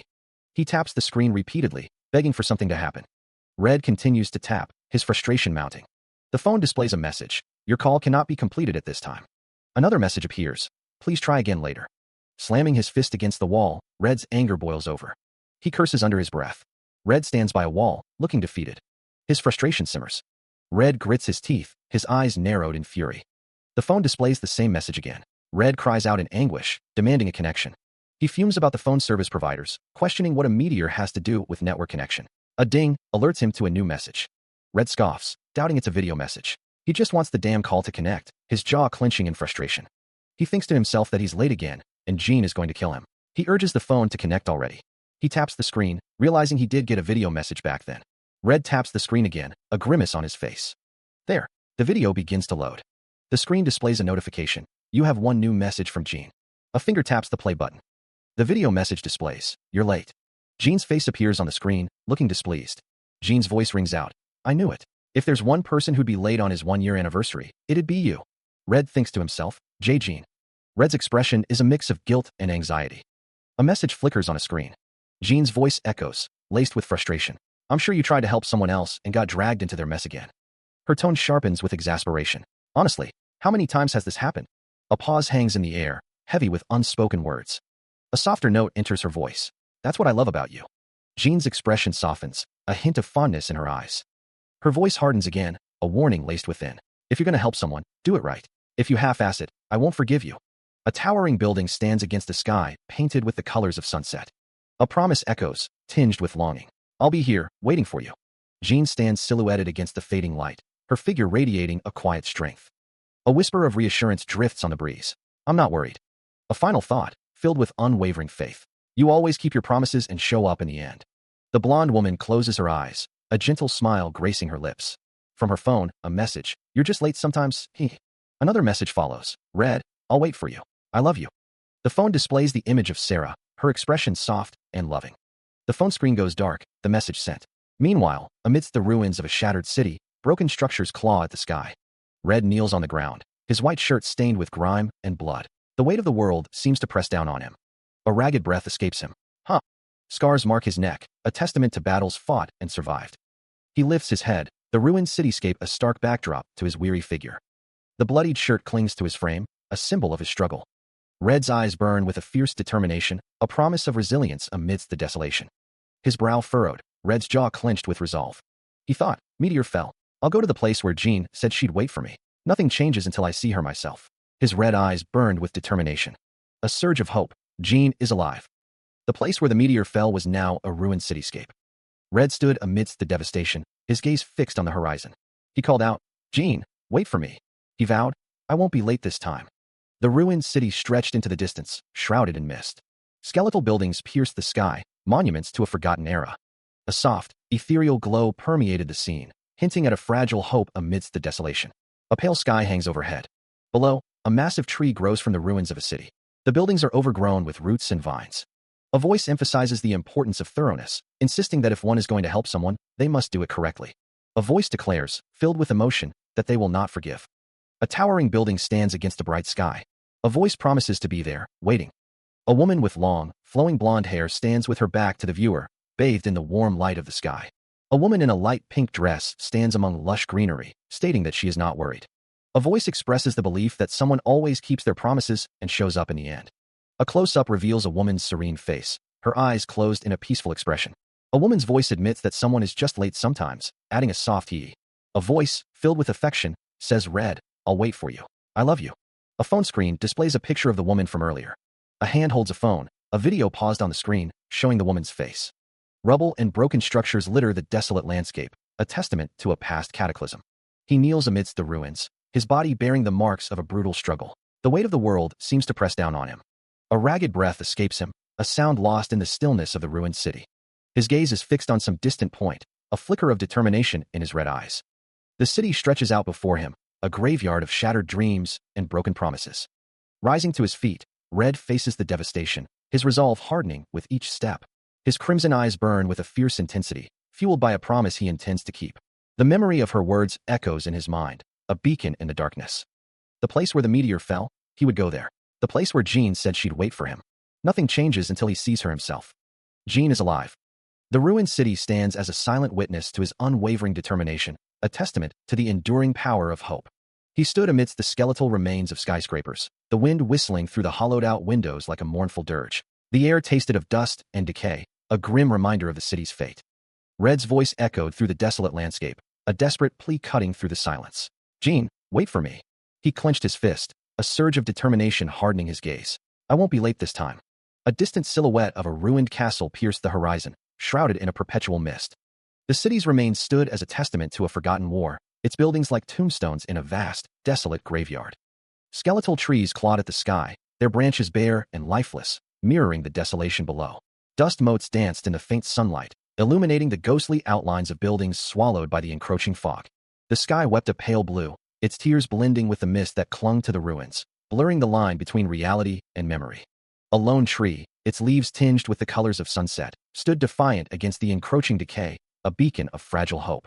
A building, strangled by the roots of colossal, ancient trees, glowed with an eerie, ethereal light, its windows like eyes staring into the abyss. The remnants of a shattered doorway framed a glimpse into a forgotten world, its shadows whispering tales of a life that once was. A cold cityscape looms, its buildings stark against the night sky. Snow falls lightly, dusting the rooftops and window ledges. The camera focuses on a modern building, its many windows reflecting the faint glow of the city lights. The air hangs heavy with a chilling dampness. A pained groan escapes her lips.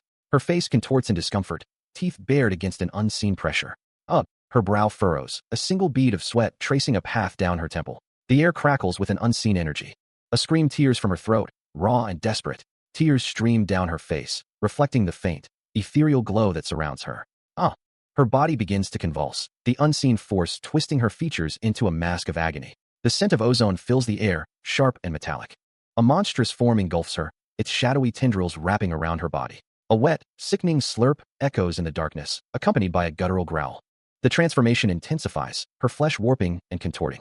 Blood streaks her skin, a macabre testament to the violent change. The slurping sound intensifies, a grotesque symphony of consumption and metamorphosis. A monstrous roar erupts, shaking the very foundations of the world. The creature's jaws open wide, revealing rows of razor-sharp teeth stained crimson. The transformation nears completion, the monstrous form solidifying. Blood drips from its claws, a chilling reminder of its violent birth. The creature stands tall, its demonic visage complete with horns and glowing red eyes. A chilling wind whips around it, carrying the stench of decay and corruption. Her transformation complete, Sarah looms over the other girls, a monstrous figure of nightmare. Elda, bound and terrified, can only whisper, "What the hell?" Misty screams, her voice cracking with fear as she clutches at her restraints. A guttural growl echoes through the chamber. The monstrous Sarah's face is a mask of predatory hunger, her eyes burning with a malevolent light.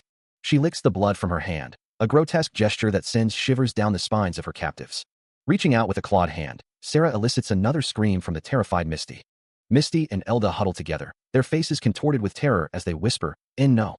A voice calls out, "Master." Sarah pauses, her monstrous form momentarily still. She speaks, her voice a chilling echo. "I'm sorry for disturbing your meal." Meanwhile, Sarah stands before a man in a suit, her monstrous form a stark contrast to his composed demeanor. A voice declares that the preparations are complete. A man with blonde hair and glasses stares intently. Rain falls in the darkness. Red and white energy swirls. White and black energy swirls violently. A close-up of a face contorted by swirling energy. A voice responds, "All right." A man with long black hair looks off into the distance. Darkness. The word blood is displayed. The title card reads, Bloodblade. 21, Sky Park. Part 01. Story/Art Yenyol Choi. A blue and white background fades into view. A colossal structure, part building and part organic growth, dominates the landscape. The scene shifts to the Sky Park interior. A system link is in process. The Mother Crystal connection is confirmed. The Mother Crystal glows with intense energy. An energy line is being connected to the doll. Energy is injected into the system.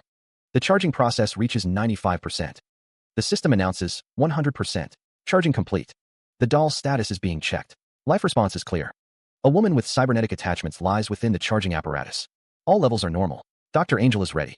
The man with white hair stands alongside another, observing the situation with a concerned expression. Fingers tap rapidly across a glowing keyboard, initiating the next phase. A blinding flash erupts as an energy beam strikes its target.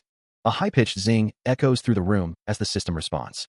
The energy beam continues to fire, a crimson streak against the dark backdrop. A resounding boom accompanies the formation of a protective barrier. The energy beam slams into the newly formed hexagonal barrier, sparks flying on impact. The man with white hair exclaims, "Increase power." The barrier's integrity is failing, registering a critical 0%. It's not working. A concentrated beam of energy intensifies. The order comes to increase the power to its maximum. Sarah's eyes widen in alarm. She wonders if the doll will be able to handle that much energy.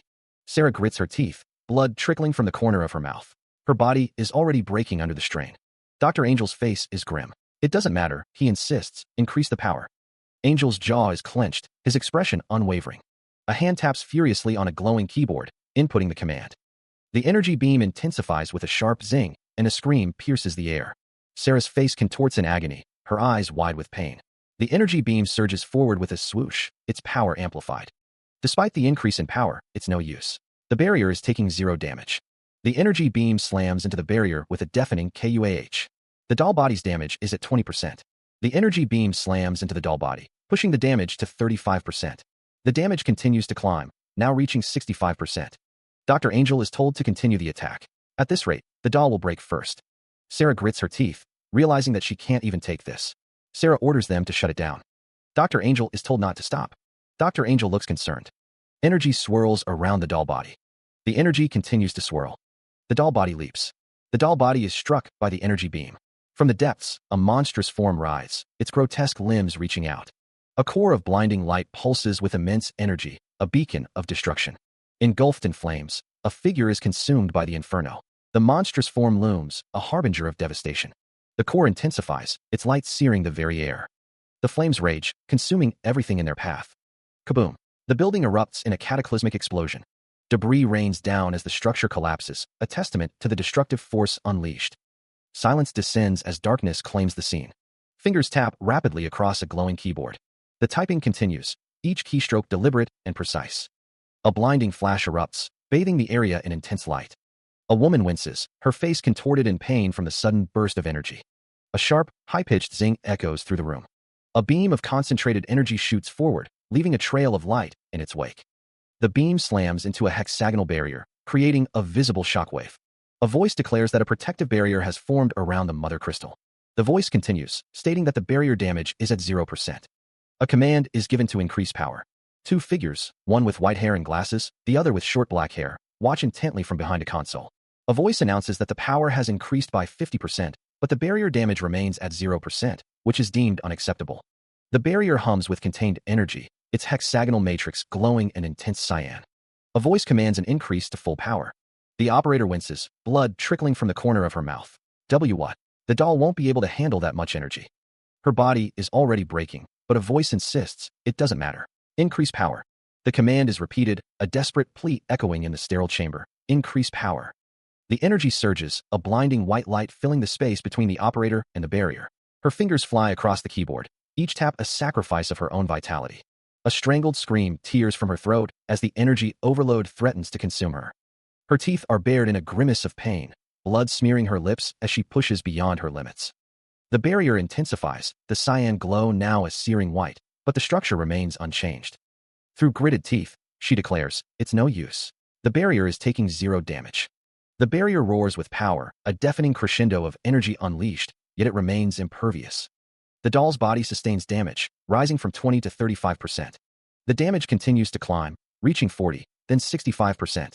A voice declares that at this rate, the doll will break first. Someone calls out for the doctor, exclaiming that the doll can't even take this. A voice commands to shut it down, while another urges not to stop. The sound of tapping echoes. A swirling mass of red energy pulsates. A figure leaps forward. A beam of light pierces through the scene. A monstrous entity looms, its form vaguely organic, with a pulsating red crystal embedded at its core. Below a massive, glowing honeycomb structure, a figure raises a hand, palm open, as if reaching out to touch the light. Flames lick around the figure's arm, the energy crackling in the air. Debris rains down from above, illuminated by the distant glow.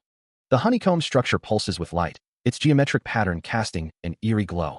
A deafening kaboom echoes through the air as something explodes in the distance. A building is consumed by a fiery explosion, its structure collapsing into a cloud of smoke and debris. The air smells of ozone and burning concrete. The skeletal remains of another building stand against the sky, rain and debris streaking past its broken windows. A blinding white explosion obliterates everything in its path. A fist clenches, energy crackling around it like static electricity. Darkness descends, punctuated only by the faint glow of the honeycomb structure. The figure, cloaked in shadow, reaches out to touch the glowing honeycomb structure, their long hair swaying in a non-existent breeze. A figure walks along a metal platform, the city stretching out before them. The blonde-haired figure speaks, Master. It's not even scratched. I guess it'll take more than brute strength. The two figures stand close, the taller one listening intently. A voice echoes, it won't allow anything to approach it. So this is the mother crystal. Two figures stand before a massive, glowing crystal formation. A voice declares, we drew the meteor here to get our hands on the blood crystal. We're this close. This can't be a dead end. A close-up reveals the face of the figure with long, black hair. The figure with long, black hair states, I believe that the shard will be the key to opening the mother crystal. The blonde-haired figure looks concerned. A voice asks, how is the search going? The figure with long, black hair looks towards the blonde-haired figure, awaiting an answer. One of the men states that it seems like Zod is dead. The other man questions the statement, asking if Zod is really dead. Antagonist Hitch asks about Hitch. The man responds with a simple, well. The narration states that the body damage is at 70%, but thankfully, her core is still intact. One of the men states that she's taken a lot. The narration states that despite the damage, they should be able to reuse her, instructing to retrieve the core and dispose of her. One of the men questions what's happening. The doctor states that she's still alive, to which Antagonist Hitch replies that he doesn't need defective dolls. Antagonist Hitch states that she couldn't even handle that, calling her a useless thing. Tears stream down her face, each sob a ragged gasp in the aftermath of the chaos. A voice crackles over the comms, declaring, this is Blood Crystal District 1. We have a situation. Send over the disposal team. The man on the phone, his expression grim, barks into the receiver, no, the medical team doesn't have to come. The same voice continues, cold and clinical. The doll will be incinerated as soon as her core is retrieved, so we only need the disposal team. Send them over immediately. Her face contorted in anguish, tears flow freely down the woman's cheeks. The woman watches, a silent witness to the unfolding tragedy. A figure plummets from above, a blur against the ravaged cityscape. A strangled cry escapes her lips, a sound of pure, unadulterated pain. Her hands tremble uncontrollably, a physical manifestation of the turmoil within. More tears cascade down her face, each drop a testament to her despair. Another figure falls, a silent scream lost in the wind. She sits amidst the wreckage, her body racked with sobs, a portrait of utter devastation. The doll trembles, her body racked with silent sobs. The trembling intensifies, a visible manifestation of her inner turmoil. One of the men asks, what's this? The doll's trembling continues, her head bowed in despair. The man explains, she's a doll Hitch keeps as a pet. He continues, she brought a human who might have information on the blood crystal. Hitch is tracking the blood shard. The man questions, a pet. Doesn't he know how important his mission is? This is no time to be playing with dolls. A disfigured figure, his face a grotesque mask of scars, spits out a single word, pathetic. The disfigured figure commands, tell Hitch to find the blood shard, no matter what. His voice a gravelly rasp, the figure warns, failure will cost him his life. A subordinate responds, his voice trembling, why yes, master. The doll's trembling reaches a fever pitch, her body a fragile vessel of fear. Hitch is no longer in view. Zhu barks at Dr. Angel, demanding information, not caring how he obtains it. The scene shifts to an unknown location, where Dr. Angel stands over an injured figure. Zhu's eyes glow ominously as he stares down at Dr. Angel. The injured figure remains prone, bloodied, and unmoving. A close-up reveals Zhu's sinister smile. Zhu remarks that it is nice to see a familiar face. Hitch assures Zhu that he will handle the task. Elsewhere, a figure states that the princess will be arriving soon, and they must have everything ready. The figure continues, stating that the desire of their people is on the verge of coming true. The princess. They will take back this world from the humans, and become the one and only queen and ruler of this world. To accomplish their goal, they must retrieve the object contained within the mother crystal. Two figures stand silhouetted before a structure that glows with an eerie light. A voice commands, demanding that they do anything to open the door. A figure calls out to their brothers and sisters, drawing their attention. A crowd gazes up at a towering structure, anticipation hanging in the air. The time they have all been waiting for has finally arrived, a figure announces. Standing on a precipice, a figure declares that the ritual will commence upon the princess's arrival. A collective sigh of relief escapes the gathered crowd. Finally, the order rings out, prepare the sacrifices. A close-up reveals a face contorted with fervor, eyes burning with zeal. A chilling promise echoes, they will pave the way for their queen with human blood. The crowd erupts in a unified chant, their voices rising in a chorus, for the queen. A pack of sinister figures, their eyes glowing red, grin menacingly. A voice booms, declaring, for the queen. Another voice commands, hunt the humans. A foot clad in dark material steps down onto a surface. Red stands on a rooftop, the city's water tower looming in the background. Red's gaze is distant, lost in thought amidst the ruins. The sharp lines of Red's suit emphasize his lean frame. The message relays that the princess will be arriving soon, and they must have everything ready by then. Two figures stand together, the taller one with dark hair and a long coat, the other with shorter, lighter hair. The desire of their people is on the verge of coming true. The princess. They will take back this world from the humans, and become the one and only queen and ruler of this world. To do so, they need to retrieve the object within the mother crystal. Two figures stand before a massive, glowing crystal structure. Do anything you can to open that door. Attention, my brothers and sisters. A large group of people look up at a tall building. The time they've all been waiting for has come. Standing atop a high structure, a figure announces, their voice echoing in the night, that the ritual will commence upon the princess's arrival. A collective sigh of anticipation sweeps through the assembled crowd. The moment they've been waiting for is finally at hand. A chilling command rings out, ordering the preparation of the sacrifices. The air crackles with dark energy. A close-up reveals a face contorted in bloodlust, red eyes gleaming with fanaticism, teeth bared in a predatory grin. A declaration echoes through the shadows. They will pave a way for their queen, a path paved with human blood. A chorus of voices rises, chanting in unison, for the queen. The chant intensifies, the fervor growing with each repetition, for the queen. The unified cry reverberates through the night, a testament to their unwavering devotion, for the queen. A new order is given, a chilling directive that sends a shiver down the spine. Hunt the humans. He stood atop the ruined structure, the wind whipping through the skeletal remains of the city. The city's devastation was etched on his face. TCH. The road below was destroyed as well. He muttered, I'll have to find another way. He yelled out in frustration. Taking a leap of faith, Red jumped towards another building. The city looms, a skeletal ruin against the overcast sky. The air hangs thick with the scent of decay and ozone. A desperate cry pierces the silence as a group of survivors flees through the ruined streets. KYA, I don't want to die. One of them screams, their voice raw with terror. The survivors stumble and scramble, their faces etched with fear as they try to outrun the unseen horror. A voice, strained with urgency, cuts through the chaos. Run, faster. A man with dark red hair and a bandage over his eye looks up, his expression a mix of determination and apprehension. The air crackles with unseen energy, the ominous sound of Tehe echoing through the desolate streets. A mechanical arm crackles with electrical energy, ready to strike. A scream is cut short as someone is brutally stabbed, the sound of stab punctuating the air.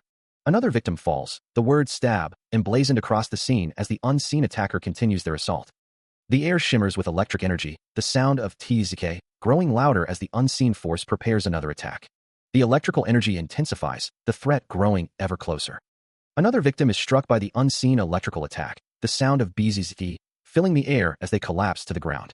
Gasping for air, Elda struggles to keep up. Red's breath hitches in his throat as they flee. An armed figure raises their weapon, shouting, "Don't stop!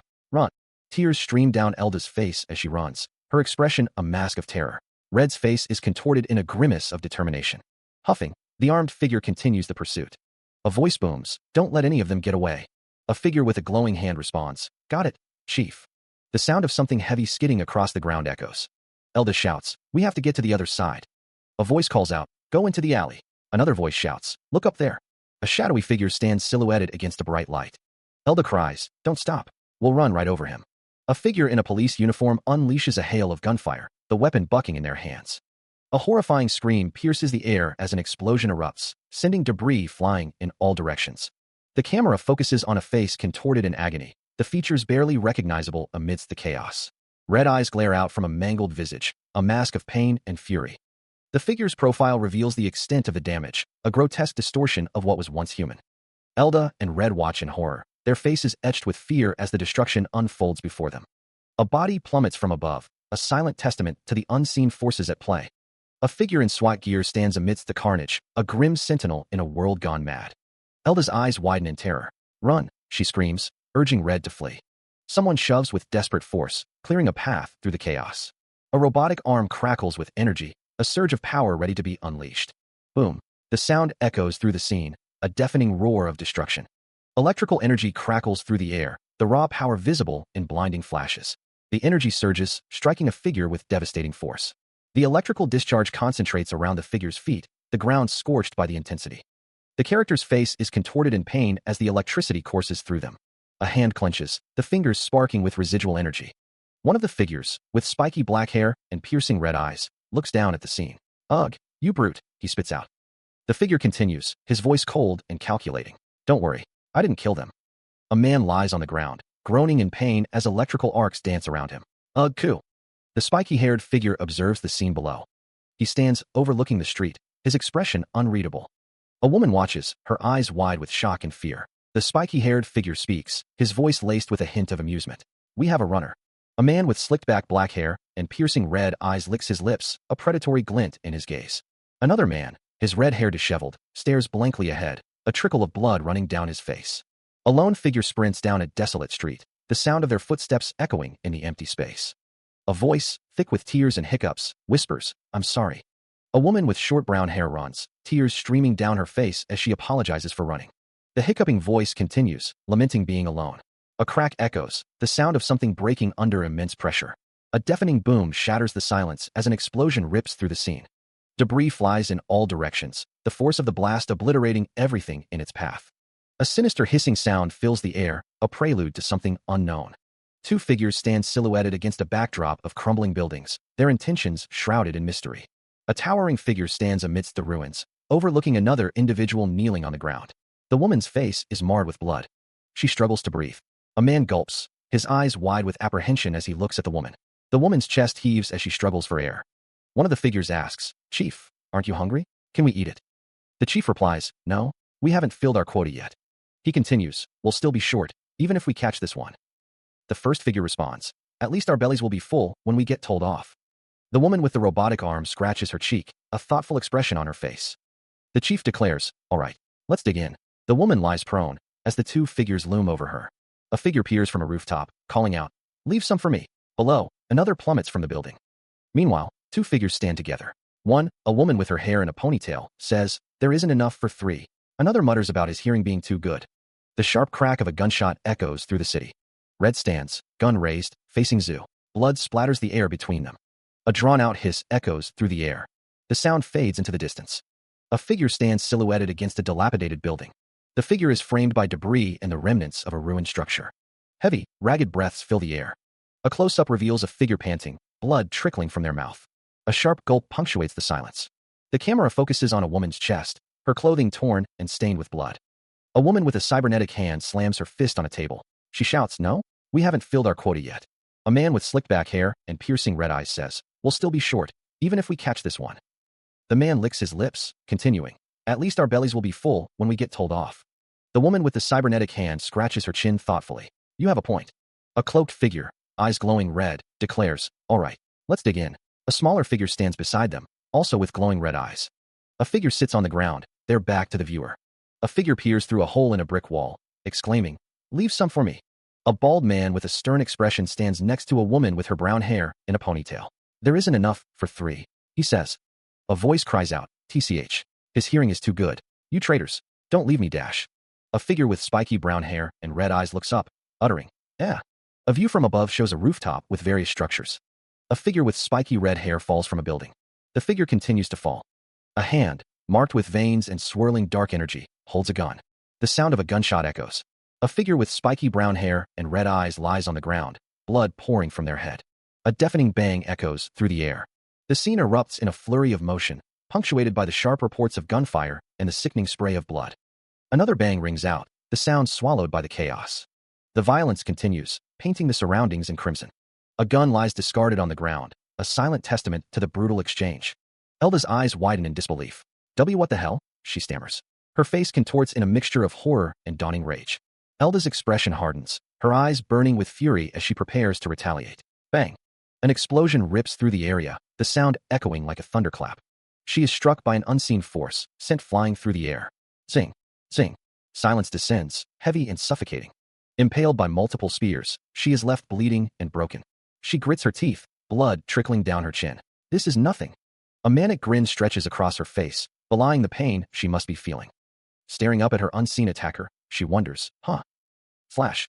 More spears pierce her flesh, the crimson tide flowing freely. She is left broken and bleeding. She cries out, the sound echoing in the night. A menacing figure looms, its expression promising pain. A robotic arm crackles with energy, ready to strike. I'm gonna kill you. A hooded figure watches, its intentions unclear. The robotic arm surges with power, lightning dancing around its metallic form. The air crackles with the sound of discharging energy. A sinister smile spreads across a face, relishing the impending attack. The robotic arm lunges forward, energy blasting towards its target. A figure sprints away, desperately trying to escape the onslaught. A deafening boom echoes through the city as the attack lands.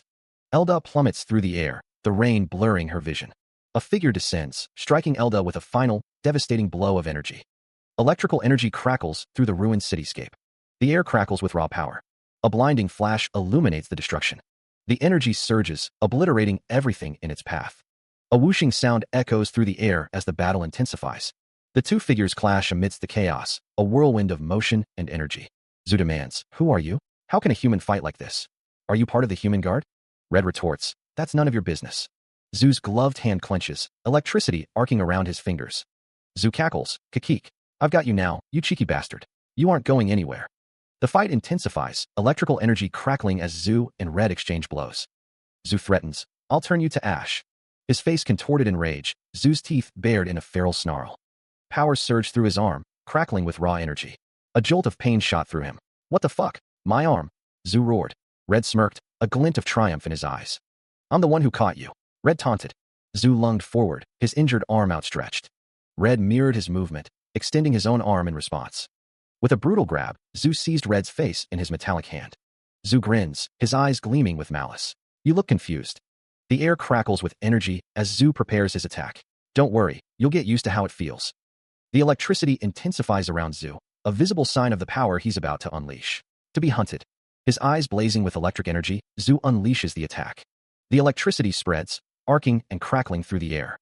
The air vibrates with the raw power of the electrical discharge. Zhu unleashes a torrent of electricity at Red, the energy coalescing into a blinding blast. The force of the electrical blast sends Red hurtling backward with a deafening boom. Zhu's face is illuminated by the lingering electricity, his expression a mask of manic glee. The electricity begins to dissipate, leaving a trail of fading sparks. The last vestiges of the electrical attack flicker and fade. Silence descends as the final spark of electricity vanishes. The air crackles with residual energy. Tears stream down Elda's face as she stares up at the robotic hand, its glowing core a stark reminder of the recent attack. Red's crimson hair is visible in the foreground, while the imposing figure of Zhu looms above. Jean watches with concern etched on his face. He gently places a hand on Elda's shoulder, offering silent comfort. Debris litters the ground. Zhu's face contorts in rage as a surge of power emanates from his hand. The robotic arm glows with intense energy. Zhu exclaims, what the fuck? My arm? The robotic arm spins violently. Zhu sneers. You think you're the one who caught me? Kakik. What a dumbass. Zhu grins maniacally, declaring, I'm the one who caught you. Zhu screams. Red stands defiantly, his own robotic arm crackling with energy. Debris swirls around them. Red's robotic arm hurtles forward. Zhu's eyes widen as Red's robotic hand reaches for him. His robotic arm, a fusion of metal and menace, gleamed under the harsh light, ready to strike. Zhu tilted his head, a flicker of amusement dancing in his crimson eyes. You look confused, he observed. Unleashing the power within, Red's robotic arm crackled with raw energy as he lunged forward, the air thick with the scent of ozone. Zhu's voice dripped with a sinister anticipation. Don't worry, you'll get used to how it feels. His face contorted in a predatory grin. Zhu's eyes gleamed with manic delight. To be hunted. The robotic arm of Zhu began to resonate, crackling with energy as it prepared to meet Red's attack. The air itself seemed to vibrate with the building tension, a symphony of crackling energy filling the space. The force of the impact sent Zhu reeling, a shockwave of pure energy erupting around him as debris rained down. Standing amidst the chaos, Red remained unyielding, his silhouette framed by the electric storm he had unleashed. The sound of the impact echoed through the chamber, a deafening boom that reverberated in their bones. Zhu's face was a mask of agony, his mouth agape in a silent scream as the electric current coursed through him. Through the dissipating energy, a lone figure could be seen, a silhouette against the blinding light. The world is a canvas of muted grays and blues, the sky a hazy veil over the ruined cityscape. Dust motes dance in the faint light, swirling like lost memories in the desolate air. A woman's face is etched with fear, tears streaming down her cheeks as a massive, robotic hand looms over her. Red stands amidst the decay, his expression unreadable as he surveys the scene. The woman from before kneels before a towering robotic figure, her face a mixture of terror and supplication. The skeletal remains of skyscrapers claw at the sky, monuments to a forgotten era. A water tower, scarred and rusted, stands sentinel over the ruined city, a silent witness to its fall. Red stands with a group of people, their faces grim as they look out over the devastated landscape. A voice echoes from a phone screen, the words hanging heavy in the air. Have you seen this woman? The phone displays a paused image of a woman, her face frozen in a digital limbo. The group stood amidst the ruins, their faces etched with concern. The weight of their search pressed heavily on them. The somber mood hung in the air as they considered their next move. He thought so, his expression unreadable. Sarah stared intently at the phone in her hand, her brow furrowed with worry. A voice broke the silence. I think I know where you could go to ask. Sarah's eyes widened slightly as she spoke. You might be able to find someone who's seen her if you go there. She continued, a glimmer of hope in her voice. Or, your girlfriend might already be there. Red's expression shifted, a flicker of concern crossing his face. Central Station? Survivors. Sarah looked up, her gaze meeting his. Can you tell me more? One of the men states that it's as she said, adding that their comms were still working right after the meteor fell. A soldier escorts a woman, mentioning that they received orders to come to the Central Station. Another man says that they are going south to the Central Station. The man continues, explaining that surviving soldiers have established a base there to protect civilians. Someone asks Char Red to come with them. The soldier escorts the woman, mentioning Central Station and Jean. Char Red thinks that Jean could be there and that he should check it out. He wonders what if Jean is waiting for him at Sky Park. Char Red decides he will go check Sky Park before he heads to the Central Station. Someone warns him to avoid 21st Street when he heads south, as it's surrounded by those monsters. The group asks Char Red where he is headed, confused as to why he isn't coming with them. Char Red states he is going to Sky Park. He looks off to the side, a grim expression settling on his face. The mention of Sky Park draws a variety of reactions from the group. What? One of them exclaims, his face etched with disbelief. A voice cuts through the rising tension. That's a bad idea. Another man speaks up, his voice laced with urgency. We just escaped that area. A stark warning echoes in their minds. That place has turned into a nest for ghouls and vampires. The image of a zombie lurking within Sky Park flashes before them, a chilling reminder of the horrors that await. The grim reality sinks in. Their troops were wiped out trying to escape that place. A desperate plea rings out. Going there is suicide. Come with us. A glimpse of a SWAT team reinforces the gravity of the situation. Red's expression hardens as he presses for information. All the roads to Sky Park are destroyed. How did you manage to get out? The camera focuses on the speaker's collar, hinting at a hidden detail. The man's voice trembles slightly as he reveals, 7th Bridge is still intact. Someone wonders if he is really going to go there. The man's expression is unreadable as he looks off into the distance. He thinks to himself that someone is waiting for him there. Elsewhere, a lone figure stands on a rooftop overlooking a sprawling cityscape. The group wishes Char Red good luck. A voice booms out, warning that if he goes to Sky Park, he'll die. Elda grabs Char Red's arm, her expression filled with worry. Someone urges him to just come with them. A man with a gun stands ready, his face etched with concern. His teeth are clenched, his expression strained. Someone shouts a warning, telling the man to step away from him, as the man cocks his gun. A woman speaks, the words, he's been bitten, appearing in a speech bubble. Panic grips the faces of the onlookers as they recoil from an unseen threat. A man gestures towards the lift, his expression unreadable as he orders them to move. A gruff voice booms, "Stay back," as a man levels his weapon, the metallic click echoing in the tense air. The barrel of the gun is pointed directly at the group. The man with the red hair extends his hand, urging, "Come with us." A voice commands, "Leave immediately." The red-haired man's expression is unreadable. The gun is still pointed at the group. Fear contorts the faces of the group as they huddle together. One of the group utters a soft, "Ah." Tears streamed down Misty's face, her expression a mask of raw anguish. A hand drooped, the fingers limp and lifeless. A man with a bandage covering one eye grimaced, his expression a mixture of pain and regret. The collar of a dark coat framed a pale neck. Turning his back on the others, the man began to walk away. Misty watched him go, her hands clasped tightly together as she tapped her foot nervously. Her eyes, wide with a desperate plea, followed his retreating figure. Misty's voice cracked as she called out, "Mister." She watched him disappear into the distance, a classmate standing beside her. A voice called out, "Thank you." The man continued his departure, the word "pause" emblazoned on his back. A voice expresses gratitude. Tears welling in her eyes, Misty expresses her thanks. "Thanks for saving me." The man's back is turned. The city is eerily silent, save for the guttural growls echoing from the streets. A horde of the undead shuffles aimlessly, their moans a chilling reminder of the city's fate. More of the shuffling undead fill the streets. Jean peers cautiously from the alleyway. The main street is too dangerous. We'll have to move through the alleys. Jean, armed with a rifle, glances back at Sarah, his expression grim. "We just have to go a bit farther. Hang in there." Sarah replies, "We should have brought that man with us." Jean looks ahead, his brow furrowed with concern. There could be a cure at the station. Jean's eyes widen slightly as he whispers to Sarah, "Look at them." A somber thought hangs in the air. They were once someone's parents. The shuffling undead continue their relentless march, a haunting reminder of the lives lost. Once they were lovers, but now they've lost themselves. The undead feast, the sounds of crunching bones and slurping blood filling the air. Once petrification starts, it's only a matter of time before someone turns into a ghoul, becoming a monster that only craves blood. The ghoul snarls, a grotesque parody of its former self. There's no cure. This world has gone to hell. Sarah looks on with a worried expression. But that man, how did he kill those vampires when guns don't even work on them? Sarah and Jean look on, contemplating the question. Hee, I saw. A gun made of blood came out of his hand, and then, bang. Then he absorbed the vampire's weapon and said, "Don't worry, you'll get used to how it feels to be hunted." That's how. TZZK. He killed it. A figure points directly at the viewer. He was so cool. A gun came out of his hand. He absorbed the weapon? That's ridiculous. It's true. I saw it with my own eyes. Sure you did. A group of people walks down a street. I'm telling the truth. A figure plummets from the heights of the city, the ground rushing up to meet them. The wind whips around the falling figure, their cloak billowing out behind them like a dark wing. A grimace contorts their face as the air screams past, the impact drawing ever closer. A mask obscures the lower half of their face, hiding their expression as they brace for the inevitable. A swooshing sound fills the air as they accelerate towards the unforgiving ground. Below, the neon sign of a restaurant blurs in their vision, a fleeting glimpse of the world they're about to rejoin with brutal force. From the grimy streets, a shout pierces the air. Run! The desperate cry echoes between the towering buildings. Run! A strangled cry escapes their lips as they hurtle towards the unforgiving concrete. Arc! Their arm slams against a rough wall, the impact sending a jolt of pain through their body and splattering blood against the stone. A sickening thump reverberates through the air as they strike the ground. The impact shatters the silence, their bodies sprawled amidst a pool of blood on the cold, unforgiving street. He sprints towards the towering structure, a silhouette against the pale sky.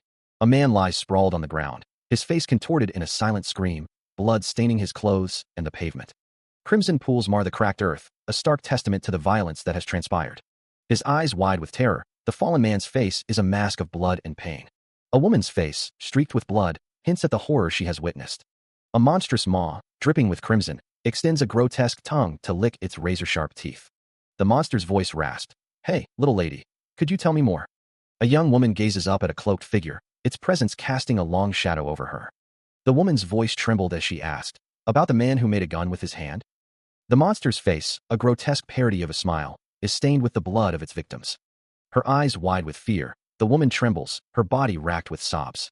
Tears stream down her face as she struggles to contain her terror, her body shaking uncontrollably. A raw, desperate scream tears through the air, a sound of pure agony. The city groans under an unseen force, buildings fracturing and collapsing as if struck by a titan's blow. A cold, relentless rain begins to fall, washing over the ruins and adding a layer of bleakness to the devastation. Debris continues to rain down, a constant reminder of the cataclysm that has befallen this place. The cityscape is a graveyard of steel and concrete, streets choked with rubble, and the skeletons of once proud buildings reaching towards the sky. Twisted metal and shattered concrete form a grotesque sculpture of destruction, a testament to the power that has been unleashed. The rain continues its mournful dirge, blurring the edges of the ruined city and creating an atmosphere of profound desolation. A trembling hand, marred by strange crystalline growths, plunges a syringe into its own flesh. A sharp hiss echoes in the silence as the substance is injected. The hand spasms violently, the crystalline growths pulsing with an eerie light as the injection takes effect. Gasping for breath, the unseen figure struggles against the pain, each inhale a ragged, desperate plea. Amidst the wreckage, a lone figure stands silhouetted against the gray sky, their posture conveying a sense of utter defeat. Another ragged breath escapes the figure's lips, a sound lost in the vast emptiness of the ruined city. Only two left. He holds two vials filled with a luminescent liquid, his expression a mix of concern and resignation. A thought bubble surfaces, betraying his anxiety. What's going to happen to me when I run out of these? Red slumps against a cold, grimy wall, his gaze drifting upwards as if searching for answers in the oppressive darkness. A fragmented thought echoes in his mind. What am I? Elsewhere, a group of terrified people huddle together, their faces etched with fear and desperation. A muffled sound escapes one of them, a mere lost in the surrounding chaos. A woman's face is contorted in anguish, tears streaming down her cheeks as she clutches at something unseen. Back with Red, the weight of his situation is palpable in the grim set of his jaw. His hand clenches, a silent expression of mounting tension. His grip tightens on the vials, the glass digging into his skin as he fights to maintain control. He steels himself, pushing aside the looming dread. I'll worry about that later. Red lowers his gaze, a flicker of determination igniting in his eyes. Right now, I have to focus. He leans against a crumbling pillar, the rough stone cool against his palm. The city stretches before him, a silent testament to a forgotten war. The skeletal remains of skyscrapers claw at the sky, monuments to a bygone era. He walks towards the bridge, the wind whipping through the ruined cityscape. A sign indicates Sky Park is 4 kilometers away. Debris litters the ground, a chaotic mosaic of shattered concrete and twisted metal.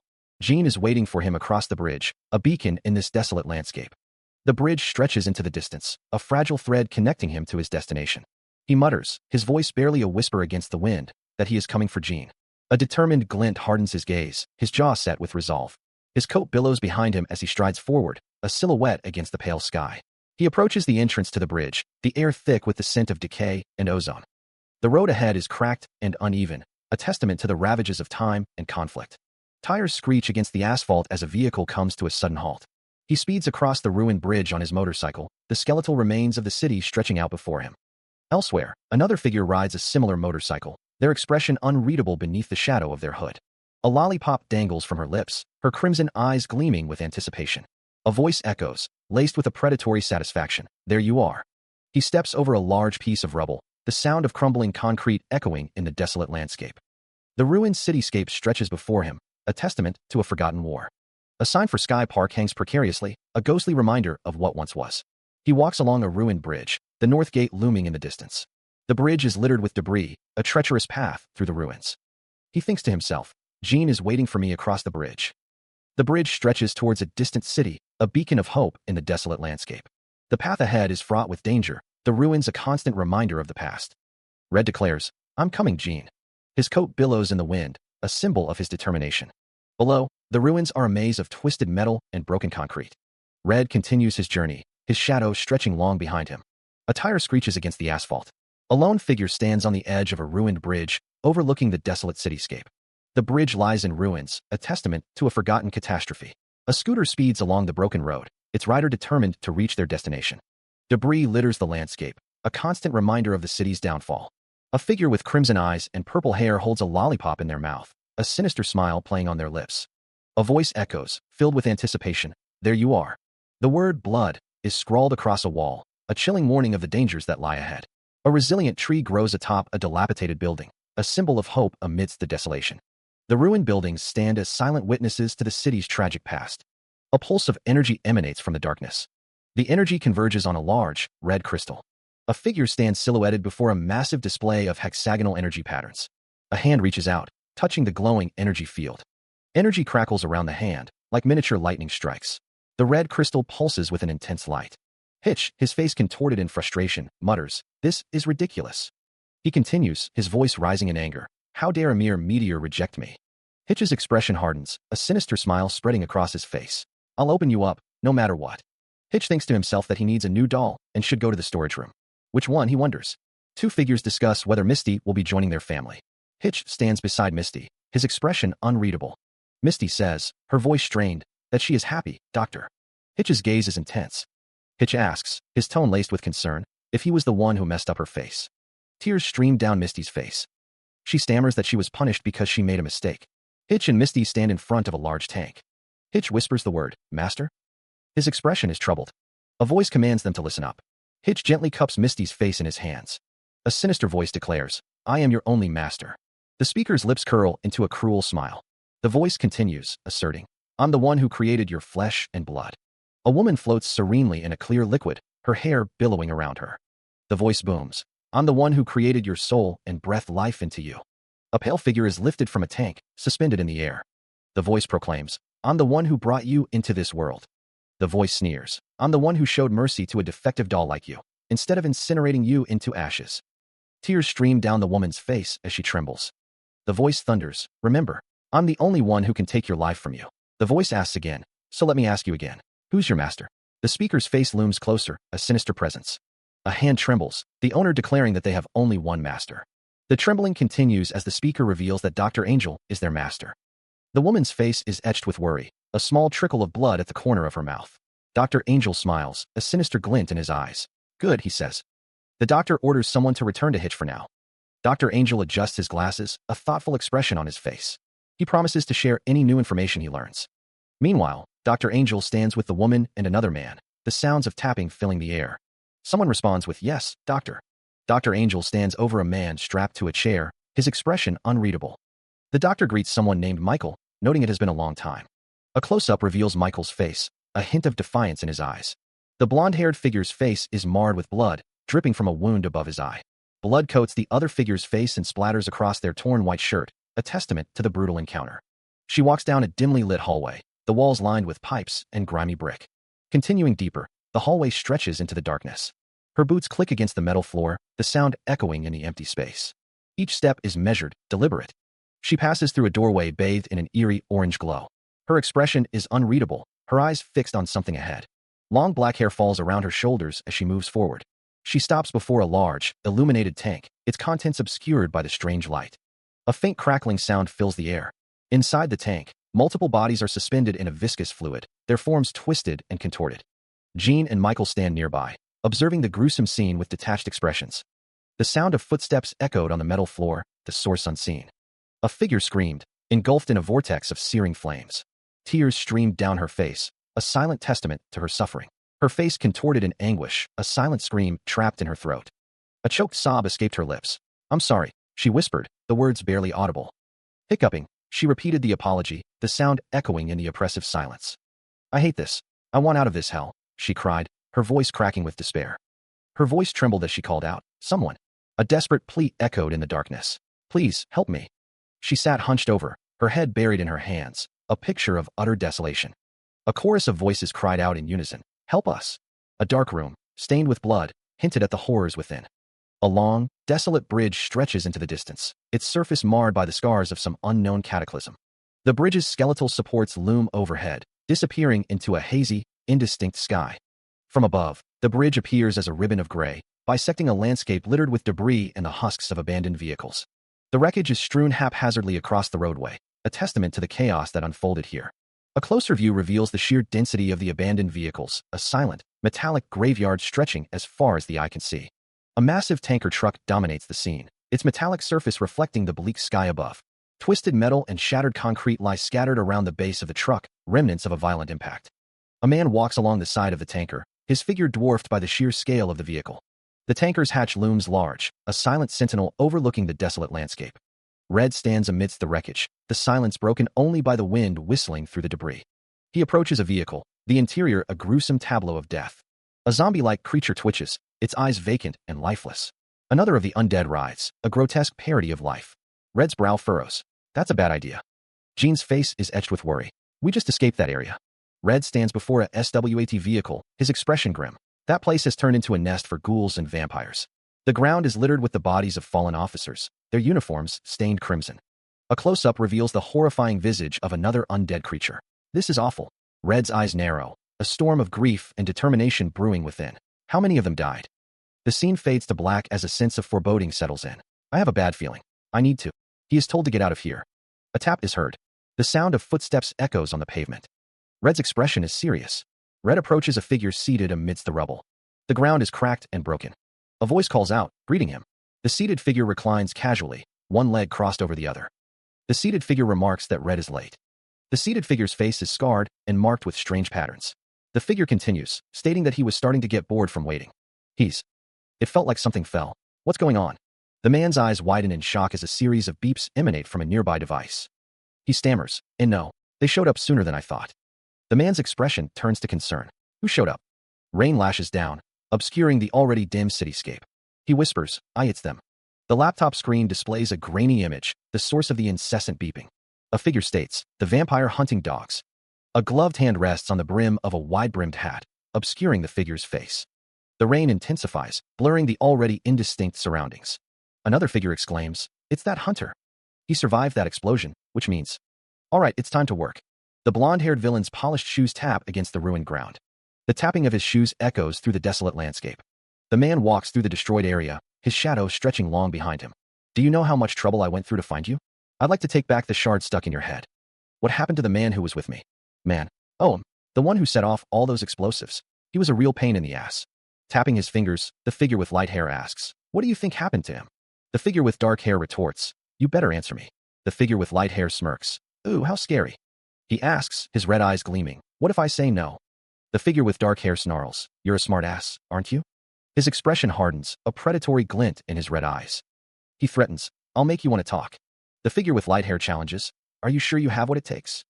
A sinister grin spreads across his face, his red eyes burning with malice. A low rumble echoes through the air. The ground cracks and shatters, buildings reduced to rubble. The city lies in ruins, a testament to unimaginable power. A figure with blonde hair is seen falling backwards as a figure with dark hair looms over them. The figure in the dark suit reaches out. A monstrous figure with red skin and sharp teeth appears. A voice declares it's time to get to work. A blonde-haired figure peers down, their expression unreadable. The sound of footsteps echoes through the ruined city. Heavy boots tread on the debris-strewn ground. The blonde-haired figure stands amidst the ruins, surveying the scene. Another figure, with dark red hair, stands in opposition. The dark-haired figure's shadow stretches long across the desolate landscape. The figure continues to walk, their destination unknown. The blonde-haired figure confronts the other, their voice laced with anger. Do you know how much trouble I went through to find you? I'd like to take back the shard stuck in your head. The dark-haired figure scoffs. In your head, what happened to the man who was with me? The figure dismisses the question. Man? Oh, him. The one who set off all those explosives. The blonde-haired man clicked his tongue, a gesture of annoyance. He was a real pain in the ass. The red-haired man's voice dripped with menace. What do you think happened to him? You better answer me. The red-haired man's lips curled into a cruel smile. The blonde-haired man's expression remained unchanged, a mask of indifference. He stated flatly, what if I say no? The red-haired man's eyes narrowed. You're a smartass, aren't you? He grinned, revealing sharp teeth. I'll make you want to talk. The red-haired man challenged. Are you sure you have what it takes? The blonde-haired man's red eyes glinted with defiance. Elsewhere, the ground was littered with massive chunks of debris. The city lay in ruins, the aftermath of a devastating explosion. A voice echoes, commanding, see for yourself. A swirl of motion. A gun lies on the ground, surrounded by a swirling pool of blood. Red presses the barrel of the gun against the woman's head. The man's grip tightens on the weapon, his knuckles whitening as he holds the gun firmly against her skull. Red's eyes are wide, a bead of sweat trickling down his temple as he stares down at the woman. The man says, don't worry, I'm not going to kill you. Tears stream down the woman's face, her expression a mixture of fear and defiance as the gun is cocked. He states, I'm going to take you in alive. The gun clicks, a cold, metallic sound that echoes in the silence. He continues, but you only need to be able to walk. The man chuckles, a chilling sound that sends shivers down the spine. Let's get rid of anything else you don't need. Kikik. A gun roars to life, spitting lead. The bullet tears through flesh, impacting a shoulder.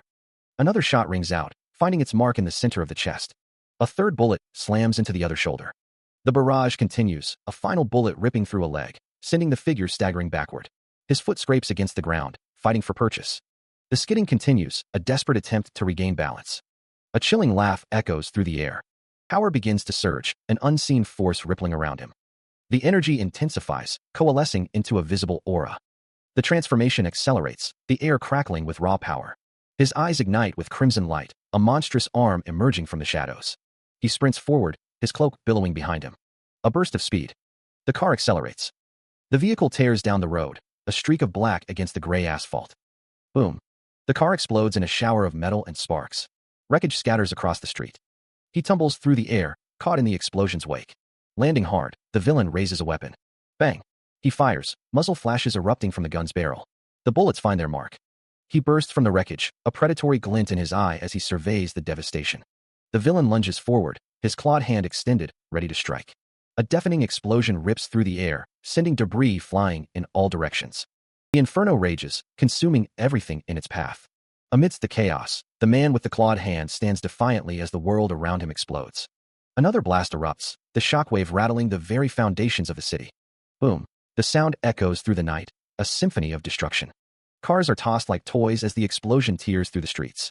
The bridge collapses in a fiery spectacle, a testament to the sheer power unleashed. He is sent hurtling through the air amidst the chaos of the explosion. Debris rains down, the remnants of the devastation he wrought. Crashing through the wreckage, he leaves a trail of destruction in his wake. He coughs, struggling to regain his composure amidst the dust and smoke. Another cough racks his body as he pushes himself up. The villain roars, "What the fuck?" A new voice calls out, "Over here. Focus." The blonde man kneels on the ground, leveling a weapon. He asks, "How are you going to make me talk this way?" The villain stares down the barrel of the gun. Red calls out, trying to draw attention to himself. A fierce battle erupts between two figures, their movements a blur of aggression. One of the combatants, clad in a dark suit, taunts his opponent, demanding to know how he will be forced to comply. His adversary, battered and bruised, retorts with a defiant question, challenging him to make him talk. The glint of steel catches the light as a gun is raised, promising a violent escalation. A hail of gunfire tears through the air, leaving one figure wounded and bleeding. The shooter continues to unleash a barrage of bullets, the sound echoing through the space. A hand lies amidst shattered glass, a testament to the brutal intensity of the conflict. The sound of sting cracking echoes through the air. Amidst the chaos of shattered debris, Red clashes with the unknown villain. The villain's leg is shown. A gash opens on the villain's shoulder, blood welling up. Another wound appears, this one on the villain's side. The unknown villain remarks, "Ooh, nice move." Red's chest is shown with a wound. Red's hand clenches tightly. Red curses, "Fuck." Close-up of Red, blood streaming down his face. The unknown villain taunts, "Kakik, but you missed." The unknown villain readies a gun, the sound of the mechanism clicking into place. He levels the gun, preparing to fire. The shot rings out, the bullet hurtling towards its target. Blood splatters as the bullet finds its mark. More blood sprays into the air. Red grits his teeth, enduring the pain. "Is this it?" The unknown villain smirks, his eyes gleaming with malice. "Don't you have anything else up your sleeve?" Red steels himself, preparing for another attack. "Wait for it." His face contorted in pain and determination, Red prepares to retaliate. The bullets streak through the air, leaving trails of light in their wake. The projectiles continue their deadly journey. The bullets close in, their red trails a stark warning. The bullets impact, the sound echoing in the air. He is immediately assaulted by a barrage of energy blasts, each one exploding with a deafening bang. Another attack follows, a crimson slash tearing through the air. The onslaught continues, another slash narrowly missing its mark. Red, dodging the incoming attacks, returns fire with a manic laugh. "Ha ha ha, yes, that's more like it." The unknown villain, enduring the hail of bullets, shouts, "You're finally making this worth my while. Shut the fuck up." A bullet finds its mark, splattering blood across the villain's face. The villain, unfazed, continues to laugh maniacally. "Ha ha, more, more." Red keeps firing, demanding, "Give me more." The ground rumbles as a vehicle speeds away. The rumble intensifies as the car races forward. A massive explosion erupts, sending debris flying into the air. Debris rains down as the bridge continues to crumble. A high-pitched hiss pierces the air. He stands amidst the wreckage, surveying the destruction. Chunks of concrete and twisted metal litter the road. The air is thick with dust and the smell of burnt fuel. Red remains on the ruined bridge, seemingly unharmed. A voice cackles with glee. "Kakik, this is so much fun." The same voice continues, dripping with dark amusement. "I haven't felt this kind of suspense in a long time." Red struggles to catch his breath, his face streaked with blood and grime. The blonde-haired figure's voice echoes, laced with anticipation. "Kakik, it'd be shame for the fun to end too soon." A sinister grin stretches across the villain's face, their red eyes gleaming with manic energy. The villain's voice rings out, a chilling invitation. "Let's play. Come, my hounds." He announces that it's feeding time, a blinding light erupting around him. The villain's massive foot slams down, the sickening smack echoing through the ruined landscape as it connects with Red. The monster's face contorts in a predatory snarl, its red eyes gleaming with hunger. The villain and his monstrous companions leap down, descending upon their prey. Red lies prone on the shattered ground, blood splattering around him from the brutal assault. Debris explodes outward as the villain continues his relentless attack. Tumbling amidst the wreckage, Red struggles to regain his footing. The villain's foot looms over Red, threatening to crush him completely. With a metallic clack, Red cocks a pistol, preparing to fight back against the overwhelming odds. Eyes blazing with fury, Red grips the pistol, ready to unleash a storm of bullets. His eye, bloodied and wide with shock, reflects the horror unfolding around him. From the darkness, a glimpse of the undead. Red eyes gleam with predatory hunger. A grotesque maw, dripping with crimson, opens in a silent roar. A horde of the infected shambles forward, their vacant eyes fixed on some unseen prey. Even in death, the remnants of a life cling to them. A tactical vest hangs loosely on a decaying frame. Recognition flickers across Red's face, a dawning horror mixing with the pain. A grimace twists his features, a silent vow etched in the lines of his face. A voice, strained and desperate, cuts through the silence. You recognize their faces, don't you? The zombie's face contorts into a mockery of a smile, revealing rows of jagged teeth. Rage boils over, a guttural curse escaping Red's lips. You fucker. His teeth bared, a snarl contorting his bloodied face. Red prepares for a final stand. The villain declares, I brought you a special present. His red eyes gleam with malice. A sinister grin spreads across his face. Ha ha ha, let's have some fun. He throws his arms wide, announcing, all right, let's get this party started. Rain streaks down around him. A horde of zombies roars, their decaying faces contorted in hunger. One zombie snarls, craw. Its red eyes burn with a feverish intensity. A zombie shouts, come on, you mutts. It's a party. From above, the camera shows a group of zombies surrounding a figure lying on the ground. The camera zooms in on the figure, revealing it to be Red, lying amidst rubble and debris. The surrounding area is littered with broken concrete and signs of destruction. Red's face is visible, streaked with blood and dirt. His expression is grim, a mixture of pain and determination etched on his features. Lying on the ground, he is surrounded by a horde of the undead. One lunges forward, its decaying face a mask of hunger. The zombie's maw gapes open, revealing rows of jagged teeth and a grotesque, lolling tongue. Bang! A close-up reveals a face contorted in rage, the eyes burning with a crimson intensity. A monstrous maw, dripping with fresh blood, fills the frame. In the distance, two figures stand silhouetted against a pale sky. A horde of grotesque, zombie-like figures snarl and claw, their eyes vacant and hungry. Bloodied hands, stained crimson, reach out from the darkness. A face, bruised and battered, grits its teeth in silent fury. A voice taunts, dripping with malice. You recognize their faces, don't you? The battered man snarls, you fucker. A close-up of a bloodied mouth, teeth bared in a feral snarl. A voice promises, laced with sinister glee, I brought you a special present. Zoo's face fills the frame, a grotesque grin plastered across his painted visage. The villain throws his head back, a chilling laugh echoing through the air. Ha ha ha, let's have some fun. Zoo spreads his arms wide, a manic glint in his crimson eyes. All right, let's get this party started. A horde of grotesque, zombie-like figures emerges from the shadows, their eyes burning with a malevolent red light. They emit guttural snarls. The villain's voice drips with cruel amusement. Come on, you mutts. It's a party. Zoo's command rings out, laced with malice. Tear him apart. The zombie-like creatures surge forward, their decaying limbs dragging across the ground. The horde advances, their shadows stretching long and menacing. The creatures close in, their hunger palpable in the air. A figure with bloodied red hair hangs their head low, blood dripping from their face. The zombie-like creatures close in on their prey, their snarling faces a mask of hunger. A monstrous figure lunges forward, its eyes burning with a malevolent red light. Teeth bared, it closes the distance with terrifying speed. The world turns crimson as the creature's attack lands. Blood splatters across the scene, painting a gruesome tableau of violence. A gaping maw, slick with blood, dominates the view. The air hangs thick with the metallic tang of spilled life. A hand grips a pistol, knuckles white with tension. The weapon is raised, a desperate act of defiance against the encroaching horror. The creature's face contorts in a savage snarl, its red eyes gleaming with predatory hunger. It is a mask of pure, unadulterated malice. A grotesque tongue lolls from the creature's mouth, dripping with saliva and gore. The stench of decay fills the air, a harbinger of death. A bloodied mouth, teeth bared in a silent scream, is all that remains visible.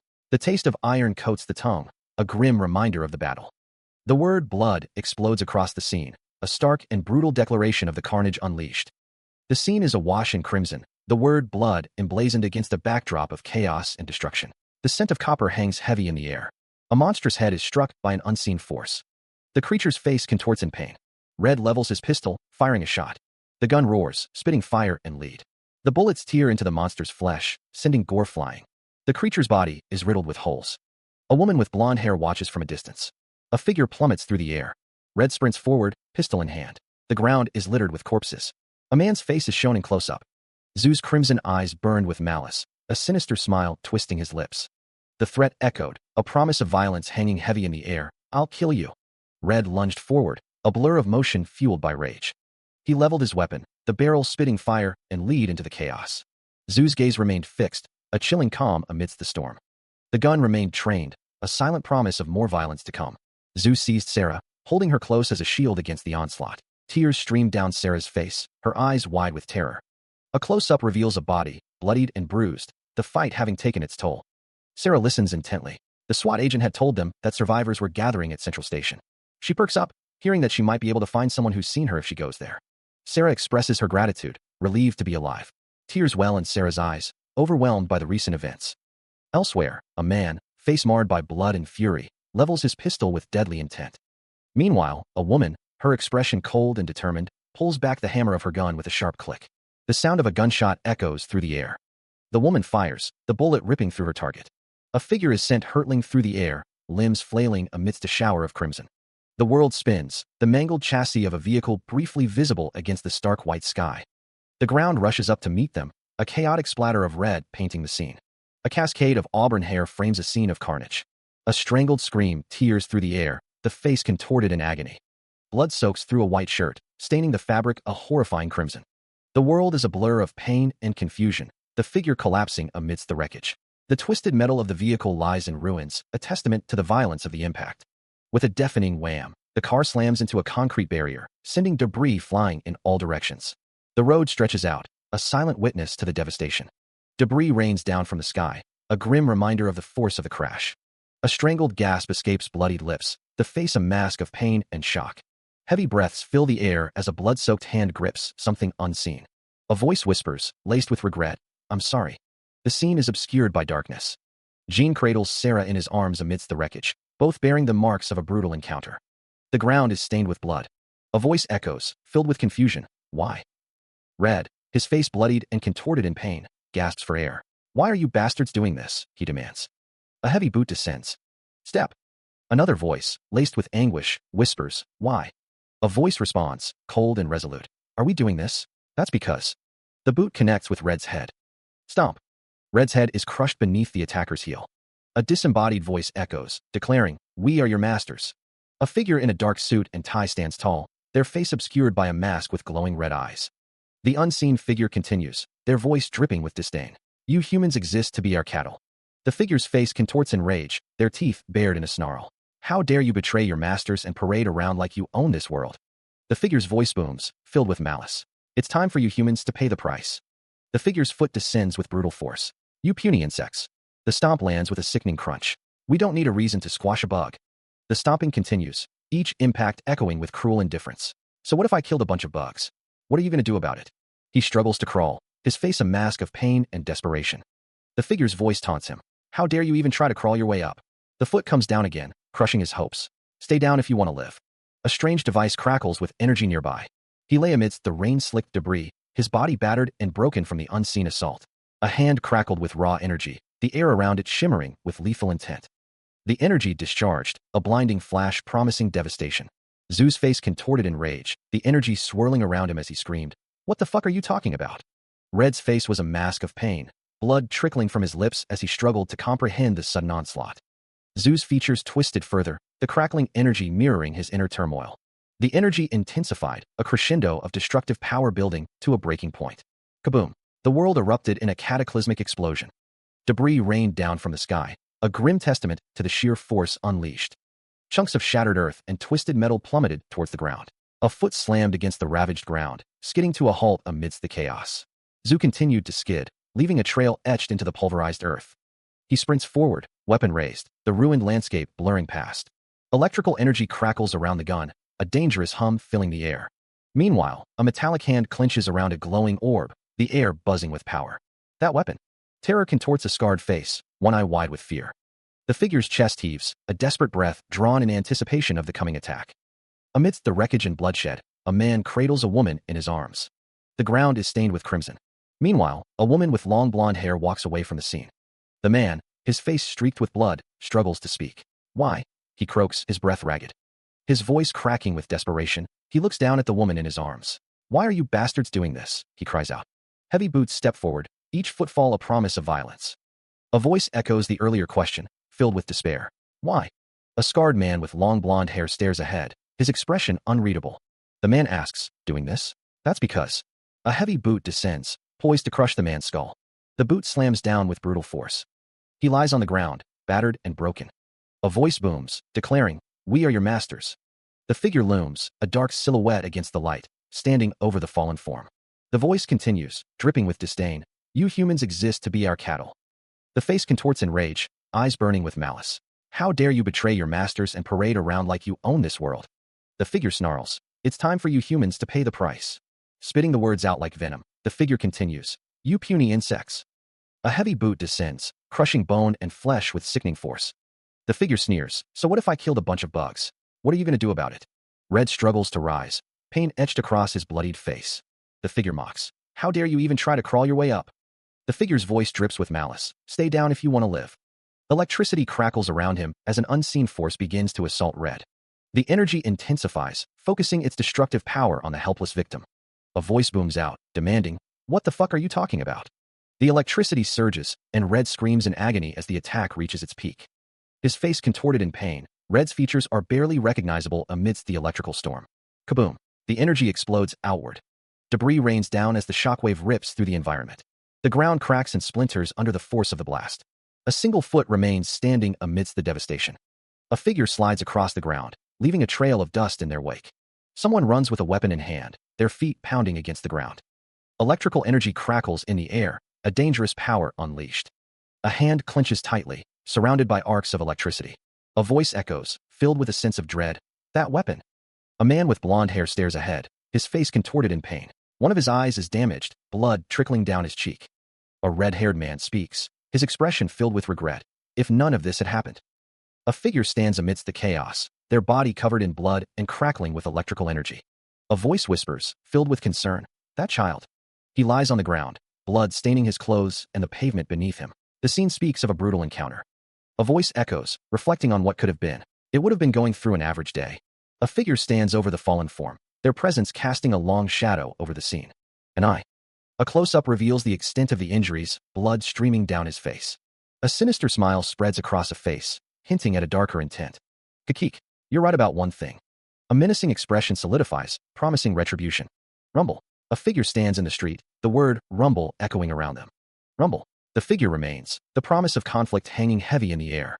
The scientist charges forward, his lab coat billowing behind him as he closes the distance. A voice booms, filled with arrogant confidence. Hitch grits his teeth, his expression a mask of determination. The voice continues, I don't need a reason to squash a bug. Zoo's eyes glow with malevolent energy, a wide, unsettling grin spreading across his face. The air cracks as a fist slams into its target. A devastating blow connects. The force of the impact sends Hitch reeling. He is sent flying backwards, a helpless figure against the sky. Zoo stands amidst crackling energy, a triumphant aura surrounding him. The vehicle looms in the background, a silent witness to the brutal exchange. Cars and debris are scattered across the street, a testament to the destructive force that has passed through. The aftermath of the battle is a scene of utter devastation. A figure plummets through the air amidst the wreckage. A car lies overturned, its wheel spinning uselessly. The mangled remains of a vehicle are a stark reminder of the violence that occurred. She stands amidst the wreckage, a lone figure surveying the destruction. Dark shadows loom over the scene, adding to the sense of foreboding. The sky is dark and ominous, reflecting the chaos below. Zoo raises her arms, her expression grim as she faces the devastation. The gun is raised, aimed with deadly precision. Zoo's eyes are filled with a cold determination as she mutters, it's no use. The gun roars, spitting fire and lead into the chaos. The world erupts in fire and chaos. A deafening bang echoes through the ruined cityscape as another explosion tears through the debris.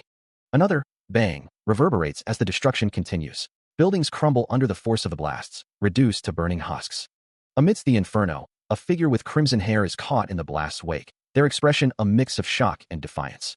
The world fades to black, consumed by the all-encompassing destruction. Red tumbles through the air, a lone figure falling amidst the chaos. Below, a blonde-haired figure stands amidst the wreckage, a gun raised in their hand.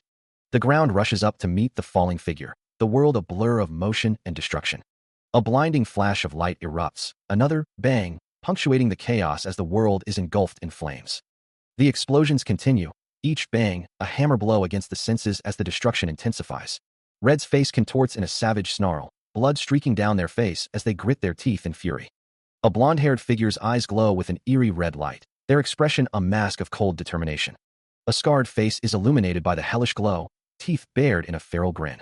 A bloodied face is caught in the harsh light, a grimace of pain and rage etched into every line.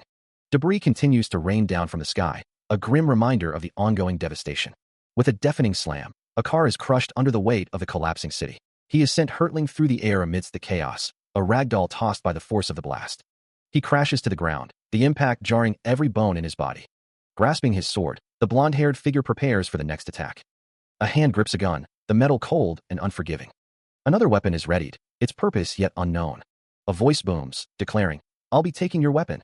The two figures face each other, their expressions twisted with rage and determination as lightning crackles between them. His fist crackling with electrical energy, Red prepares to strike. The attack lands, eliciting a cry of pain. Hitch cocks his weapon, the metallic click echoing in the tense atmosphere. The gunshot rings out, blood splattering across the scene. Zhu lunges forward, blade flashing in the dim light. Red, wounded and enraged, shouts, "You moron!" Zhu, his face contorted in frustration, wonders, why? Can't I absorb it? A body falls heavily to the ground, the sound echoing through the rain-soaked environment.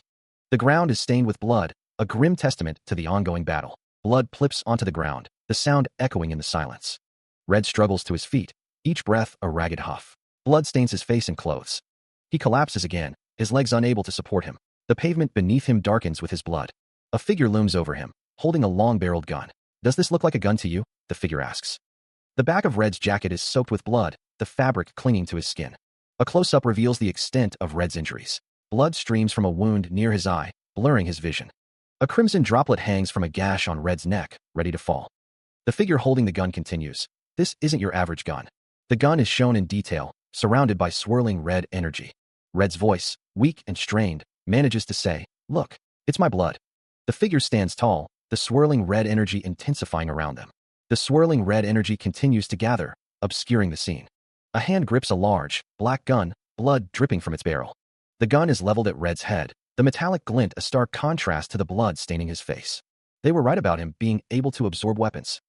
A figure with long blonde hair and strange markings on his face stares intently. "That's definitely one of our soldiers' weapons." A hand clad in a metallic glove rests on the ground. Being able to use a blood weapon is hard enough to believe, but he can even absorb other weapons. Red struggles to breathe, his face covered in blood. Each gasp is a painful effort. "Guy is dangerous. I'll have to leave with his blood crystal." The blonde-haired figure cocks the gun, the metallic click echoing in the air. "I'm afraid you'll have to die here." The blonde-haired figure looms over Red, the gun pointed directly at him.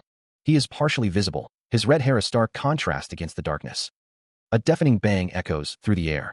A fierce battle erupts as the figure with long blonde hair clashes with the figure with short dark hair, their movements a blur of violence amidst a spray of blood. The figure with short dark hair grits their teeth, face contorted in rage.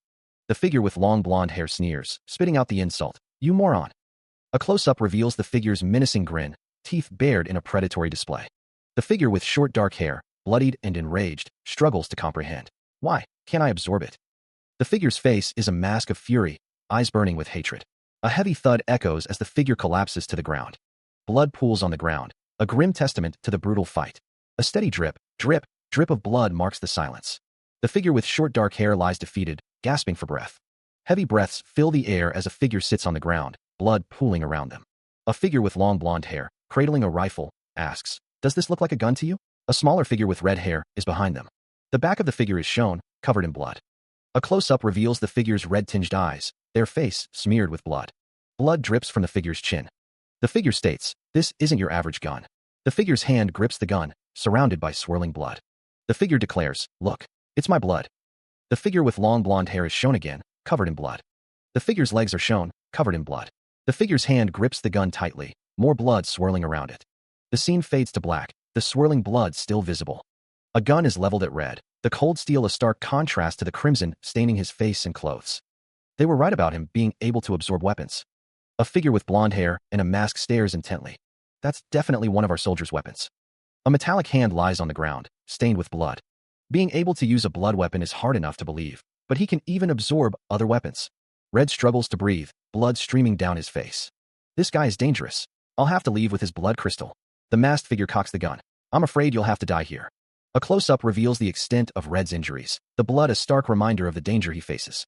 Hitch's face contorts in a grimace, his red eyes burning with malice. Heavy boots crunch on the shattered ice, each step deliberate and menacing. The ice cracks further, the sound echoing through the desolate landscape.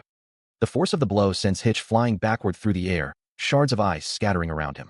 Hitch, reeling from the impact, stammers, "Double what? The..." More ice fragments strike Hitch, eliciting a pained ugh.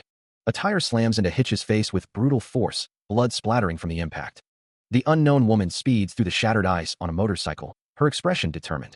The motorcycle's tires grip the ice, propelling the rider forward with relentless speed. The unknown woman's pink eyes gleam with a predatory intensity. Her expression is one of fierce determination, teeth bared as she grits her jaw. The motorcycle slams violently against the ground, sending shards of debris flying. The road is littered with broken pieces of the vehicle. The crash site is a scene of destruction, with twisted metal and shattered glass scattered across the asphalt. The motorcycle continues to skid along the road, a screeching sound echoing through the air. A dark skid mark is left behind, a testament to the force of the impact. The tire grinds against the pavement, sending sparks flying as it loses control. Her eyes widen in a mix of shock and pain, her mouth agape in a silent scream. A voice calls out, filled with a desperate urgency. "You." Hitch's face is a mask of blood and pain, his eyes filled with a burning rage. Darkness descends, a void punctuated by faint purple streaks. A network of cables and metallic structures looms in the stark light.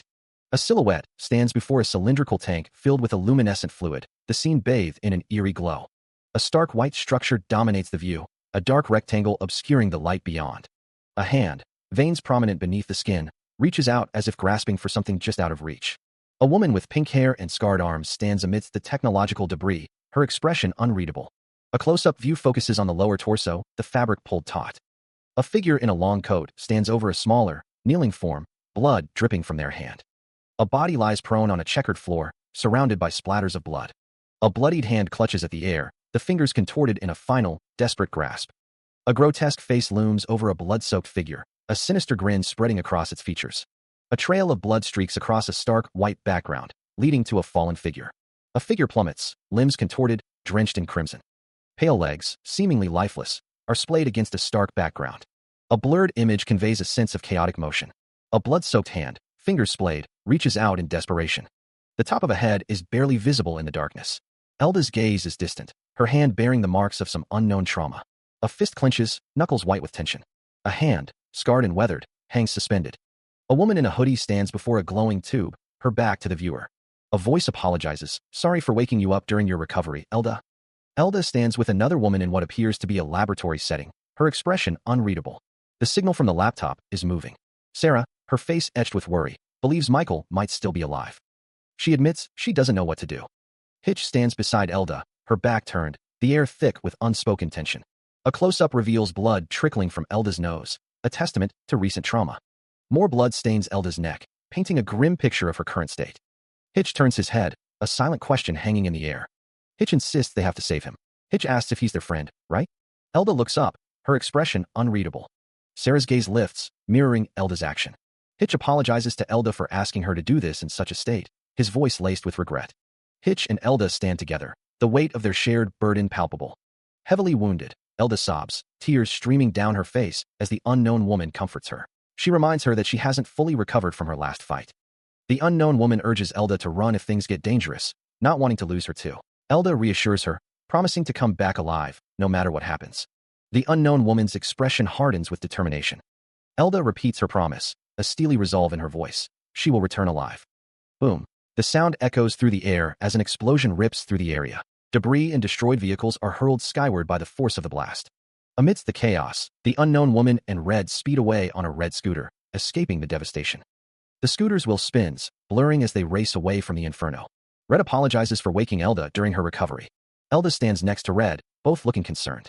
The signal from the laptop is moving. Elda looks down, her expression worried. Elda thinks that Michael might be alive. Someone voices their uncertainty, admitting they don't know what to do. Red stands with another person, both looking in the same direction. Red's face is shown in close-up, blood running from his nose. Red declares that they'll just have to save him. Someone asks if he's their friend, right? Tears welling in her eyes, Elda whispers her name. Elda apologizes. Red embraces Elda, expressing regret for involving her in such a dire situation.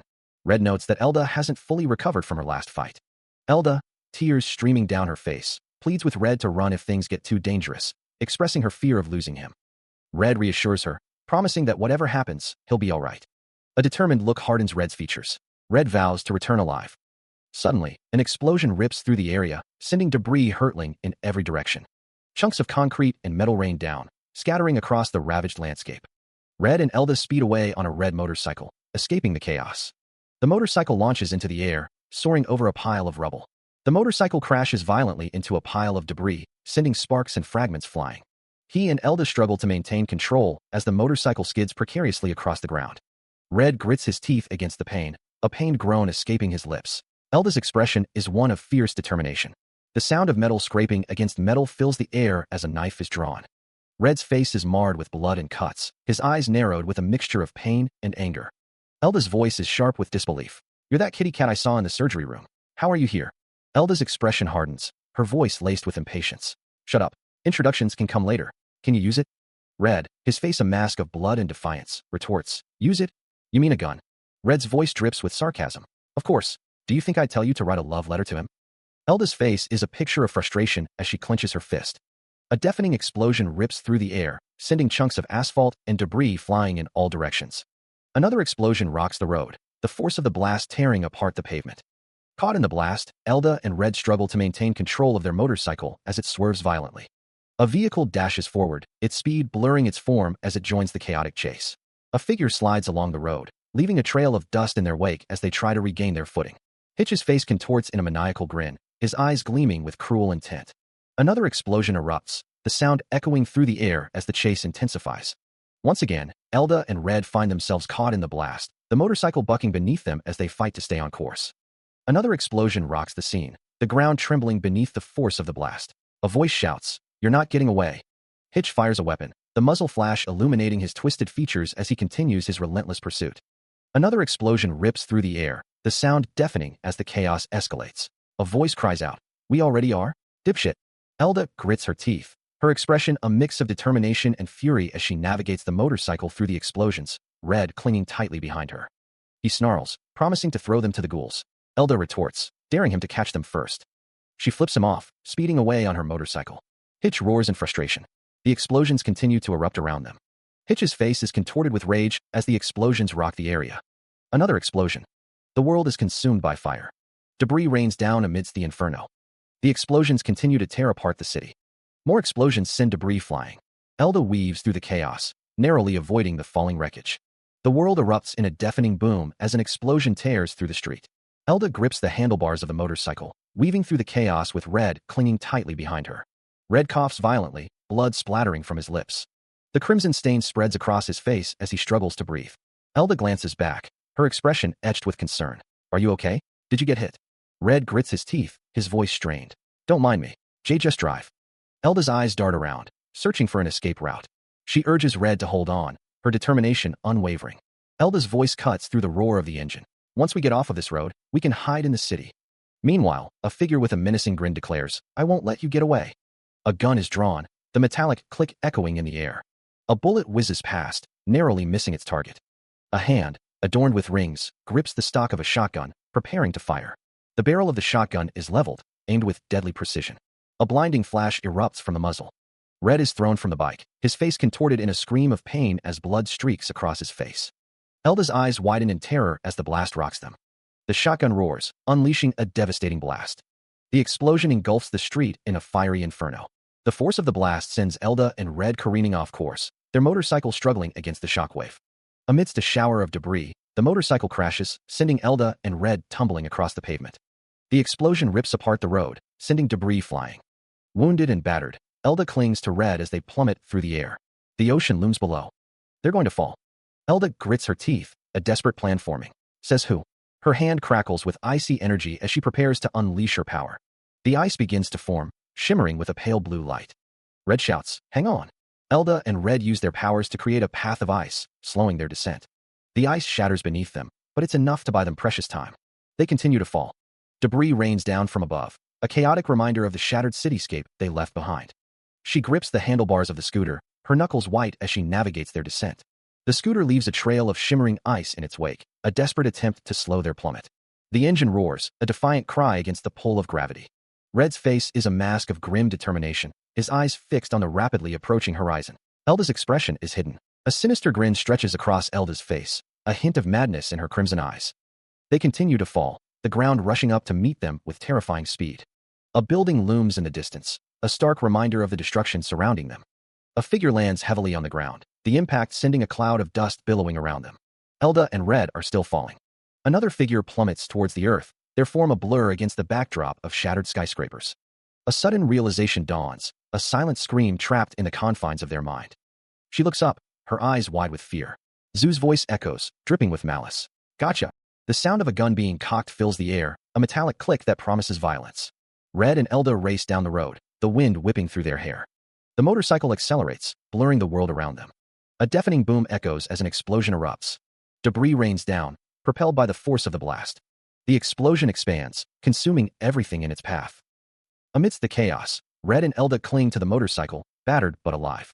A voice cries out, "The ocean!" A nearby building groans and begins to collapse, its structure failing under the strain. Another voice retorts, "Says who?" A hand crackles with blue energy, ready to unleash its power. The energy intensifies, promising a devastating attack. The motorcycle slices through the wall of ice, sending shards flying. She shouts for Red to hang on as they smash through another layer of ice. The motorcycle continues to accelerate, its engine roaring. With a deafening crash, the motorcycle plows through a cloud of debris. The force of the impact throws Elda and Red from the vehicle. The motorcycle, now riderless, continues its destructive path through the ice. The engine screams as the motorcycle hurtles forward. Red's face is contorted in a scream, blood and dirt streaking his skin. Elda grins maniacally, her eyes wide with adrenaline. The two plummet through the air, their expressions a mix of terror and exhilaration. The motorcycle follows close behind, a red streak against the gray sky. A foot slams onto the ground, the impact sending vibrations through the concrete. She plummets from the sky, Red clinging tightly to her back as the wrecked motorcycle spins away. A sudden, sharp realization pierces the air. Elda's eyes widen in terror, her face contorted in a silent scream. A voice echoes, dripping with malice, "Gotcha!" The sound of a gun being cocked echoes through the air, a promise of violence. The barrel of a gun is loaded. A deafening bang rips through the air. The gun fires, sending a projectile hurtling towards its target. The impact sends them spiraling downwards, the ground rushing up to meet them with brutal force. The sound of gunfire rips through the air, the impact of the shots echoing with a deafening bang. The bullets strike close to Elda and Red, the force of the explosion sending debris flying in all directions. A figure wielding a weapon is seen in the distance, the blur of motion suggesting a relentless pursuit. Red, with Elda clinging to him, swerves wildly on a scooter, the tires screeching as they desperately try to escape the onslaught. Another shot rings out, the sound of the weapon firing echoing with a sharp FWIP as the attacker continues their assault. More shots are fired, the bullets impacting the road around them, each one a near miss. The attacker is revealed, firing a large weapon with deadly accuracy. A voice, filled with rage, snarls, "You're such a pain in the ass, even when you're dying." The attacker unleashes a barrage of bullets, the weapon spitting fire and destruction.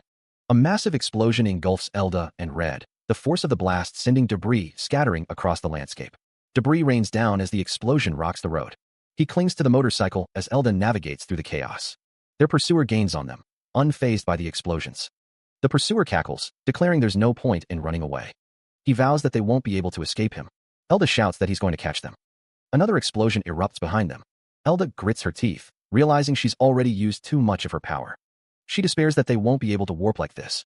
Elda wonders how she can shake him off. Another explosion rocks the road. The motorcycle lies amidst the wreckage of the explosion. The camera focuses on the top of the truck. She clings tightly to Red as they speed after the tanker truck, rain blurring the world around them. The tanker bears the logo of Oil, R.Energy. The truck continues its relentless journey. Fuel leaks from the tanker, leaving a slick trail on the road.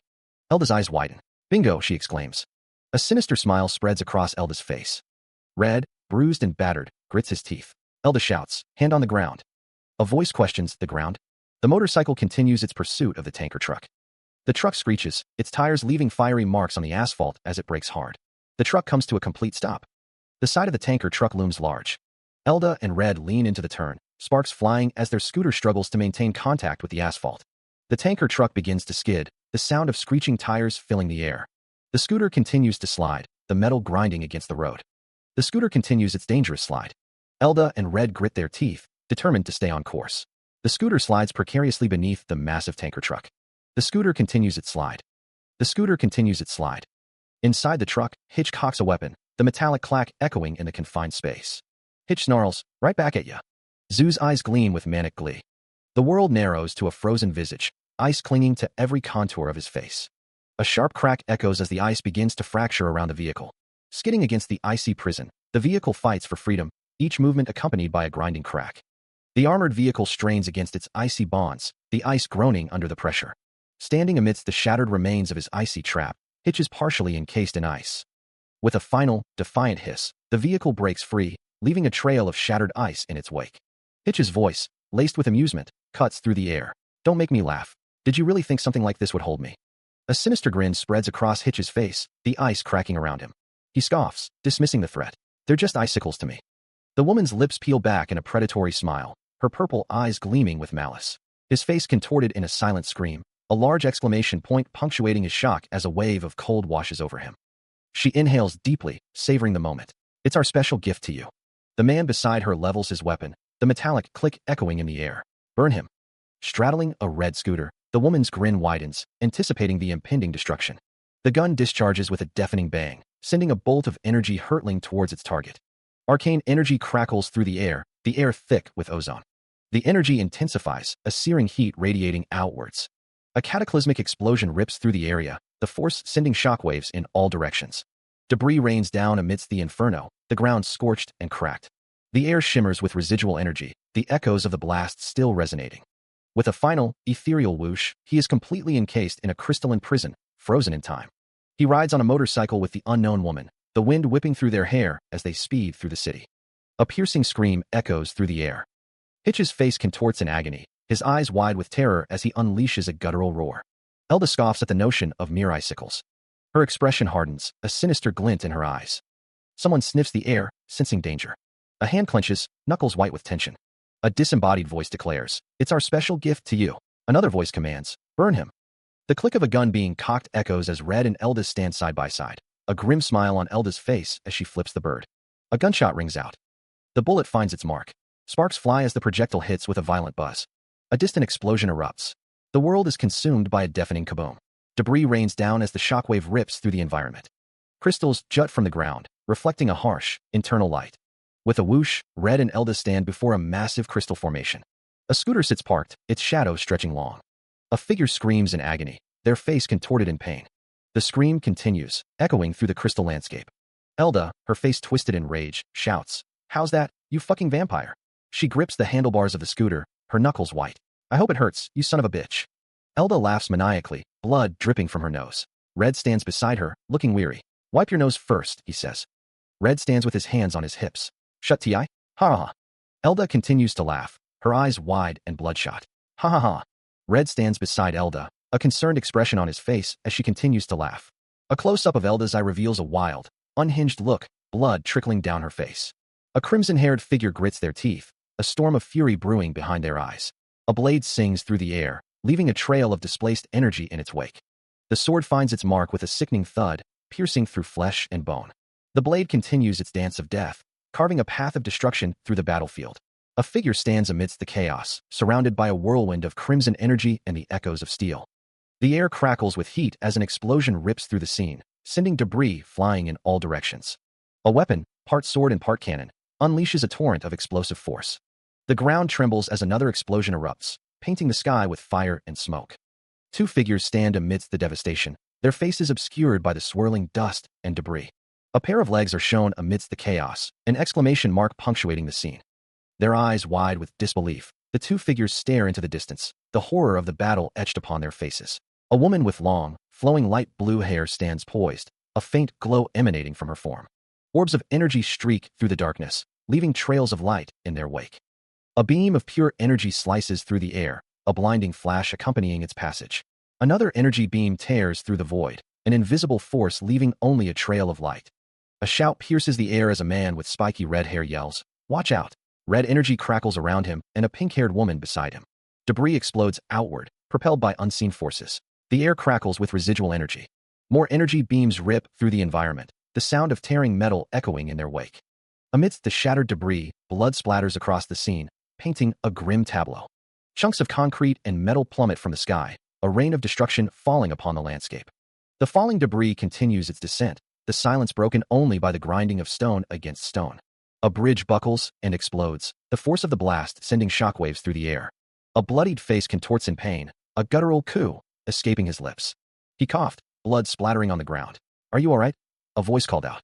The coughing continued, the man's face covered in blood. A woman stood beside him, concern etched on her face. Suddenly, the woman lunged forward, her form shifting into a combat stance.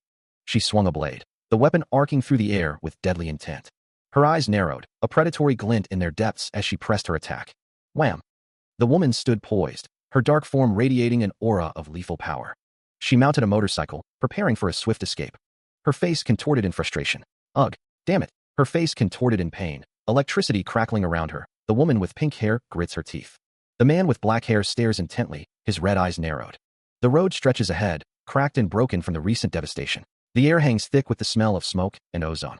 He coughs violently, blood splattering from his lips. Each ragged breath is a struggle against the dust-filled air. Struggling to speak, he rasps, "Hey kitty cat, I won't be able to last much longer." She gasps, her eyes wide with terror as crystalline structures spread across her skin. Petrification.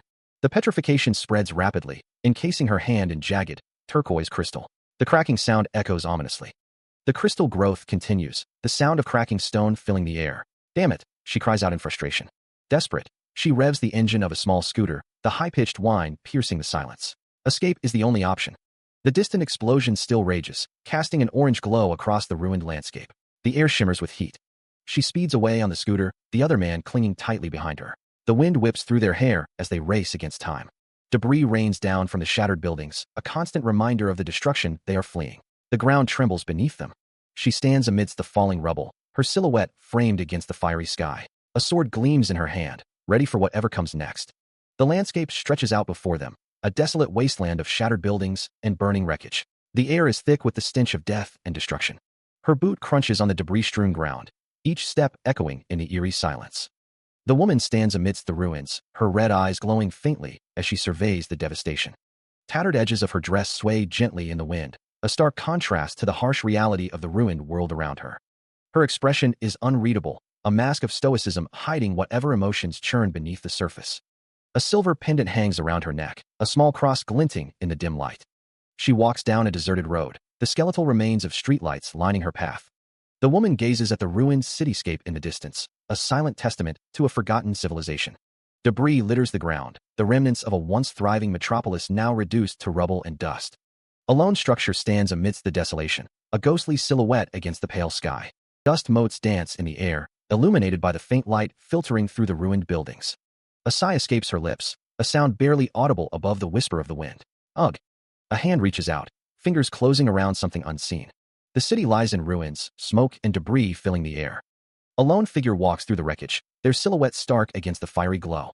The devastation stretches as far as the eye can see, a testament to the destructive power unleashed. A man stands amidst the destruction, blood streaking his face and clothing. A head peeks into view. Close up on the man's face, half of it is destroyed, revealing a grotesque visage. The woman grimaces, her voice strained. She knows she won't be able to hold out much longer. Her breath hitches as the petrification visibly spreads, crystalline structures crawling across her skin. She gasps, identifying the encroaching affliction. Petrification. The petrification advances, encasing her hand in jagged, turquoise crystal. She curses her predicament, the word escaping in a frustrated snarl. Damn it! With a roar of the engine, she speeds away on a red scooter, desperate to escape the advancing petrification. The city behind her is engulfed in explosions, a chaotic backdrop to her desperate flight.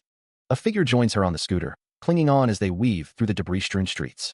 Another explosion rocks the city, sending debris flying through the air. Silhouetted against the inferno, the woman presses on, her determination unwavering. Her boot hits the ground, the first step towards escape. Another step, each one a victory against the encroaching petrification and the burning city behind her. She stood amidst the ruins, her red eyes glowing with an unnatural light, a silent testament to the affliction consuming her. The intricate details of her dress, once a symbol of elegance, were now marred by the encroaching decay. Her face, etched with a haunting sadness, betrayed the inner turmoil of a battle against an unseen enemy. The metal collar around her neck seemed to weigh her down, a constant reminder of her captivity. She walked down the ruined street, a solitary figure against the backdrop of a fallen civilization. The woman gazed at the skeletal remains of the city, a silent question hanging in the air.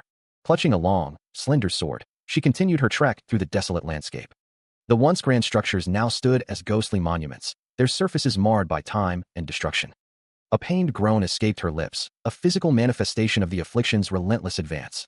Ugh! A single tear traced a path down her cheek, a silent testament to her suffering. The world around her seemed to fade, the encroaching darkness threatening to consume her entirely. With a desperate surge of strength, her hand shot out, fingers closing around something solid. A desperate grab for salvation. The cityscape lies in ruins, choked with smoke and scattered debris. The air crackles with the echoes of explosions. A lone figure flees the devastation, their silhouette stark against the fiery backdrop. Someone gazes at the destruction, their expression unreadable. A man stands amidst the wreckage, his clothes stained crimson. His left arm is gone, a ragged stump in its place. Someone looks up, their face obscured by shadow.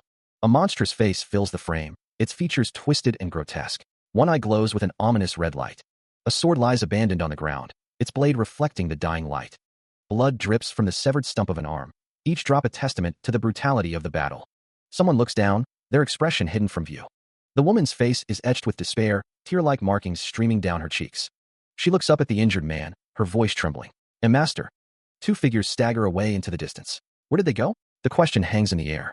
She flinches, her eyes wide with terror as the figure looms over her. They went towards Sky Park. She stammers, her voice trembling. The sound of a sickening impact echoes through the air. A close-up reveals a bloodied face, teeth bared in a grimace. You should've. A voice hisses. The brutal assault continues, each blow landing with a sickening whack.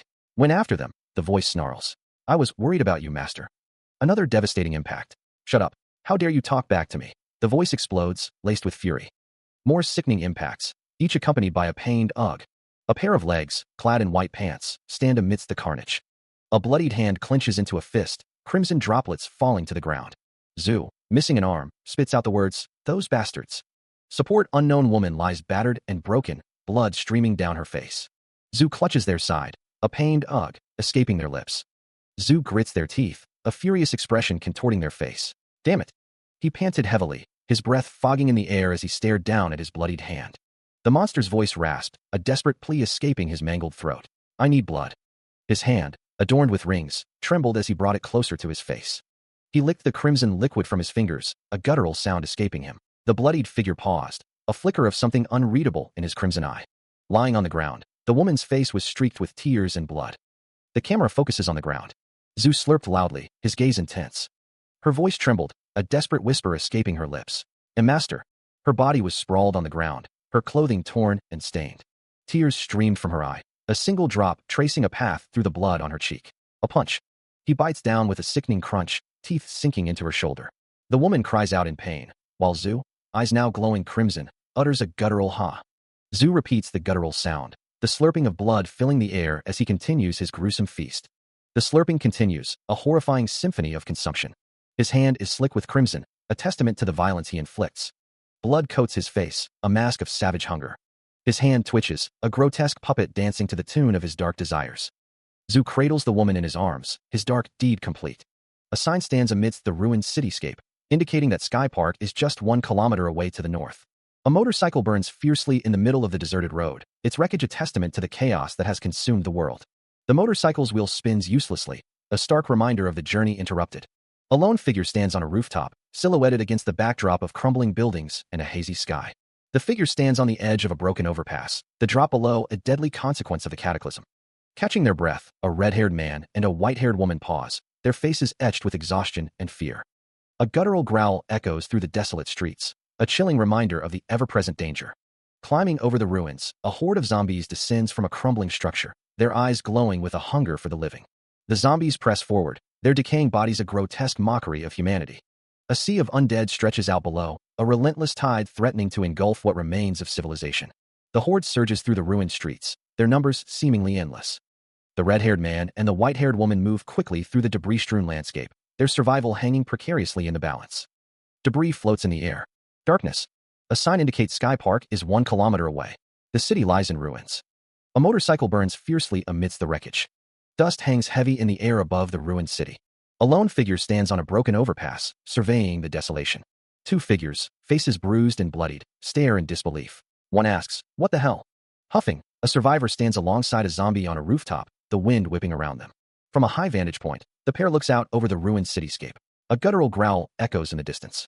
A pack of zombies, their eyes burning red, snarl and claw their way forward. The ruined city stretches out before them, a silent testament to a world lost. A high-angle view looks down between skyscrapers, revealing a city choked with smoke and debris. A vast horde of zombies swarms through the ruined streets, their numbers seemingly endless. Two figures stand on a rooftop, surveying the devastation below. A tank, its cannon stained with blood, stands guard amidst the ruins. The tank rolls forward, crushing the undead beneath its treads in a spray of gore. Zombies shamble forward, their decaying limbs dragging across the pavement. A skeletal building stands as a grim monument to the city's destruction. A grotesque horde of zombies presses forward, their moans echoing through the desolate streets. A figure watches from a darkened doorway, their expression unreadable. A woman with pink hair, her face etched with worry, wonders aloud, "What is with this number?" Blood trickles from a wound near Red's eye, her expression a mix of pain and determination. The voice echoes in the character's mind as the whole city has turned into ghouls. A horde of ghouls roams the streets, their grotesque features a testament to the city's demise. One ghoul's face is contorted in a silent scream, its jagged teeth bared in a horrifying display. Vampires, what are they thinking? Red lets out a frustrated sigh, the sound barely audible amidst the oppressive silence of the dilapidated building. She hears a faint pust. Kneeling on the cold, grimy floor, Red curses under her breath. Damn it. Panting heavily, Red clutches two blood-stained tubes. It won't stop. A violent cough racks Red's body, splattering blood across the floor. Another cough forces its way out, the sound raw and desperate. Crystals begin to form on Red's face, mingling with the blood. A disturbing smile stretches across her lips. Red stares out the window, her gaze fixed on something unseen. He struggles to breathe, his body battered and bruised. A woman stands over him, her expression unreadable as she towers over the injured man. A pair of hands, marked with glowing blue patterns, rest on a cold, stone surface. A bloody bag lies amidst scattered medical supplies, hinting at a desperate attempt to treat someone's wounds. Tears streak down her face, but her red eyes burn with determination. Blood stains her cheek, a testament to the violence she has endured. A single word hangs in the air, pregnant with unspoken possibilities. If Elda speaks with another woman, her brow furrowed with concern. Something happened to Michael. Tears stream down the woman's face, her body shaking with sobs. Her chest heaves with emotion, tears blurring her vision. She slides her glasses onto her face, a determined glint in her eyes. The woman's expression hardens, her resolve solidifying as she speaks. "We need to retrieve that laptop." Her eyes glow with an unnatural light behind her glasses. At all costs. The laptop contains the data of the relic transplant. Elda turns to the unknown woman, her glasses glinting in the light. If they can analyze it, they'll be able to make things right. A figure floats suspended in a tank. Another figure floats in a tank. A body falls through a shaft. Damn vampires. Who would have thought they'd drop a meteor? The unknown woman and Elda look up, concern etched on their faces. It'll be the end of them. They're up to something, and they have to stop them. The only hope they have is the relics. The two women stand before tanks containing strange figures. If they can just successfully fuse them. This won't. We'll be able to imbue a human with the power of the relics. A gaunt figure stands with arms crossed, tubes snaking around its body. A woman with glasses grits her teeth, declaring that humans will be able to fight back on even ground. A burst of light illuminates the darkness as a voice declares that whatever it takes, they have to make this work. A hand holds a device, a voice saying it's just their luck. The device is discarded, the voice stating they won't be needing it anymore. She stands over Red, the transplant having worked. The woman's eyes narrow, her expression determined. Red's head hangs low, his breathing heavy. The transplant recipient is covered in blood, his expression pained. The woman trembles, realizing she has to keep him alive. Her hand shakes, a voice lamenting that she's always the one pulling the short stick. She tugs at her arm, the flesh stretched taut and slick with blood. The arm, a grotesque tapestry of exposed muscle and ruptured veins, glistens under the dim light. A hand, blurred and indistinct, reaches towards the crimson offering. A deep sniff, a primal inhalation, fills the air, drawing in the metallic scent of blood. A single, bloodshot eye, burning with an unnatural crimson light, stares intently. A maw of jagged, crystalline teeth, a predator's grin promising a brutal feast. A sickening crunch echoes, the sound of bone and cartilage yielding to relentless pressure. The hand, now slick with gore, drips with the life essence it has claimed. A grimace twists her features, a silent scream of revulsion etched on her face. Another slurp, wet and visceral, punctuates the silence, a testament to the gruesome act. A soft escapes, a mixture of satisfaction and something else, something unsettling. A final ugh bursts forth, a violent rejection, the taste of something foul lingering on her tongue. She leans against the wall, gasping for air. Red stands nearby, looking concerned. The pink-haired woman slides down the wall. Blood drips onto the floor. The woman's face is covered in blood as she struggles to breathe. Red stares at her, speechless. The woman's hand is covered in blood. Red says, "You were grabbing." The woman, looking down at Red, says, "It's so hard I was starting to blush. If you're done eating, could you let me go?" The woman stares blankly. She continues to stare. The woman asks, "What happened to the rookie?" She reveals, "He was killed by the vampire from before, trying to save me." He stared downward, his expression a mask of sorrow and resignation. The dim light cast long shadows across his face, highlighting the bruises and cuts that marred his skin. His eye, bloodshot and swollen, reflected the horror of the scene. Veins pulsed beneath the surface, a roadmap of pain and exhaustion. A desperate plea echoed in the darkness, a fragile whisper against the encroaching silence. "Please, please." Blood dripped from his hands, each drop a heavy punctuation mark in the unfolding tragedy. The metallic scent filled the air, thick and suffocating. Plip, plip. His breath hitched, a ragged gasp against the overwhelming pain. The sound was barely audible, lost in the symphony of suffering. A gaping maw, teeth bared in a silent scream. Blood coated the tongue, a crimson tide washing over the jagged edges of his despair. His face contorted in agony, a grotesque mask of torment. Every muscle strained, every nerve screamed in protest against the relentless onslaught. More blood cascaded down, painting the world in shades of red. The slick, viscous liquid clung to everything, a constant reminder of the violence that had consumed him. He was a canvas of carnage, every inch of his body a testament to the brutality he had endured. The crimson stain spread, a dark and terrible bloom. His face, once a symbol of strength, was now a ruin of blood and tears.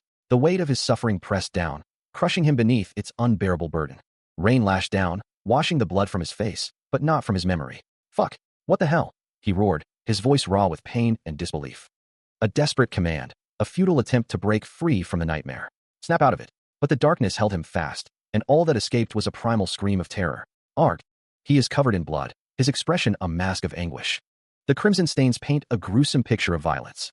His eye reflects a deep, haunting sorrow. He whispers in disbelief, "No, he died." Clutching his head, he seems to be overwhelmed by grief and horror. A chilling realization dawns on him. He died because of me. I've become a vampire. Blood coats Red's face, dripping from his mouth and chin. Blood continues to drip, splattering onto the ground with a soft huff. Red's expression is pained as he utters a soft sound. A bloodied hand rests limply on the ground, stained crimson. Elda says, "You were grabbing it so hard I was starting to blush. If you're done eating, could you let me go?" Elda stands over Red, her grip tight on his bloodied arm. Elda and Red are in the same room. Elda and Red are in the same room. Elda asks, "What happened to the rookie?" A close-up shows Red's bloodied arm. Red says, "He was killed by the vampire from before, trying to save me." Red's eye is filled with grief. A single eye, wide with fear, pleads silently. A man clutches his bloodied hand, the crimson liquid dripping between his fingers. A pained gasp escapes as more blood splatters onto the cold floor. A gaping maw, slick with gore, opens in a silent scream. The face is contorted in terror, eyes wide with disbelief. A fresh wave of blood erupts, painting the scene in shades of crimson. A figure lies drenched in blood, their fate hanging precariously in the balance. Red eyes gleam amidst the carnage, a predatory hunger burning within. A voice cries out in disbelief, the words echoing through the bloody scene. "Fuck! What the hell?" A desperate plea cuts through the chaos, urging someone to snap out of it. Darkness coalesces, a swirling vortex of shadows consuming everything in its path. The crimson gaze intensifies, a monstrous transformation taking hold. A bloodshot eye stares wide, reflecting an unseen horror. The eye twitches as a voice whispers, "No, he died." A man with crimson hair clutches his head, blood staining his hands and face. His expression is a mask of anguish. He cries out, the words laced with self-reproach. "He died because of me." A chilling realization dawns. I've become a vampire. A desperate plea echoes, "Stop it," followed by a resigned acceptance. "It doesn't matter anymore. He saved you." A figure with pink hair stands amidst the ruins of a city, gazing at the desolate landscape. A bloodied hand clenches into a fist, knuckles white with rage. "Stupid rookie." The voice seethes. A grim pronouncement hangs in the air. "You got bit, soon you'll." Sweat beads on the brow of the red-haired man, his gaze filled with a mixture of sorrow and grim determination. The figure with pink hair asks if the other is scared that she might turn into a ghoul. The red-haired figure responds, telling her not to worry. The pink-haired figure states that she is different. The pink-haired figure asks if she can just ask. The pink-haired figure continues, mentioning that Rookie and even the red-haired figure are mistaken. The red-haired figure asks why she is doing this for him. The red-haired figure is The pink-haired figure tells him not to make her laugh. The red-haired figure states that she is severely mistaken. A close-up of the red-haired figure's face reveals injuries. The pink-haired figure states that more will die. Blood trickles down her face, a stark reminder of the recent battle. She steels herself, resolving, "So I can risk anything." Wiping the blood away, She attempts to regain her composure. Bloody hands are held up, a testament to the violence endured, because all of humanity depends on those relics. Hitch stands with his hands outstretched, blood staining his palms and bandages covering part of his face. Turning her gaze towards the city skyline, Red offers a quiet, "Thanks." Hitch responds, "Whatever the reason." He looks up, meeting her gaze. "You still save me." Red snaps back, "Shut up. You sure seem to be doing fine." She continues, her voice laced with concern, "Focus on your recovery instead of chatting." He mutters, "All right," as he surveys the scene. A figure with pink hair flicks their wrist, a soft tch escaping their lips. The pink-haired figure's expression darkens. It's way too strange, they think. The figure considers the ghouls. They wouldn't do this if they wanted them as slaves, they muse. A close-up reveals the grotesque faces of the ghouls, their eyes burning with a sinister red light. The pink-haired figure's thoughts race. What are they going to do with ghouls when they can't even suck any blood from them? And there are too many of them. The pink-haired figure gazes at the horde of ghouls, a sense of unease washing over them. The figure continues to observe the ghouls, their mind racing. What are they up to? A sharp crack echoes through the air, the sound of something breaking under immense pressure. The pink-haired figure's eyes widen in shock, their face a mask of disbelief. The pink-haired figure looks down, their expression unreadable. Red looks up, his gaze intense and focused. Heeding some unseen danger, Red shouts a warning. The warning comes too late as a thunderous explosion rips through the area. Debris rains down as the shockwave pulverizes the surrounding structures. A heavy boot descends amidst the chaos. Skidding across the ruined floor, Red struggles to maintain her footing. She claws at the ground, desperately trying to regain control as she slides. A voice booms through the smoke-filled air, calling out her name. "Red." The unseen pursuer's voice echoes with sinister confidence. "I knew I'd find you if I just followed this scent." Beneath the debris, a crack spiderwebs across the surface of a discarded canister.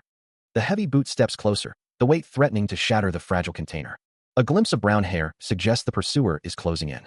A grotesque figure emerges from the shadows, his face a mask of scars and malice, a single crimson eye burning with predatory hunger. The cityscape lies in ruins, debris scattered across the desolate landscape. Hitch stands tall amidst the destruction, his red eyes glowing with malevolent energy. His hand crackles with power as he looms over Red, who lies defeated at his feet. Red's body is sprawled on the cracked earth, his limbs askew. Hitch's hand, now encased in a grotesque, blue-tinged armor, hovers menacingly over Red. A pained grunt escapes Red's lips. Red's face contorts in agony, his teeth bared in a desperate snarl. He struggles to speak, a choked "run" escaping his throat. A voice echoes in the darkness, declaring that they knew they'd find their target if they just followed the scent.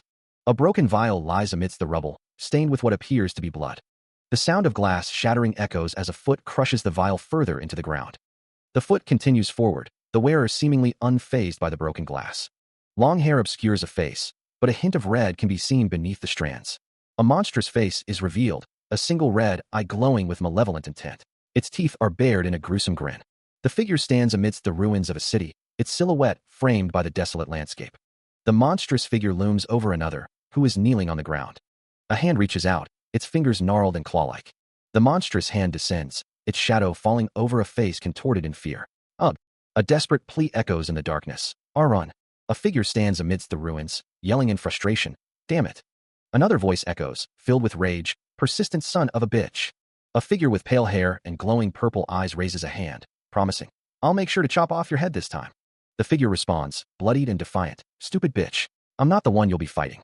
The bloodied figure glares, their expression a mix of pain and fury. A burst of speed blurs the scene. A figure is launched through the air, a dark silhouette against the ruined cityscape. A figure with pink hair sprints across a tilted surface, fleeing the chaos. The pale-haired figure's face is contorted in rage, their eyes burning with intensity. The pink-haired figure grits their teeth, their face a mask of pain and determination. A deafening explosion rocks the area. Amidst the collapsing buildings and flying debris, the pink-haired figure plummets through the air. Amidst the crumbling cityscape, a desperate cry rings out. "Kitty!" Red, his face smeared with blood, stares wide-eyed at the unfolding horror. He lies on the ground, defeated. The dust and debris of the ruined city cling to his clothes. The ground is littered with broken concrete and twisted metal, a testament to the devastation. His face is a mask of pain and determination, his red eyes burning with defiance. This time, Zoo's boots crunch on the rubble, each step echoing in the desolate landscape. The shattered remains of buildings and roads form a treacherous path. Zoo holds a glowing sword, its light cutting through the gloom. A glare emanates from the blade. The sword pulses with energy, a beacon in the ruined city. The skeletal remains of skyscrapers claw at the sky, monuments to a fallen civilization. Bodies lie scattered amidst the debris, a grim reminder of the cost of survival. A lone tree clings to life atop a ruined building, a symbol of hope amidst the desolation. The ruined building stands as a silent sentinel, a testament to the destructive power of the outbreak. Inside Sky Park, a red crystal pulsates with energy. A complex machine hums with power. Hitch's voice echoes, laced with a subtle threat. You're aware of what will happen if you fail, right? The camera focuses on Hitch, his gaze intense. The man named Hitch continues, his tone smooth. Of course, but I think the results will please you, Master. A sinister smile spreads across Hitch's face. The red crystal glows brighter, with the infinite energy of the Mother Crystal's core. And this cerebral controller. 3 figures stand silhouetted before a massive, glowing portal. Hitch's voice continues, explaining the plan. You'll be able to control the ghouls as you please. With that, we'll have a constantly multiplying army that doesn't fear guns and blades. A guttural growl echoes through the city. A vast horde of ghouls swarms the streets. A ravenous horde of ghouls, their eyes burning with a crimson hunger, claw and snarl, a terrifying mass of decaying flesh and bone. A disembodied voice declares that they will obey the Queen's will, sealing humanity's fate. A man with white hair and red eyes, his face twisted into a sinister grin, anticipates humans devouring each other into extinction. The man with white hair asks if his master finds the prospect entertaining. A sinister smirk spreads across a shadowed face. A voice echoes, expressing a dark delight. A man with black hair and piercing red eyes gazes into the distance, a malevolent aura surrounding him. A voice declares that all they need now is the blood crystal fragment to open the core. A pulsating red crystal glows with ominous energy, surrounded by grotesque, organic structures. The red crystal pulses, its energy intensifying. A voice declares that the war will begin. A voice announces that now that the little bitch is gone, they can finish. The grotesque figure, skin peeling away from its face, declares that they will finish what they started, clenching a bloodied fist. The same figure vows to break someone's skull and take the fragment. A sickening crack echoes as the figure is struck with immense force, blood spraying outwards. Guttural sounds of pain and rage escape the figure's mangled throat. A blood-curdling scream tears through the air as the figure's eyes widen in agony. Elsewhere, a voice inquires about the petrification. A response comes, stating that it has calmed down. Elda expresses a bad feeling about the place, insisting that they must leave soon. A figure watches from the shadows, remarking that the vampire won't give up so easily. Elda declares that someone should leave him to her. Red is told to run around and distract him, but he responds that he can't. A pair of bloodied hands are shown, the palms marked with a dark symbol. Elda, her expression twisted in anger, taunts someone for being too slow. Elda demands to know why he isn't using his Zisto. Elda's expression is fierce as she awaits an answer. Red, sporting a bandage on his face, questions what she means by Zisto. Elda retorts, calling him an idiot and referring to the legs we put on you. Suddenly, a brutal attack commences, obscured by darkness and a spray of blood. A blood-soaked face screams in agony. Red's foot stomps down with crushing force, sending debris flying. A grotesque visage emerges, marred by blood and a sinister, tentacle-like appendage. The bloodied face contorts in a silent, agonizing scream. A crimson slice tears through the air. The slicing motion continues, a blur of red. A final spurt of blood erupts, marking the end of the brutal assault. He is struck. The world spins as the attacker looms overhead, their form a blur of malice. The force of the blow sends him crashing into a nearby wall with a deafening slam. He is launched through the crumbling structure, debris raining down around him. A pained grunt escapes his lips. He lies broken amidst the rubble, blood staining his clothes and the shattered ground. His vision blurs, the world reduced to a hazy, crimson-tinged nightmare. A gust of wind rushes past, carrying the scent of ozone and impending doom. Struggling to rise, he finds the world tilting precariously beneath him. Clawed feet tear across the ground, closing in with terrifying speed. The claws strike, a sickening clunk echoing through the ruined room. The attacker is revealed, their red hair and glowing eyes burning with malevolent intent. Red energy crackles around him, a visible manifestation of his building power. The air itself seems to whirl with anticipation. His eyes burning with crimson intensity, Red vows to end the battle. A feral grin stretches across Hitch's face, revealing rows of sharp teeth. Hitch snarls, his voice dripping with venomous rage. Blood streaks Hitch's face, but his eyes remain locked on Red, burning with unwavering malice. A cold, calculating gaze emanates from the woman, her red eyes promising pain. A close-up reveals a face covered in blood, the details obscured by the crimson spray. A scream tears through the air, the character's mouth wide in a silent roar of pain or fury. Rumble echoes as debris rains down, the aftermath of a devastating impact. The rumble continues, the air thick with dust and the scent of shattered stone. Another close-up, another bloodied face, the eyes wide with shock or agony. The camera focuses on a torso soaked in blood, the fabric torn and stained crimson. A sharp slice cuts through the air, the sound of rending flesh and bone. The world fades to black, a moment of stunned silence before the storm resumes. A violent spurt of blood erupts, painting the air with a macabre mist. A figure stands drenched in blood, their form barely visible through the crimson haze. They fall, a broken silhouette against the stark white background. A deafening slam echoes as the body hits the ground, the sound of defeat and finality. She is sent hurtling through the air, crashing through stone and debris. A pained grunt escapes her lips as she hits the ground. Zu stands over her, a predatory gleam in his eyes. Her vision blurs, the world swimming in a haze of pain. Blood stains her uniform, a grim testament to the ferocity of the attack. Her face is bruised and battered, but a flicker of defiance remains in her eyes. Clunk. Zu's heavy boots echo on the shattered ground as he advances. Clunk, clunk. Each step brings him closer to his fallen prey. Zu's eyes glow with malevolent energy, his form radiating a dark power. His foot rises, wreathed in crimson energy, poised to deliver the final blow. The air crackles with anticipation as Zu prepares to finish the fight. Let's finish. A savage grin stretches across Zu's face, his eyes burning with bloodlust. A snarled lip curls back, revealing teeth bared in rage. The figure spits out, "You bastard." A face contorted in fury, eyes burning red, fills the frame. Veins bulge against the skin, teeth gnashing. Crimson eyes glare with murderous intent, framed by blood-splattered hair. A bloodied face, teeth bared in a savage grin, dominates the view. A sinister smirk plays on the lips of a figure with piercing red eyes, a single drop of blood tracing a path down their cheek. A desolate cityscape stretches under a clouded sky, the air thick with dust and decay.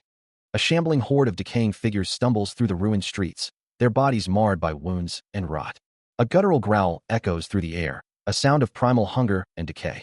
Twitching and jerking, the undead shuffle forward, their movements erratic and unnatural. A vacant stare pierces from a decaying face, the red eyes burning with a chilling emptiness. A decaying figure stands, its flesh marred by rot and decay. The decaying figure's head snaps back from a powerful blow, blood spraying from the impact. With a burst of speed, a figure leaps into the fray, shouting, "Get out of my way!" A zombie-like figure falls, defeated. Skidding across the ground, the figure maintains momentum, ready for the next attack. The figure finds themselves surrounded by a horde of grotesque, decaying creatures. The figure grimaces, muttering, "Tsh." They're gathering like a bunch of hyenas. Sliding, the figure prepares for the next attack. The figure glances towards a dilapidated building, thinking, "I need to find cover." Eyes narrowed, the figure assesses the situation. A figure wielding a glowing blade stands ready to strike. A dark figure stands, ready to strike. Red swings her sword downwards with incredible speed. Hitch says, "You're persistent, I'll give you that." Red grits her teeth. Hitch swings his sword. The sword continues its arc. Red swings her sword. Hitch swings his sword. Red thinks, "Looks like someone got prettier." Red thinks, "I guess having odd eyes are in this year." Hitch glares. Hitch uses an ability. He gripped the sword tightly, preparing to unleash another strike. Ugh! Hitch recoiled, electrical energy crackling around him with a deafening boom. Red moved with blinding speed, closing the distance. Wham! The impact sent shockwaves through the air, shattering the ground beneath them. Standing amidst the debris, Red prepared for the next exchange. "It's not polite." Hitch, sword crackling with energy, declared, "to talk about someone's face. Like that. It's not polite." Red stood amidst shattered energy, a sinister grin spreading across his face. The air crackled with raw power. A blinding flash of energy erupts, filling the air with a searing light. With a resounding swoosh, an unknown woman with dark hair and a purple outfit slashes through the air with a glowing sword. The clash of energy and steel echoes through the environment. The unknown woman is surrounded by shards of ice, her expression strained as she continues to fight. Close up on the unknown woman's face, showing signs of distress and determination. The unknown woman's outfit is torn, revealing glimpses of her skin beneath. A figure with pink hair exclaims, "What does being polite got to do with fighting?" The pink-haired figure leaps into the air, surrounded by shards of ice. The unknown woman with dark hair is seen from a low angle, her expression fierce as she continues to battle.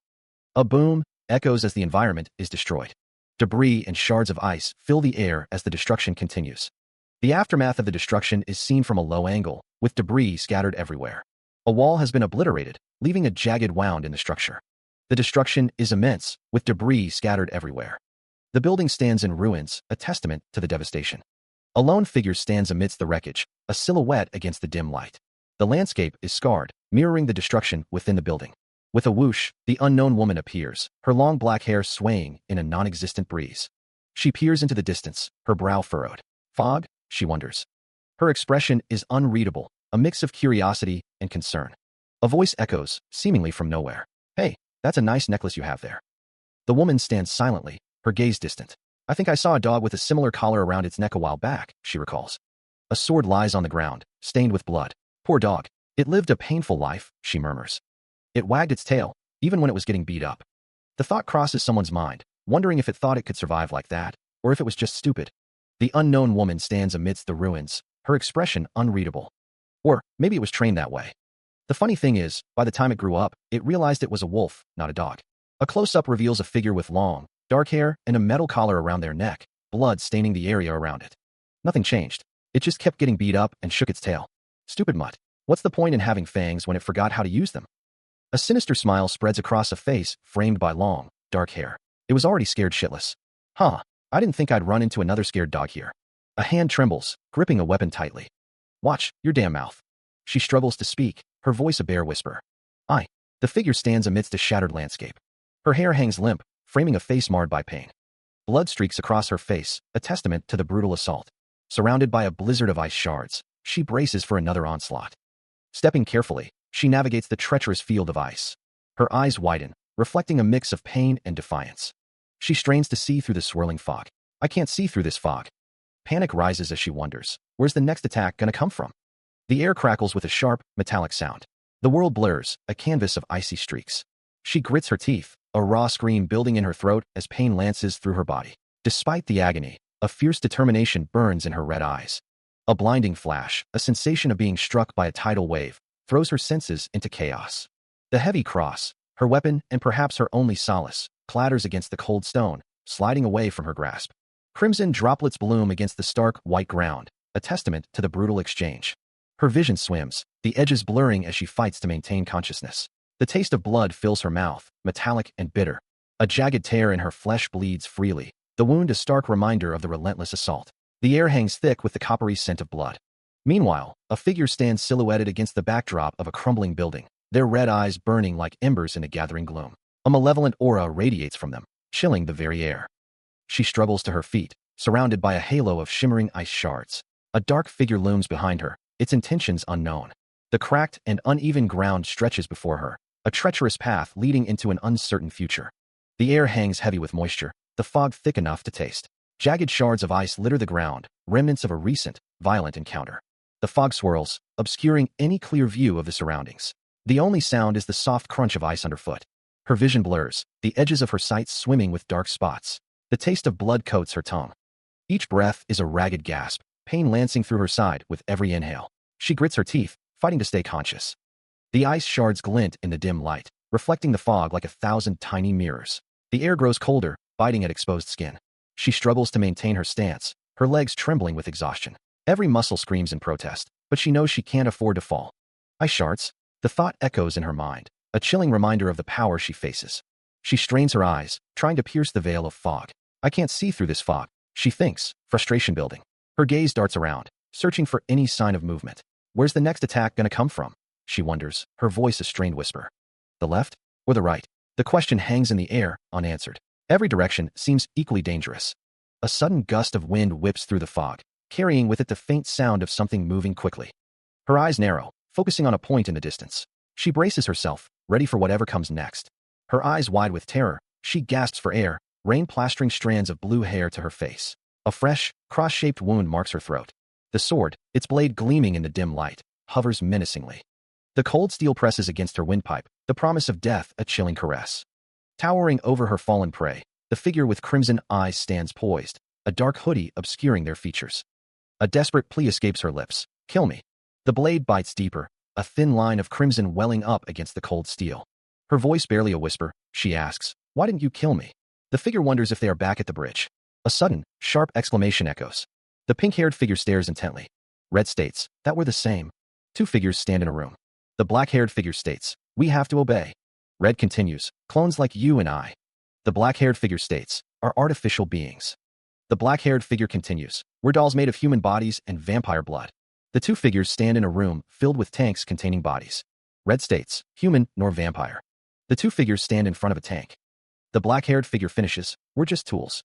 A voice declares that someone should have gone after them. Another voice responds, expressing worry for their master. A figure is held roughly, blood splattering around them.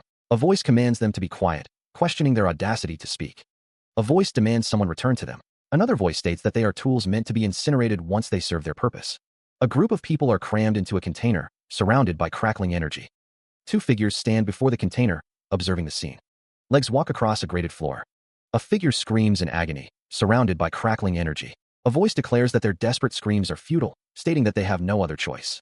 A close-up reveals a character's face, marked with distress.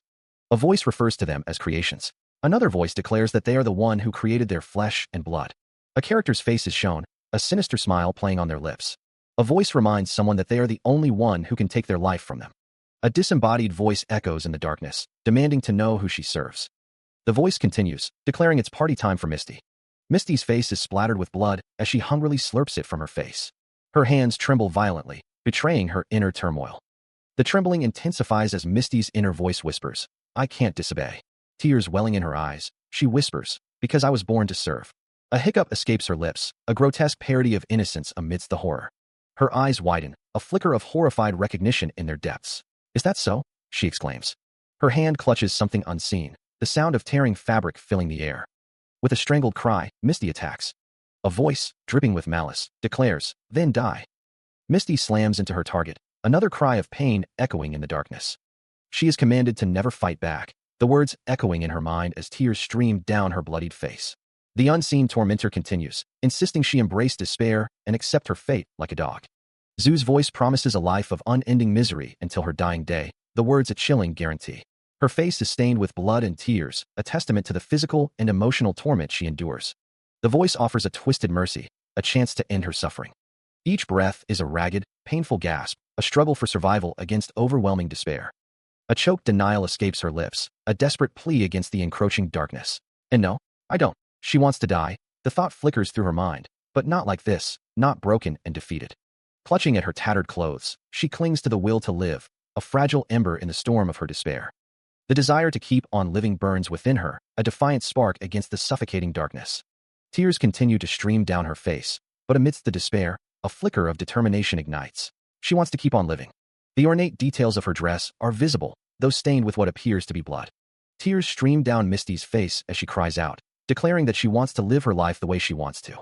A heavy collar encircles her neck, the metal cold against her skin. A tattoo of a snake is visible on her shoulder. She whispers, her voice barely audible, that she wants to live. Red stands beside Misty, the city looming behind them. The camera focuses on Misty's legs as she stands on a rooftop. Her hand is outstretched, covered in blood. Red gently touches Misty's face, offering a silent comfort.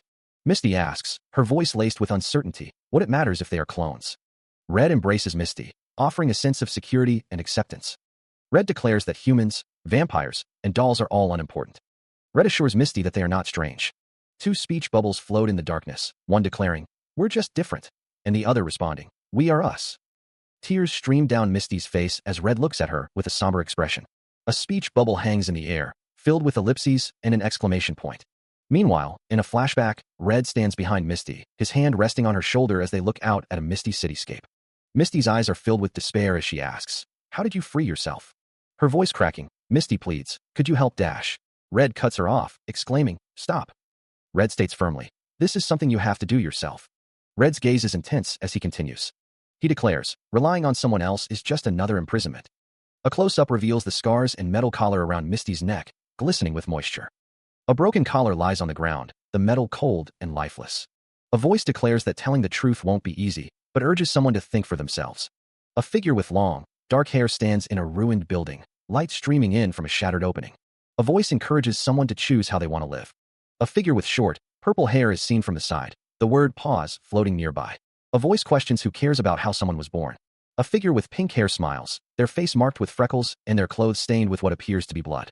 A voice asks what's important, suggesting it's how one lives their life. A figure with long, dark hair looks down, their face and body marked with scars and blood. A close-up of the figure with pink hair, their expression unreadable. A close-up of the figure with long, dark hair, their face pale and marked with scars. The scene fades to white. Shackles lie on the ground, stained with blood. The figure stumbles through the ruined doorway, leaning heavily against the crumbling wall for support. Dust motes dance in the faint light filtering through the debris. A ragged cough tears through Red, blood splattering against the grimy concrete. Another spasm racks Red's body, each cough a painful reminder of their failing strength. Each ragged breath is a struggle, the metallic tang of blood thick in the air. Damn it! Red's bloodied hand slides weakly down the wall, leaving a slick trail in its wake. I have to find Red. Red sits slumped in a window frame, gazing out at the skeletal remains of the city. The air hangs heavy with the scent of decay and the ghosts of what once was. To be continued. Rain streaks down a face, blurring the features. The rain continues to fall, washing over a shoulder marked with strange patterns. A metal collar and chain lie discarded on the ground, slick with rain. Raindrops splatter against a dark surface. A voice echoes, "I won't tell you it's easy, but..." Two figures stand amidst the ruins, one tall and imposing, the other smaller and more vulnerable. The voice continues, "Think for yourself, and choose how you want to live." A figure with short, pinkish-purple hair looks down, lost in thought. The figure's eyes narrow as a voice asks, "Who cares about how you were born?" A sinister smile spreads across a face, marred by scars and freckles. "What's important is how you live your life, right?" The figure pauses, considering the question. The rain-soaked figure from the beginning stares downward, their expression unreadable. She coughed, a wet, rattling sound that painted the wall with crimson. Leaning heavily against the cold, rough surface, she fought for each ragged breath. Another spasm racked her body, expelling more blood. "I can't die here, not now," she rasped, the words a desperate plea against the encroaching darkness. Huffing, each inhale a painful struggle, blood dripped from her lips, staining the ground. Her eyes, glazed with pain, burned with a fierce determination. "Damn it!" The curse escaped her lips, a frustrated snarl against the inevitable. Dragging her hand along the wall, leaving a slick, bloody trail, she pressed on. "I have to find," she muttered, her voice a bare whisper of defiance. A voice echoes in the darkness, a single word hanging in the air, "Red." She sits amidst the ruins, her pink hair matted with grime and blood. The city stretches behind her, a skeletal graveyard of steel and glass. Blood weapons are unlike any other weapon. They're living organisms that follow the will of their masters.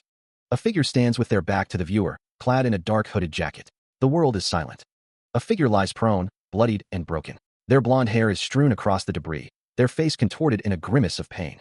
She plummets through the air, a chaotic ballet of limbs and debris against the backdrop of shattered skyscrapers. Chunks of concrete and glass rain down, a testament to the city's brutal collapse. The woman continues her descent, another figure visible above her, both caught in the gravity's relentless pull. The ruined cityscape looms, a silent witness to the unfolding tragedy. With a sickening thud, she slams into the ground, the impact sending tremors through the shattered earth. Smash! She struggles to rise, her body screaming in protest as she pushes against the weight of the world. Lying amidst the rubble, she is a broken figure against a backdrop of devastation. A metallic clack echoes through the air as a voice sneers. "Do you think your new legs are going to make any difference?" A blonde woman's face is contorted in a grotesque grin, her eyes burning with malevolent glee as she holds a double-barreled shotgun. The shotgun's dark maw promises pain and destruction. "Step!" The blonde woman advances, her intent clear. The fallen woman looks up, her expression unreadable as the shotgun is leveled in her direction. A vehicle tears through the environment, its engine screaming a high-pitched whine. The force of an unseen impact rattles the skull of a figure, blood trickling from a gash on their cheek. A blade flashes, slicing through the air with lethal precision. The glowing edge continues its deadly arc, leaving a trail of shimmering energy in its wake. A figure plummets through the air, surrounded by shards of shattered debris. An explosion erupts, sending fragments of metal and stone hurtling outwards. The world distorts, lines of force radiating from a central point of impact. Another blast rips through the scene, buildings crumbling under the concussive force. The ground trembles as a shockwave expands, scattering debris in all directions. A figure is caught in the maelstrom, struggling to maintain their footing amidst the chaos. Diving downwards, a figure streaks towards the ground, a desperate maneuver to escape the carnage above. Tires screech against the asphalt as a vehicle fights for control, leaving a trail of burning rubber in its wake. He sprints forward, a blur against the stark, angular landscape. The gun is loaded with a flourish, a crimson liquid swirling around the chamber. The man's expression hardens, a grim determination etched on his face. The weapon is cocked with a sharp, metallic clack. A voice sneers, "A gun like that won't even hurt Dash." The gun is displayed, its intricate details highlighted in the dim light. A voice declares, "Blood is the key." The same voice continues, "The purer the blood, the stronger your weapon will be." A figure states, "Feel different from now on." Another voice replies, "Because you've got my blood now." A voice asks, "What do you mean?" A voice concludes, "My blood's special." A smirk plays across her lips, a glint of anticipation in her eyes. A gunshot echoes through the darkness, the sound ripping through the silence. Black and red energy explodes outward, tendrils of power lashing through the air. A monstrous figure lunges forward, its form twisted and grotesque. The monster's face contorts in a horrifying grimace, its red eyes burning with malevolent intent. Kaboom! Another burst of energy erupts, shaking the very foundations of the world. A blinding explosion of light consumes everything in its path. Char Red raises his sword, the blade gleaming with a crimson light. A cloaked figure stands silhouetted against the chaos, its intentions shrouded in mystery. Char Red's eyes widen, a manic grin spreading across his face. I get it now. I can feel the blood pulsing through me. He levels the gun, his finger tightening on the trigger, blood splattered across his hand. Crackle. A building explodes in a shower of sparks and debris. The world erupts in fire around Red, the air crackling with destructive energy. A monstrous shape hurtles towards him with a deafening swoosh. A colossal clawed foot descends from above, blotting out the light. The impact slams into Red with a thunderous wham, sending shockwaves through the environment. Debris rains down as the force of the blow pulverizes the ground. The force of the attack sends Red flying, tumbling through the air amidst the shattered remains of the building. Pain explodes behind Red's eyes as the world spins. His teeth grit against the agony, a silent scream trapped in his throat. Towering above the wreckage, the monstrous figure reveals itself, a grotesque parody of life. Its eyes burn with malevolent red light, promising only destruction. Despite the brutal assault, Red struggles to his feet, blood dripping from his wounds. Elsewhere, a blonde woman cries out, feeling the impact of the attack as if it were her own. That hurt. The monstrous figure's face fills the view, its red eyes burning with malevolent glee. Its teeth are bared in a grotesque grin, promising violence. Amidst the collapsing skyscrapers, a figure is sent hurtling through the air, a tiny silhouette against the backdrop of destruction. The sound of the building's destruction echoes through the city. Tons of concrete and steel explode outwards, a cataclysmic display of raw power. The air vibrates with the force of the impact, and dust fills the sky. A booming voice echoes through the ruined cityscape. Where are you going? We're just getting started. The monster's face reappears, closer now, its expression twisted with predatory excitement. Let's play. It snarls, the words dripping with malice. Again, the figure is thrown through the air as another skyscraper crumbles. The sound of shattering glass and groaning metal fills the air. More of the building collapses, sending debris raining down on the city below. The force of the destruction is immense, shaking the very ground. The skyscraper continues to disintegrate, its structure unable to withstand the onslaught. The air is thick with dust and the smell of pulverized concrete. The monster's face is contorted in a savage grin, its eyes gleaming with bloodlust. It seems to revel in the destruction it is causing. He delivers a devastating blow, his fist connecting with incredible force. A close-up reveals the wide, terrified eye of the person on the receiving end of the attack. A cityscape crumbles under an unseen force, buildings reduced to skeletal remains against a bruised sky. Amidst the shattered remains of skyscrapers, a figure plummets through the air, surrounded by a maelstrom of debris. Chunks of concrete and steel rain down, the remnants of a once proud structure now transformed into deadly projectiles. A voice echoes through the chaos, laced with manic glee. Where are you going? We're just getting started. A monstrous visage fills the frame, teeth bared in a predatory grin, the air crackling with malevolent energy. Let's play. The figure continues to fall, a lone silhouette against the backdrop of collapsing buildings and swirling dust. Another building explodes, sending shards of glass and twisted metal hurtling through the air, the sound a deafening roar. The ground trembles as more debris crashes down, the once pristine streets now buried under a mountain of rubble. A face contorted in rage screams towards the heavens, the sound lost in the cacophony of destruction. Chunks of debris plummet through the air. A single eye, wide with shock, stares into the abyss. The sound of buildings collapsing echoes through the ruined city. Boom. More fragments of concrete and steel rain down from above. A blinding flash marks the point of impact, the force of destruction radiating outwards. A figure in a dark suit plummets through the air, caught in the chaotic descent. The shattered remains of skyscrapers continue to fall, a grim reminder of the battle's intensity. A blonde-haired figure screams, their face contorted in terror as they fall.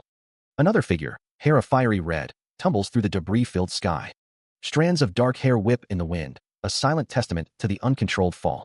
A blonde-haired figure grins menacingly, teeth bared in a display of savage intent. Crimson eyes narrow, a focused intensity burning within their depths. The blonde figure's snarl deepens, a promise of violence etched onto their blood-splattered face. Raw energy coalesces, forming an ominous shape that crackles with unseen power. A trail of blood streaks across the void, a grim harbinger of what's to come. The blonde figure strikes, sending their opponent hurtling through the air in a spray of crimson. The red-haired figure tumbles, blood painting their form as they struggle to regain control. A close-up reveals the brutal impact, blood matting the red-haired figure's head. A swirling vortex of blood marks the path of their descent. The crimson tide continues to churn, a macabre testament to the violence unleashed. The red-haired figure plummets towards the city below, a dark silhouette against the cold, indifferent skyline. A final, desperate image captures the red-haired figure's fall, their form stained with the indelible mark of battle. The grotesque figure plummets through the air, a macabre ballet against the backdrop of shattered skyscrapers. Hitch's face contorts in a mask of pure, unadulterated rage, his teeth bared in a feral snarl. The scientist falls, the wind screaming past him as the ground rushes up to meet him. He continues to fall, the city a dizzying blur below. Zhu continues to fall, the wind whipping through their hair. The creature's face is a horrifying mess of blood and gore, yet it makes a slurping sound. A voice echoes, declaring, "You're not the only one." Hitch's expression is one of pure, unadulterated fury. Debris rains down, each piece a potential death sentence. Zhu continues their descent, the ground growing ever closer. The falling figure plummets towards the city below. The city sprawls beneath them, a concrete jungle awaiting impact. The tank's turret sits silently amidst the devastation. From above, the tank is surrounded by shattered debris. The tank sits amidst the city's ruins. Kaboom! The tank explodes. The explosion leaves behind a trail of destruction. Debris rains down. The destroyed tank hisses, steam rising from its ruined form. A blonde woman stands amidst the wreckage, surveying the scene. The woman is joined by Red, both figures covered in grime and blood. The blonde woman coughs, struggling to breathe. Close up, the blonde woman's face is covered in blood as she coughs. Red supports the blonde woman, declaring, "It's over." Legs are visible. The man, covered in blood, cries out that he can't die like this. His face is bloodied. He looks up at a structure in the sky, thinking that he is so close. A structure floats in the sky. Where? A figure falls towards the structure. A voice cries out not to be forgotten. A woman kicks. The kick connects. A face is visible. Her face contorted in a grotesque snarl, blood smeared across her teeth and cheeks. A body plummets through the air, surrounded by a crimson spray. The impact sends a shockwave through her skull, blood dripping from her mangled face. A thick trail of blood paints the air. Another figure tumbles downwards, limbs flailing in a desperate attempt to regain control. Thump, thump. The sounds of bodies hitting the ground echo through the ruined cityscape. Skid. She slides across the debris-strewn ground, leaving a trail of blood in her wake. Misty's face is a mask of fury and blood. "Looks like that useless Misty lost," she snarls. From below, a voice promises, "I'll get back to you in a minute." The pink-haired woman, panting heavily, clutches a bloodied knife. "No you won't, dumbass," she hisses. Huff. Her feet are planted firmly on the ground, ready for the next attack. A surge of icy energy erupts from the ground. Her eyes widen, a silent scream building in her throat as the scene unfolds before her. The monstrous figure of Zhu looms, a grotesque parody of its former self, dripping with an unidentifiable fluid. Misty's voice cracks, barely a whisper amidst the carnage. "When did you?"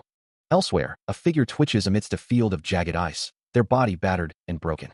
The twitching intensifies, a desperate struggle for life against the encroaching cold. A bloodied hand lies outstretched, fingers splayed against the cold, unforgiving floor. The metallic tang of blood fills the air. A silent question hangs in the air, a desperate plea for understanding amidst the chaos.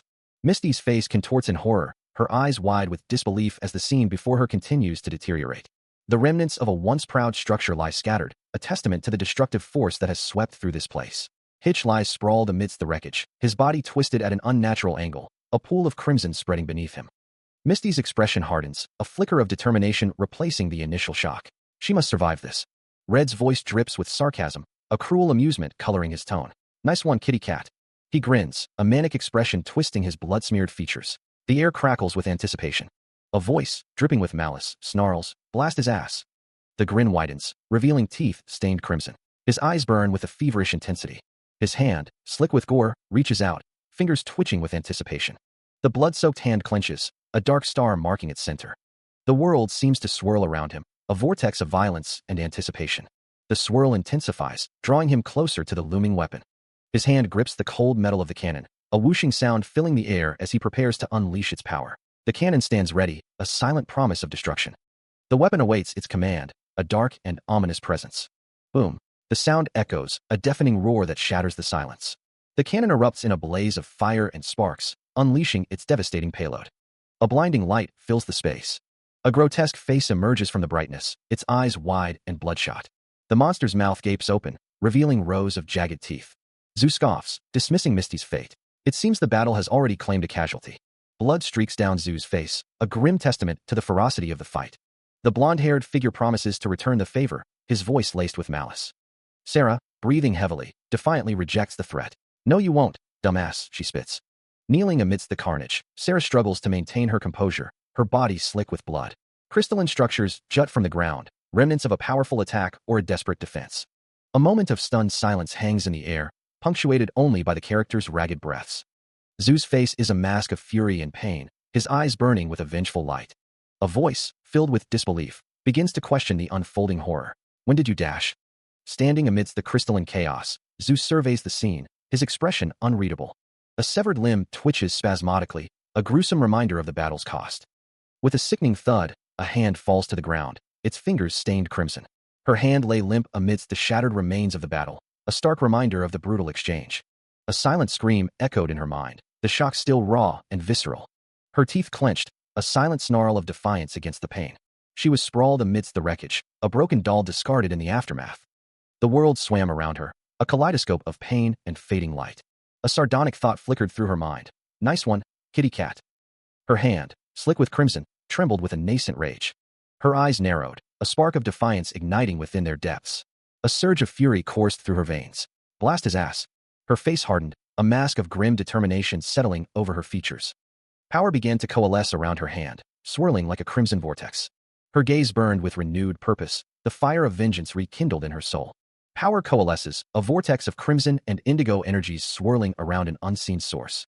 The energies intensify, the air crackling with anticipation as a deafening whoosh echoes through the void. A metallic cylinder, scarred and weathered, comes into focus, its purpose yet unknown. The cylinder remains poised, a silent sentinel awaiting its moment. The weapon hovers, suspended above a looming boom, the promise of devastation hanging heavy in the air. Sparks erupt from the weapon's core, a prelude to the impending cataclysm. A blinding beam of pure energy erupts, lancing through the darkness with unstoppable force. Zoo's face contorts in a silent scream, the force of the blast twisting their features into a grotesque mask. Blood and shattered energy cascade around Zoo, the aftermath of the devastating attack leaving them broken and vulnerable. The energy weapon's power continues to surge, its source unseen. He chokes out a denial, the electricity crackling around his face. The energy courses through him, tearing at his flesh. His silhouette flickers against the backdrop of the city, a dying ember against the cold towers. The energy burns, searing his face. Meanwhile, a figure stands in the doorway, her dark hair framing a pale face. A voice calls out, desperate and hopeful. Misty, you came back for me. The electricity continues to ravage Zoo's face, distorting his features. A voice whispers, huh, good girl. Misty's red eyes gleam in the dim light. The darkness seems to cling to her, a shroud of secrets. A desperate cry echoes, no, Misty, wait.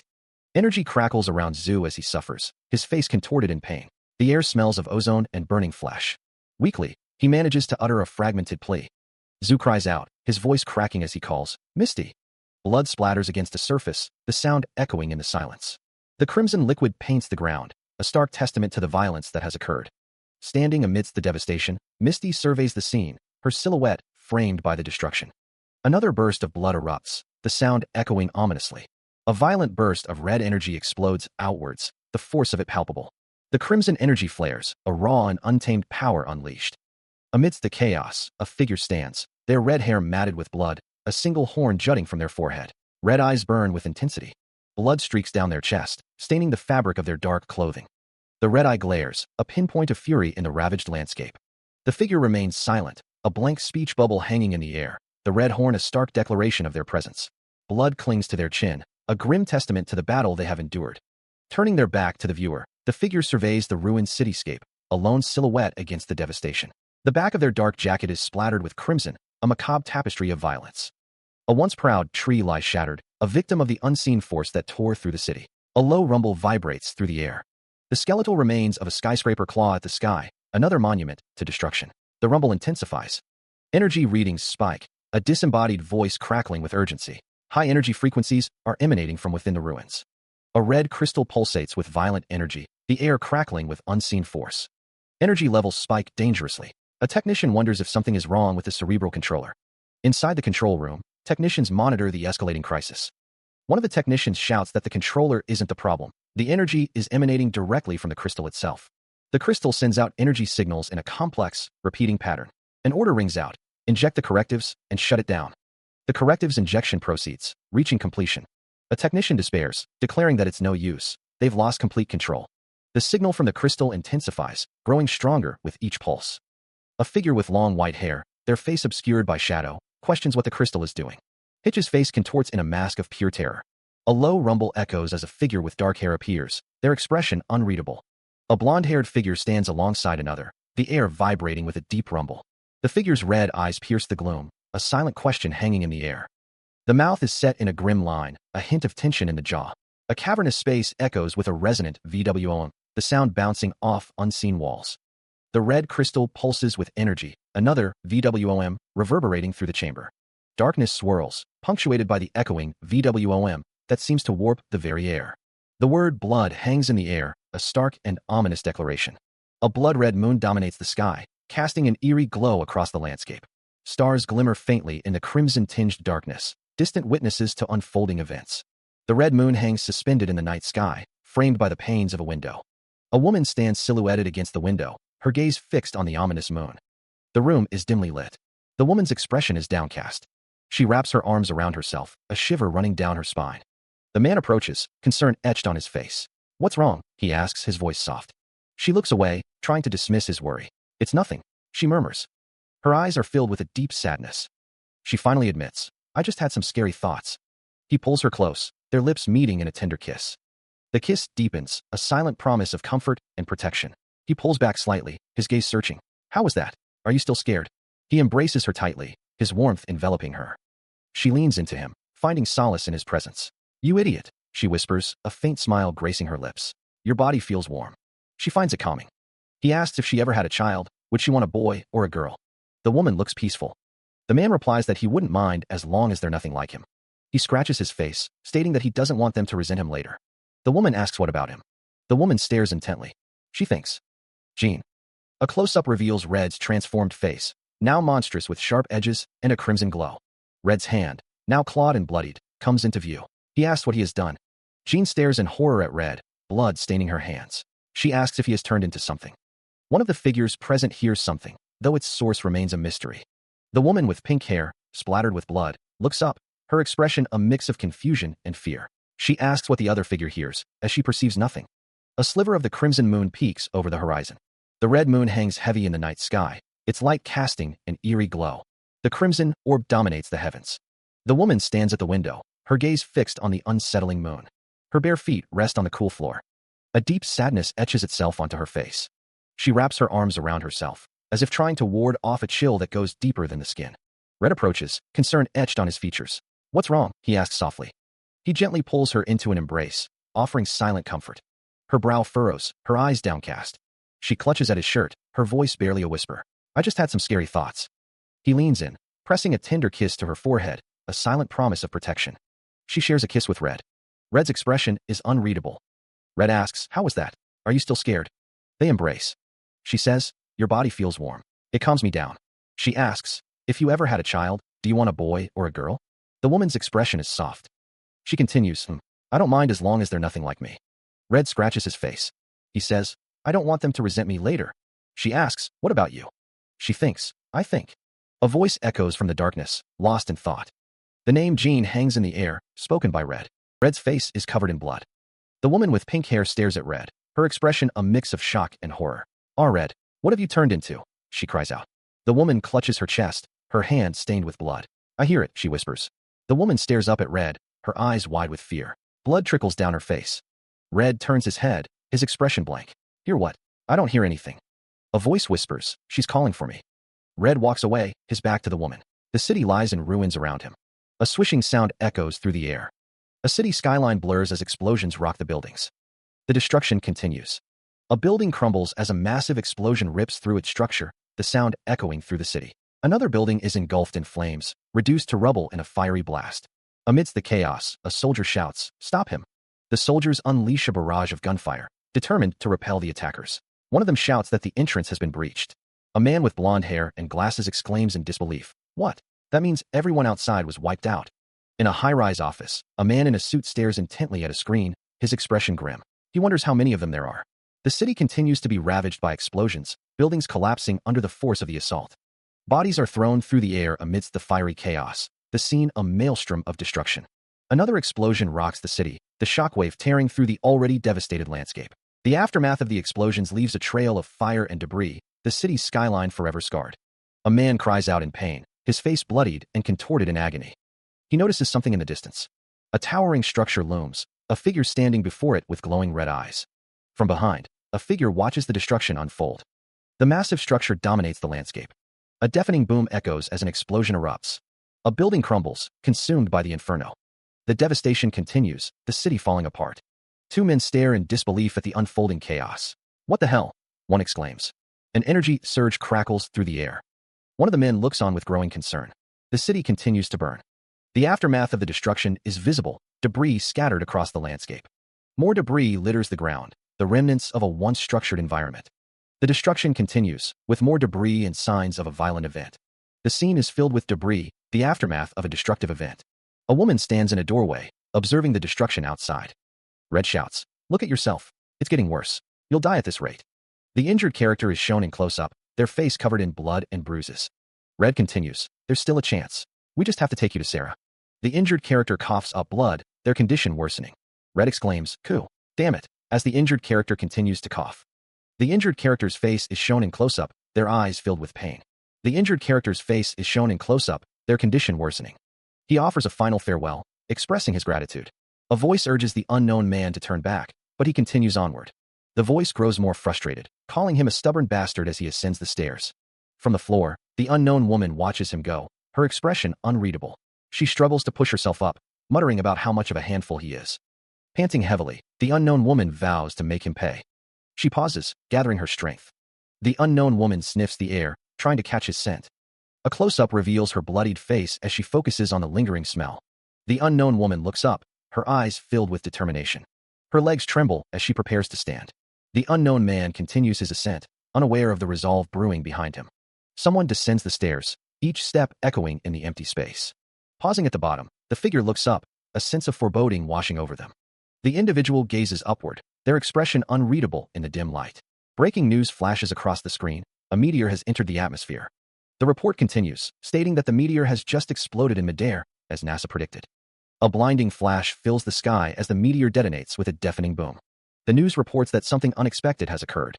The fiery meteor hurtles through the atmosphere, a blazing inferno against the dark sky. The meteor has changed its course, the news reports.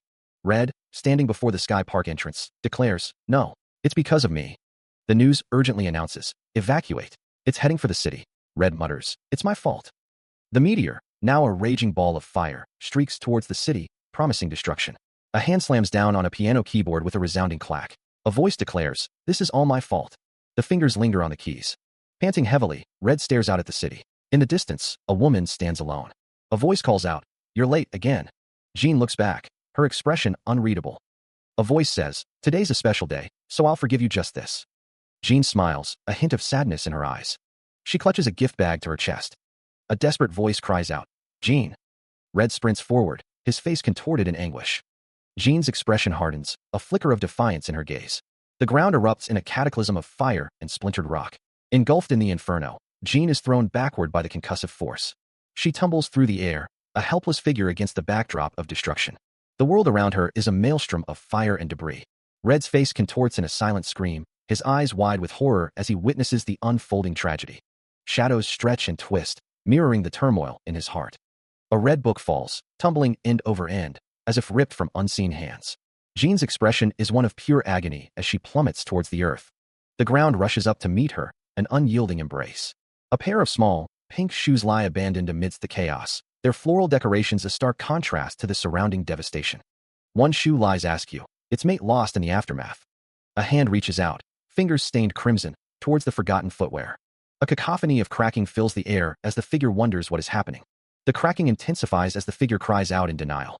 Blood streaks down the figure's face as the cracking continues, their scream echoing in the void. An agonized cry tears from the figure's throat, the cracking sounds unrelenting. A pained gasp escapes as more blood flows, the cracking a constant reminder of the unseen damage. A piercing scream rips through the air. The figure's scream is raw and desperate, their face stained with blood. The camera focuses on the figure's head. The figure plummets downwards. A close-up reveals the figure's body. Gasping for breath, the figure wonders what happened to Red. The figure cries out, calling Red's name. He plummets through the air, surrounded by falling debris and a crimson rain of his own blood. He stands amidst the wreckage, his body soaked in blood, barely able to keep himself upright. "No, I can't let him die like this." His face contorts in agony, tears mixing with the blood that streams down his cheeks.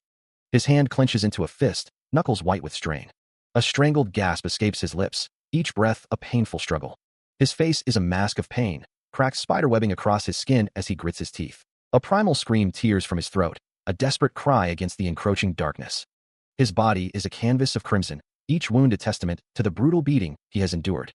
He raises a bloodied fist to the heavens, a defiant roar echoing his refusal to surrender.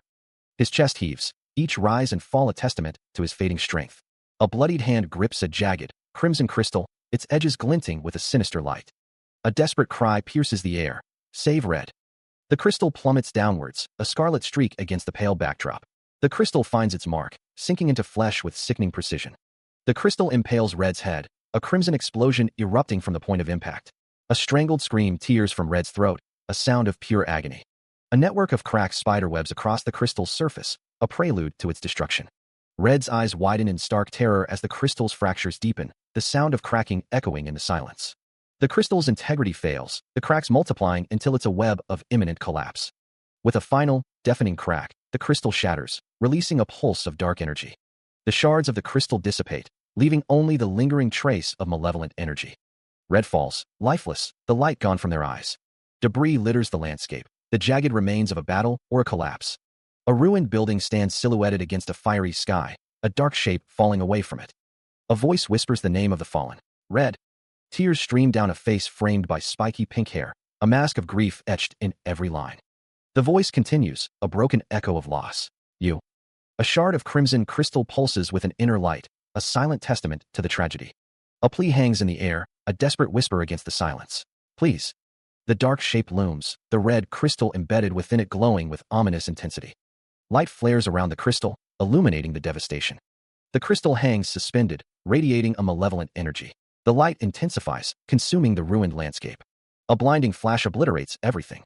A small red dot hangs in the distance, an ominous harbinger in the otherwise empty space. The dot explodes into a blinding flash of light, consuming everything in its path. The light expands, an unstoppable wave washing over the intricate cityscape below. The blinding light fades, leaving behind a hazy, indistinct cityscape, its details obscured by the lingering energy. The scene shifts abruptly to a dark, cavernous space, illuminated by strange, glowing green lights that cast long, eerie shadows. From a central point, tendrils of vibrant red energy erupt, pulsing with an unknown power. Amidst the chaotic display of crimson energy, a figure lies prone, seemingly unconscious. A woman's voice cuts through the silence. What about you? Who do you want our kids to be like? The woman's expression is soft, a hint of a smile playing on her lips as she gazes at someone unseen. She continues, her voice laced with affection. I obviously want them to be like you. A genuine smile spreads across the woman's face, her eyes crinkling at the corners as she thinks of the future. Her hands are clasped gently, a picture of serenity and hope. A dark, vertical shot fills the frame, the source of light unknown. A close-up reveals a character with spiky, red hair. The figure utters, Jean. The camera focuses on a figure wearing a white shirt and a dark coat, their expression unreadable. A lone figure stands in a dimly lit room, their features obscured by the shadows. A figure stands at the top of a staircase, their silhouette framed against the light. A door is shown, accompanied by the sound of a sharp clack. A close-up reveals a hand, its purpose unknown. Looking up, the red-haired figure gazes at the towering buildings above. A building stands amidst debris, a testament to destruction. A figure stands atop a building, overlooking the cityscape. Debris litters the scene, a reminder of chaos and ruin. A figure with blue hair looks up, their destination unknown. A figure stands silhouetted against the backdrop of a sprawling city, the wind whipping through his long, dark hair. A monstrous face, wreathed in crimson energy, appears as if from nowhere, its expression a mix of shock and fury.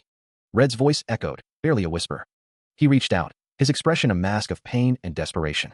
His voice cracked as he uttered a single word, directed at someone unseen. The focus shifted to a large, crimson crystal, its facets gleaming ominously in the dim light. Red's plea hung in the air, a desperate entreaty directed at the crystal or whatever it represented. The crystal pulsed with an inner light, casting eerie shadows that danced across the surrounding space. The crystal's form became clearer, revealing sharp edges and a complex internal structure that seemed to hum with power. The scene shifted, showing the crystal embedded within a dark, metallic structure. The crystal glowed brighter, illuminating the surrounding area with an intense, crimson light. The structure around the crystal seemed to vibrate, as if resonating with its energy.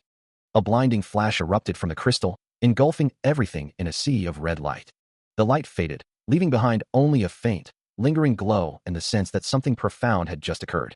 A cataclysmic explosion erupts, bathing the surrounding cityscape in a blinding white light and searing red energy.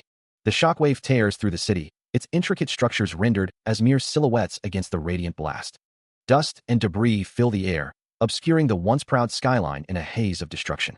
As the dust settles, a single point of light pierces through the gloom, a silent testament to what remains. Deep within a cavernous space, strange green lights flicker, casting eerie shadows across the rough-hewn walls. Lying amidst shattered stone, Red is surrounded by a swirling vortex of crimson energy, his fate hanging in the balance. The air crackles with raw power, the red energy pulsating like a wounded heart amidst the ruins. A woman's voice cuts through the silence. What about you? Who do you want our kids to be like? Her expression is soft, a gentle smile playing on her lips as she awaits a response. She continues, her voice laced with affection. I obviously want them to be like you. A wide, almost unsettling grin spreads across her face as she flashes a peace sign, her eyes gleaming with an unknown intent. A dark, rain-streaked background fades into view. Jean's name hangs in the air. The man named Jean is bloodied, a strange red growth protruding from his head. His face is marred with blood and cuts. Jean stands on a landing, surveying the devastation. The stairs are cold and unforgiving. A severed hand falls, the sound echoing in the silence. Jean sits, his posture defeated. The city lies in ruins, buildings shattered and broken. A figure plummets from the heights. Twisted metal and broken concrete are all that remain. The destruction stretches as far as the eye can see. Jean gazes out at the ruined cityscape, his expression unreadable. A figure stands silhouetted against the backdrop of a ruined city. A close-up reveals a face contorted in pain, blood streaking the skin. A voice echoes, filled with disbelief. You? The figure's gaze is intense, a scar marring their cheek. The figure's stance is tense, ready for action. A voice demands, where's the white-haired woman? Two figures stand in a doorway, their expressions unreadable in the dim light. A voice retorts, don't bother to lie. I saw her come in here. A figure with a cigarette clenched between their lips glares intensely. A figure, consumed by rage, declares, I'll kill you. The man declines the offer. He falls to the ground. Another man kicks him while he's down. The man lights a cigarette. He takes a drag. The man says he'll be borrowing this car. The car speeds away. The man smokes his cigarette. He smirks. It seems like they have unfinished business. A figure with a prominent red horn stands amidst the desolation. A lone tree stands against a backdrop of hazy light. A man with dark hair gazes into the distance, his expression unreadable. A voice echoes, stating that Hitch has failed. Two figures stand amidst the ruins of a city, the air thick with the scent of decay. A voice rasps, questioning if someone is brave or stupid. A voice booms, declaring that someone came here on their own. A close-up reveals a man's face, marred by scars and blood. The figure with the red horn asks, where's Jean? The question hangs in the air, Jean? A figure walks away, the city's ruins stretching behind them. The man's expression is unreadable. A voice echoes, stating that she is down there. A lone figure approaches a gnarled tree, its branches reaching like skeletal arms. Each step echoes in the desolate landscape. A voice challenges, questioning who said they could. Another figure advances, their silhouette stark against the ruined cityscape. His eyes burn with an intense, unsettling light. Silence descends. The air explodes with a deafening boom. The ground is ripped apart, the aftermath of a devastating blast. He declares that he wasn't asking for permission. A massive cannon is aimed, its dark maw promising destruction. An explosion erupts, a silent scream of devastation ripping through the air. Tendrils of dark energy writhe around a figure, a harbinger of chaos. A blinding flash expands, consuming everything in its path. The figure unleashes a torrent of energy, beams of destruction slicing through the city. Kaboom! A building is engulfed in flames, the force of the blast shattering windows and sending debris flying. Boom, boom, boom. The city crumbles under the relentless assault, explosions echoing through the desolate streets. Amidst the ruins, a figure stands defiant, the architect of this urban apocalypse. Zap! Energy streaks across the sky, a final, devastating blow. Crimson beams of energy streak across the sky, each one leaving a trail of searing heat in its wake. The energy finds its mark, detonating in a cataclysmic explosion that sends shockwaves rippling through the city. Another explosion erupts, the concussive force tearing apart buildings and scattering debris like leaves in a storm. Red's face contorts in a grimace of pain and fury, his teeth bared in a silent snarl as the destruction unfolds around him. The city burns, the air thick with the acrid stench of smoke and the rumble of collapsing structures. A blinding flash illuminates the ravaged landscape, revealing the extent of the devastation wrought by the relentless assault. Twisted metal and shattered concrete litter the streets, a testament to the raw power unleashed upon the once proud metropolis. He skids across the ruined street, the soles of his shoes grinding against the pulverized asphalt as he struggles to maintain his balance. Driven by a desperate urgency, Red sprints through the chaotic landscape, dodging falling debris and leaping over gaping fissures in the ground. The world is a blur of motion and destruction, the silence broken only by the roar of the inferno and the thunderous echoes of collapsing buildings.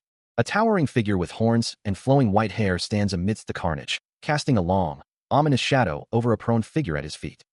The camera focuses on the legs of the horned figure, his stance radiating an aura of dominance and malevolent power. A fiery aura surrounds Zhu as he declares, "You underestimate me." His face contorts into a wide, menacing grin, revealing rows of sharp teeth. A deafening boom echoes as an explosion erupts. The force of the blast sends debris scattering in all directions. The world blurs as the battle intensifies. Electricity crackles as Zoo's hand grips another, energy coursing through their veins. Zoo stands tall, electricity arcing around him, as he looms over his downed opponent. A voice cries out, "Get out of my way, if you don't want to die." The speaker's face is bloodied, but their eyes burn with defiance. Zoo retorts, a cruel amusement in his voice. "Huh, do you really think you can beat me?" His face contorted in what might have been pain, Zoo's expression was a mask of dark intensity. The villain recalled a past encounter. "There was a guy who said the exact same thing to me once. What do you think happened to him?" A manic grin stretched across Zoo's face, electricity crackling around him. The air shimmered with heat. Energy surged. The ground trembled. A deafening clang echoed through the air. Metal screamed as it was torn apart. The sound of grinding metal filled the air. A thunderous boom reverberated. Kaboom! A massive explosion engulfed the surrounding buildings. Debris rained down as the city was consumed by fire. Motion lines streak across a white background, hinting at the speed of the impending conflict. Zoo throws a punch, his fist engulfed in a blazing red aura. The punch connects, slamming into the unknown man's face with brutal force. Darkness descends, punctuated only by the blurring streaks of residual energy. Zoo's voice echoes, dripping with arrogance. "You underestimate me." A sinister grin stretches across Zoo's face, revealing rows of razor-sharp teeth. Boom! The sound reverberates through the air, a deafening roar that drowns out all other noise. An explosion erupts, sending shards of debris flying in all directions. The ground trembles as the shockwave rips through the landscape. The world fades to black. Zoo's hand clamps down on the unknown man's wrist, electricity crackling between them. The darkness returns, swallowing the scene once more. He looms over the unknown man, electricity crackling around him. The unknown man snarls, "Get out of my way, if you don't want to die." His eyes burn with defiance. Zoo retorts, "Huh? Do you really think you can beat me?" A cruel smile spreads across his face. The unknown man scoffs. "There was a guy who said the exact same thing to me once. What do you think happened to him?" Electricity crackles intensely around Zoo, his grin widening. The air shimmers as their weapons meet, sparks flying in a blinding display.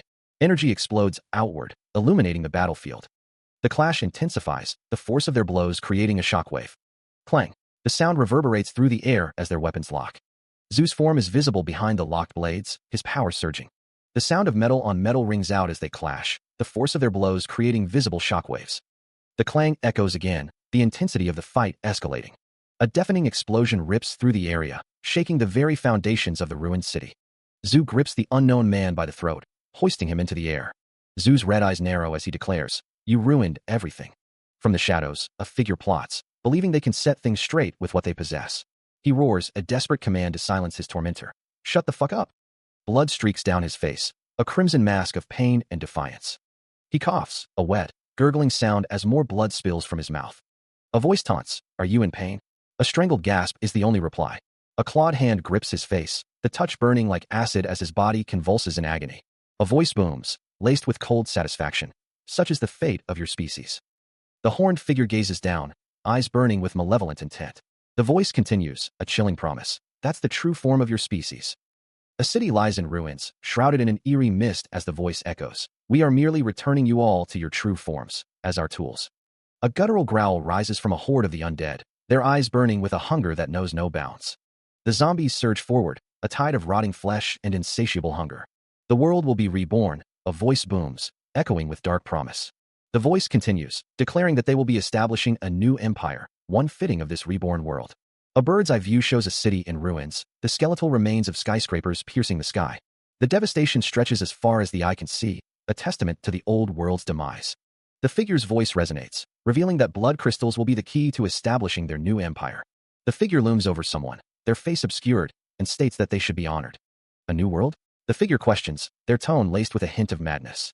A close-up reveals a face contorted in a rictus grin, blood dripping from their teeth. A chilling laugh echoes, a sound that promises only pain and destruction. The figure's eyes gleam with manic glee, their expression unreadable. The figure's face is partially obscured by shadow, but their intent is clear, domination. Heavy footsteps reverberate, shaking the very foundations of the ruined city. A surge of red energy pulses from an unseen source, the air crackling with its intensity.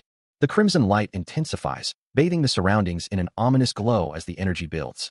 The energy spike is off the charts, an unseen voice warns, the urgency palpable.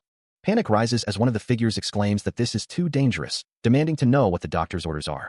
Frustration mounts as someone cries out, Damn it, followed by a desperate plea. Master.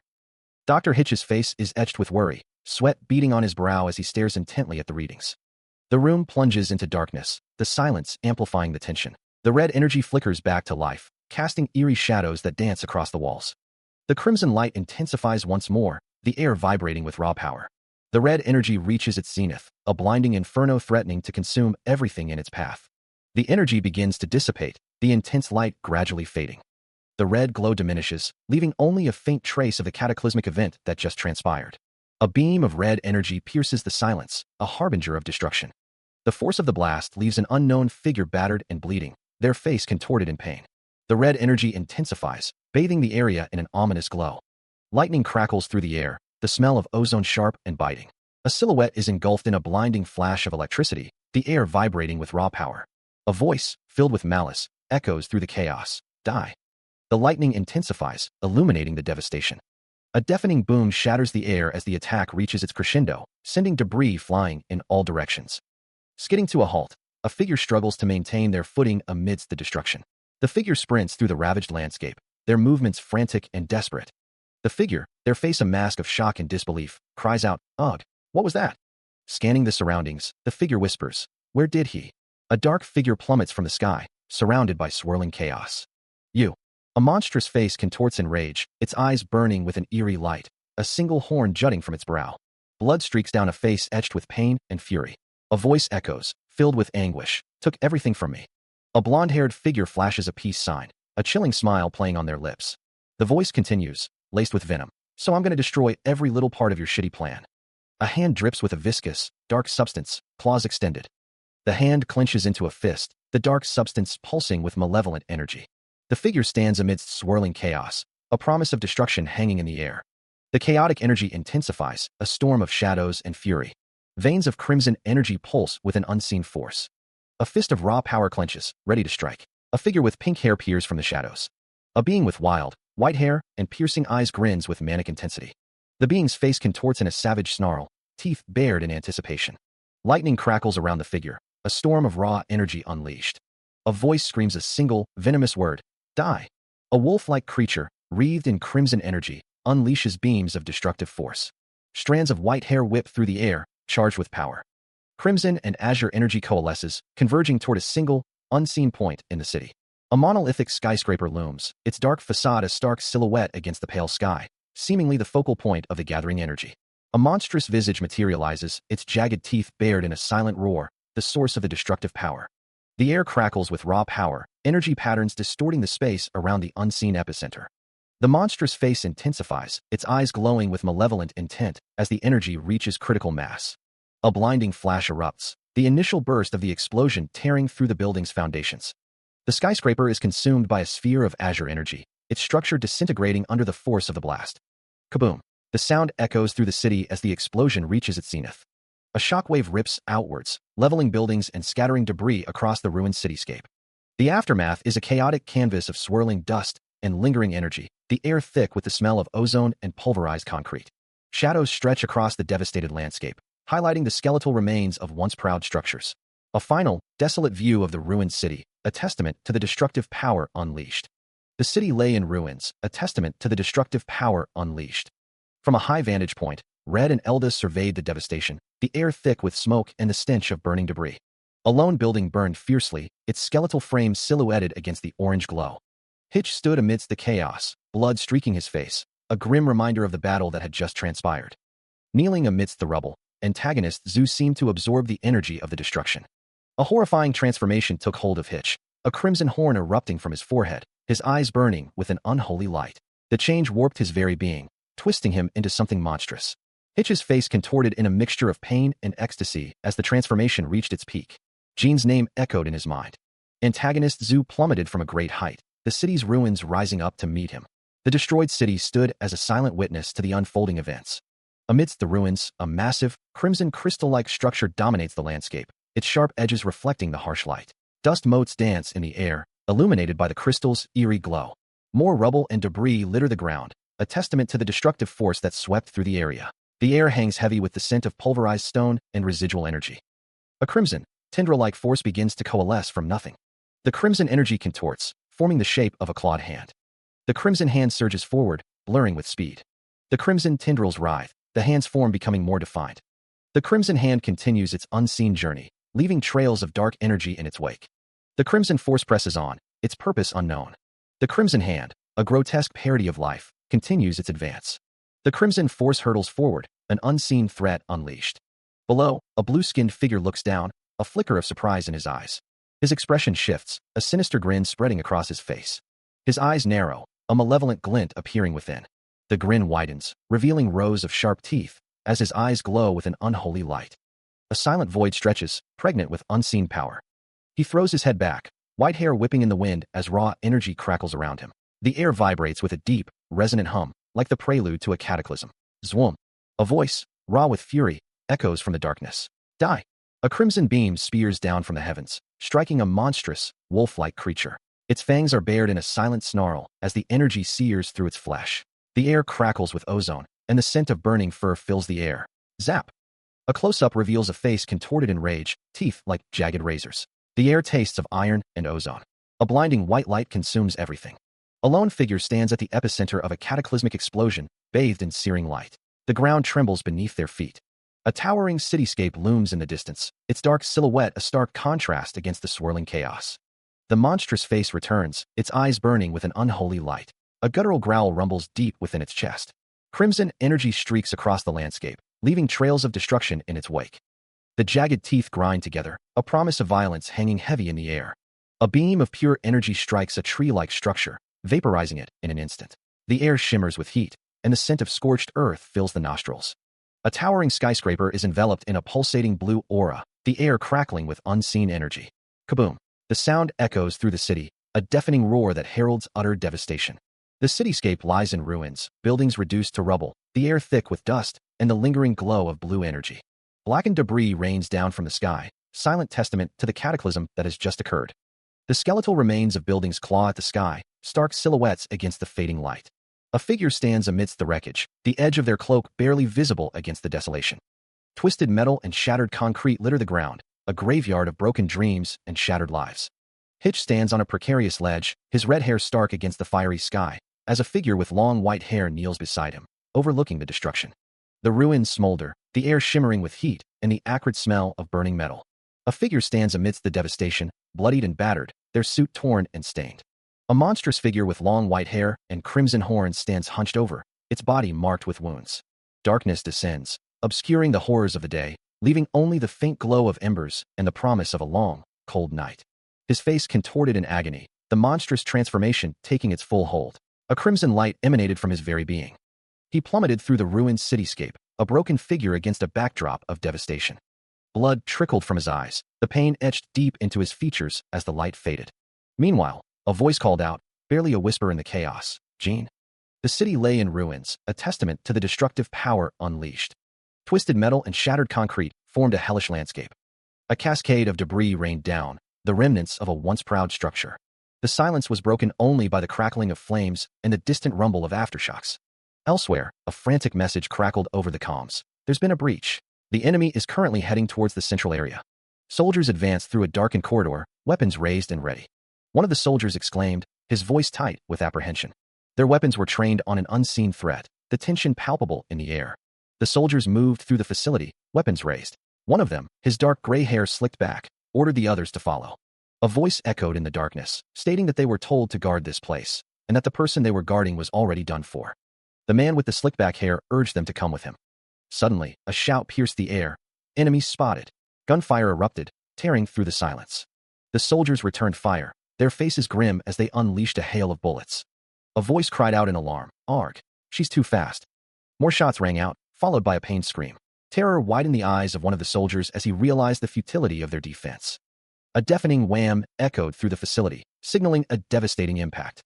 The force of the blow shattered the windows, sending bodies tumbling through the air amidst shards of glass. The remaining soldiers were thrown into disarray, their weapons useless against the unseen assailant. The scene was one of utter chaos, with bodies and debris raining down from above. A figure sits slumped in a chair, bathed in the cool light filtering through the window. A voice echoes in the darkness, declaring, "Yo, looks like you're still alive." The figure in the chair looks up, his expression unreadable. A voice whispers, "Kitty cat." A woman with pink hair stands over a blonde man, her expression concerned. The woman apologizes, "Sorry I'm late, rookie." A figure plummets through the air, the ground rushing up to meet them. A close-up reveals a complex gear mechanism, its purpose unknown. A shard of red crystal glows ominously amidst the ruins. A voice calls out, "Jean." A step forward, the figure's expression strained. A voice whispers, "And no." A hand reaches out, the word grab, emblazoned across the scene. A voice declares, "I won't let a human." Heavy breaths fill the air as the figure's face is shown. A voice shouts, "Take the crystal." A close-up of a face, eyes glowing with intensity, the word flash accompanying the image. The figure's face, contorted in what appears to be pain or anger. A burst of energy or light fills the scene. The sound of something cracking echoes. A monstrous mouth opens wide, teeth bared. The scene fades to black. The white-haired figure chomps down, teeth sinking into flesh. A voice screams, "Get out of my way." Bloodied and bruised, the red-haired figure glares. A pained roar echoes, "Arg." The white-haired figure slurps, consuming something with savage hunger. A blood-soaked arm hangs limp. The white-haired figure, face stained crimson, breathes heavily. A weak voice groans, "Ugh. Ow." The red-haired figure's face is a mask of pain and blood. A voice cries out, "Master." Standing amidst the ruins of a shattered city, a figure with orange hair surveys the devastation. A cataclysmic explosion erupts, bathing the scene in blinding light. Red's face is marred with blood, his expression a mix of pain and fury. A crimson hand lunges forward, claws extended, seeking to tear through the darkness. Amidst the swirling chaos, a figure stands firm, a dark sword glinting in their grasp. A sickening thud echoes as a blow lands, the force of it shaking the very air. With measured steps, the figure advances, their presence radiating an ominous power. Energy crackles and writhes, a prelude to a devastating surge of power. A blinding flash erupts, consuming everything in its path with searing intensity. Sent spiraling through the air, a body is flung away by an unseen force. A guttural cry of pain tears through the air. A tortured scream echoes, a testament to the agony inflicted. A prolonged, agonizing shriek pierces the silence. A cataclysmic kaboom reverberates, signaling the unleashing of unimaginable power. Jagged chunks of debris hang suspended in the air, illuminated by a ghostly blue light. The remnants of a devastating force linger, defying gravity. Energy crackles around the floating fragments, a faint hissing sound filling the air. The air smells of ozone and burnt metal. The environment lies in ruins, a vast chamber reduced to rubble and dust. The silence is broken only by the occasional settling of debris. Through the wreckage, Red walks, his silhouette stark against the desolation. Each step crunches on shattered stone. He continues his trek, passing a UNME container amidst the destruction. The air hangs heavy with the scent of dust and decay. Stepping over a pile of rubble, Red grimaces, a low groan escaping his lips. The weight of the destruction seems to press down on him. Hitch clutches his head, his face contorted in anguish. "Ugh," he moans, his body trembling uncontrollably. Red continues his advance, his boots crunching on the debris-strewn floor. The silence is deafening. He pauses, his gaze sweeping over the devastation. His expression is unreadable, a mask of grim determination. A massive, crimson crystal dominates the landscape, its sharp edges reflecting the ambient light. It pulses with an inner energy. Red stands before the crystal, a solitary figure against its imposing form. He seems drawn to its power. A sudden rush of air fills the chamber, a deep vroom echoing through the ruins. The crystal hums with power. A surge of power emanates from the crimson crystal, the air crackling with unseen energy. The crystal vibrates, a deep rumble echoing through the chamber as the energy intensifies. A lone figure stands before the colossal crystal, dwarfed by its immense size and power. The air grows heavy, the rumble intensifying as the crystal reaches a critical point. Raw energy continues to pour from the crystal, bathing the chamber in an ominous red light. With a deafening crack, the crystal's surface shatters, the sound ripping through the air. A wet, squelching sound pierces the silence, hinting at the gruesome transformation taking place. Cracks spread across a face, the skin fracturing like porcelain as the transformation takes hold. The shattered remains of the crystal hang in the air, its power unleashed upon the world. A figure plummets through the air, tendrils of energy trailing behind them like crimson streamers. Falling, the figure is consumed by the crystal's essence, their form twisting and contorting. Two figures stand close, one adorned with horns, their gazes locked in a silent, intense exchange. The arm is covered in blood, the skin bruised and torn. Dark fabric clings to the limb, soaked with crimson. Energy crackles and surges, building towards a cataclysmic release. Kaboom! The explosion rips through the area, sending shockwaves and debris in all directions. The force of the blast continues to pulverize the surroundings, leaving nothing untouched. Hissing steam rises from the wreckage, a testament to the raw power unleashed. The landscape is now a desolate wasteland of shattered stone and twisted metal. Red walks through the ruins, his expression unreadable amidst the devastation. He continues his march, each step echoing in the eerie silence. Hitch clutches his head, his face contorted in a silent scream of agony as Red approaches. Ugh! He struggles to comprehend the extent of the destruction. His body trembles, overwhelmed by the sheer force of the explosion. Red stands tall, his eyes glowing with an ominous light, his appearance subtly altered. The ruined cityscape stretches out before them, a haunting reminder of what was lost. He takes a step towards the massive, red crystal, its jagged edges towering above him. A surge of energy erupts from the crystal, accompanied by a deep, resonant VWOM. The crystal rumbles, the sound echoing through the desolate landscape. The rumbling intensifies, the crystal vibrating with unseen power. Another burst of energy explodes from the crystal, the VWOM, even louder this time. A sharp crack echoes as fissures begin to spiderweb across the crystal's surface. A wet, squelching sound pierces the air. A close-up reveals a face, pale and indistinct. The crystal structure continues to fracture, the cracks widening and deepening. Jagged shards of the crystal break away, revealing a network of veins pulsing with crimson energy. A figure plummets through the air, their form indistinct against the bright background. A figure clutches another, their embrace tight and desperate. A voice calls out, desperate, "Jean, wake up." The red-haired figure cradles Jean, their expression a mix of concern and urgency. Jean's face is pale, her eyes closed. A faint whisper escapes her lips. "Ah, Red." The red-haired figure holds Jean close, his face etched with worry. Jean's face is pale, her expression strained. A voice, soft but firm, speaks. "You're late again." Tears stream down Jean's face, her eyes filled with a mixture of pain and relief. The figure states that a flower ring will not cut it this time. A close-up of a character with red hair and horns is shown. A close-up of a character's face is shown. Someone says, "Let's go home." A character is holding another character. A character's legs are shown. A character is standing. A character is holding another character. A close-up of a character's hair is shown. A character is lying down. Someone yells, "Arg." A close-up of a character's face is shown. Electrical energy crackles through the air, the sound of raw power echoing. A deafening boom erupts as a massive red crystal unleashes a wave of destructive energy. Caught in the blast, a figure is sent hurtling through the air, a ragdoll amidst the chaos. The sound of a sickening crash reverberates as another figure slams into the ground, the impact shattering the already weakened structures. Spinning wildly, the figure continues to fall, the ground rushing up to meet them. Jean cries out in pain, his face contorted in agony. More energy blasts strike, the air crackling with deadly force as they find their mark. Tears stream down her face, her body trembling as she endures the onslaught. A strangled cry escapes her lips, a sound of pure anguish. Jean stares up at the massive red crystal, his expression a mixture of pain and defiance. A voice echoes, a single word cutting through the chaos. "Remember." A man with blonde hair and glasses stands amidst the destruction, his expression unreadable. A ruined cityscape stretches into the distance, the structures twisted and broken. The princess's face contorts in fury, her red eyes blazing. She snarls, "The princess will show you no mercy." Her teeth bared, the princess continues, her voice dripping with venom. "For interfering with our plan." A surge of energy crackles in the air. The energy intensifies, the air vibrating with unseen power. A massive crystal erupts with blinding light, energy tendrils snaking outwards. A desperate plea echoes, "Take me with you." Bathed in the crystal's radiant glow, a man with white hair stares wide-eyed, his expression a mixture of fear and longing. Darkness descends. Two faint lights flicker in the void. With a sharp shwip sound, something slices through the air, leaving dark trails in its wake. The crystal looms large against the twilight sky, casting long shadows across the ruined landscape. The sound of something cracking echoes through the air, a prelude to disaster.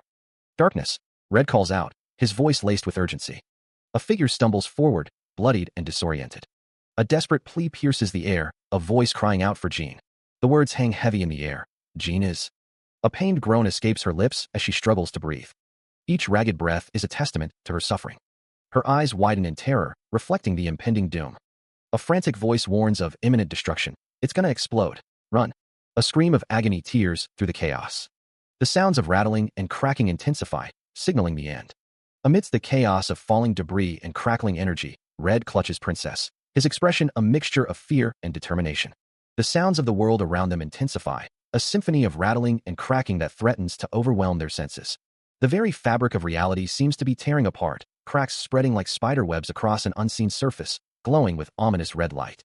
Princess, her voice trembling with a desperate urgency, cries out, "You can't possibly warp all of us in your state."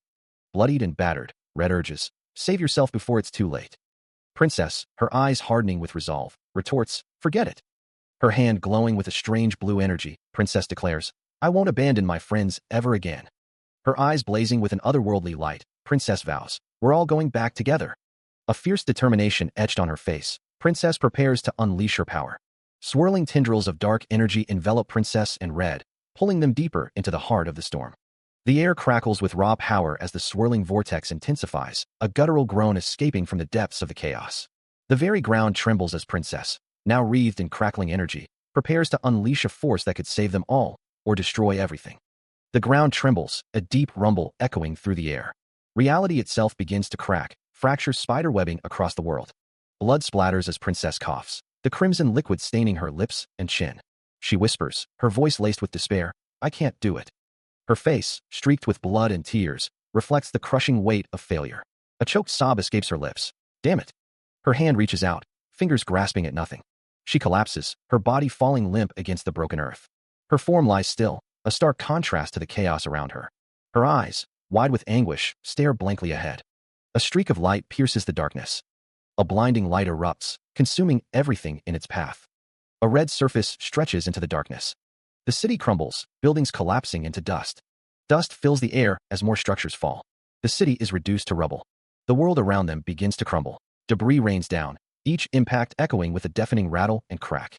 A massive structure plummets from above, threatening to crush everything beneath its weight. The sounds of destruction intensify. Amidst the chaos, two figures embrace tightly, their clothes stained crimson with blood. A desperate attempt to find solace in shared peril. Darkness descends, punctuated only by the sharp, ominous crack of something breaking. A surge of red energy erupts, bathing the scene in an ominous glow. The air crackles with unseen power. Her voice trembling, the pink-haired woman cries out, "You can't possibly warp all of us in your state." Clinging to the blonde-haired figure, the woman's face is etched with fear. The blonde-haired figure, equally distressed, urges, "Save yourself before it's too late." The pink-haired woman's expression hardens with resolve. "Forget it." Her eyes blazing with determination, the woman's hand glows with an ethereal blue light. "I won't abandon my friends ever again." Power surges through her, her eyes burning with an intense light. "We're all going back together." Her face contorted with fierce resolve, she prepares for what comes next. Three figures are enveloped in swirling black energy, poised for a journey into the unknown. Swirling black energy engulfs her, the air crackling with unseen power as she cries out in pain. Her face contorts in a fierce grimace, teeth bared against the onslaught, the sound of the approaching storm echoing around her. The tempest of energy intensifies, the rumble growing louder as the world around her seems to warp and twist. A barrier shatters, the sound like a thunderclap as red energy splinters outwards, the air thick with the scent of ozone. She coughs, a spray of crimson staining her lips and chin, the metallic tang of blood filling her mouth. The princess whispers, her voice trembling with despair, "I can't do it." Tears stream down her blood-streaked face, her eyes wide with a mixture of pain and resignation. A curse escapes her lips, a guttural sound of frustration and defiance against the inevitable. Her hand, slick with blood, trembles as she reaches out, the world blurring around her. Her head lolls, blood trickling from a wound, the cold ground pressing against her cheek. She collapses, her body racked with pain, the scent of iron heavy in the air. Through tear-filled eyes, a flicker of determination ignites, a spark of defiance against the encroaching darkness. A pained gasp echoes in the darkness. A raw, desperate scream tears through the silence, the sound of pure agony. Bloodied fingers twitch, a desperate grasp at something unseen. Hooked up to an four drip, a figure lies prone, their face contorted in pain as they struggle to breathe. Another ragged breath escapes, the only sound in the sterile room. The man gasps, his eyes wide with a mix of fear and disbelief. Blood stains his hands and clothes, marking him as the center of some recent violence. He remarks sarcastically, dripping with sweat, that someone certainly knows how to make an entrance. A voice calls out, referring to someone as Kitty Cat. Two figures stand in a doorway, one seemingly supporting the other. The supported figure is covered in blood. The man from before stares in shock at the scene before him, his mouth agape. The pink-haired woman and the black-haired woman stand behind the injured figure. A voice whispers, filled with accusation, "You." The pink-haired woman and the black-haired woman stand side by side, their expressions a mix of concern and defiance. The black-haired woman's face is streaked with tears, her eyes filled with anguish. A close-up reveals a woman's chest, her clothing torn and disheveled. The man's expression hardens, his eyes narrowing with determination. A voice cries out, desperate for answers, "What happened to Jean?" The man's gaze is intense, his jaw clenched. He is ready for a fight. The woman with pink hair appears troubled, her gaze lowered as if contemplating a difficult situation. A voice breaks the silence, declaring that it would be better to show, rather than tell.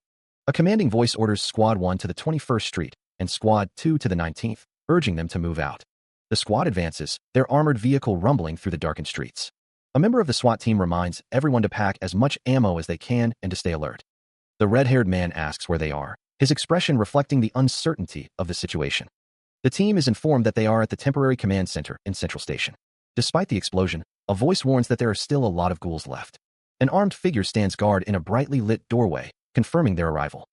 The camera focuses on a piece of equipment, its purpose yet unknown.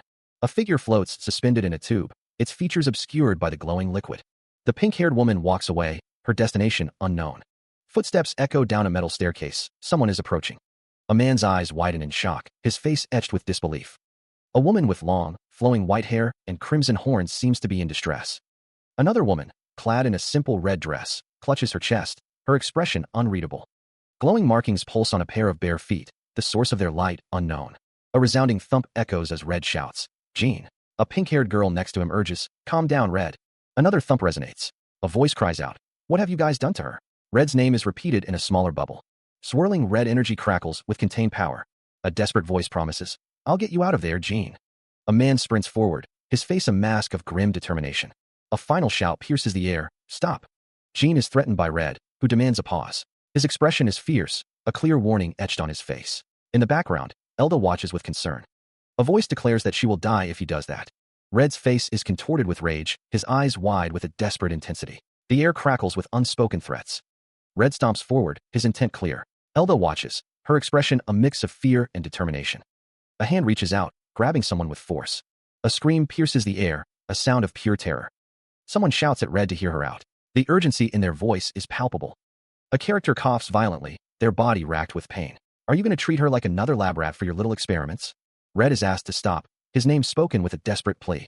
Jean is seen with a robotic arm. "It's you." Elda coughs up blood as a shadowy hand reaches for her. Someone declares they will listen to what the other person has to say. Red states that if he doesn't like the answer, the other person better brace themselves. Someone says to brace yourself. A character is shown. Jean's name is spoken. A character is falling. It seems that someone has fused with the crystal within the meteor. Someone doesn't know how something like this could happen. A character is shown. She was able to live off of the crystal's energy. She was barely breathing when you got here.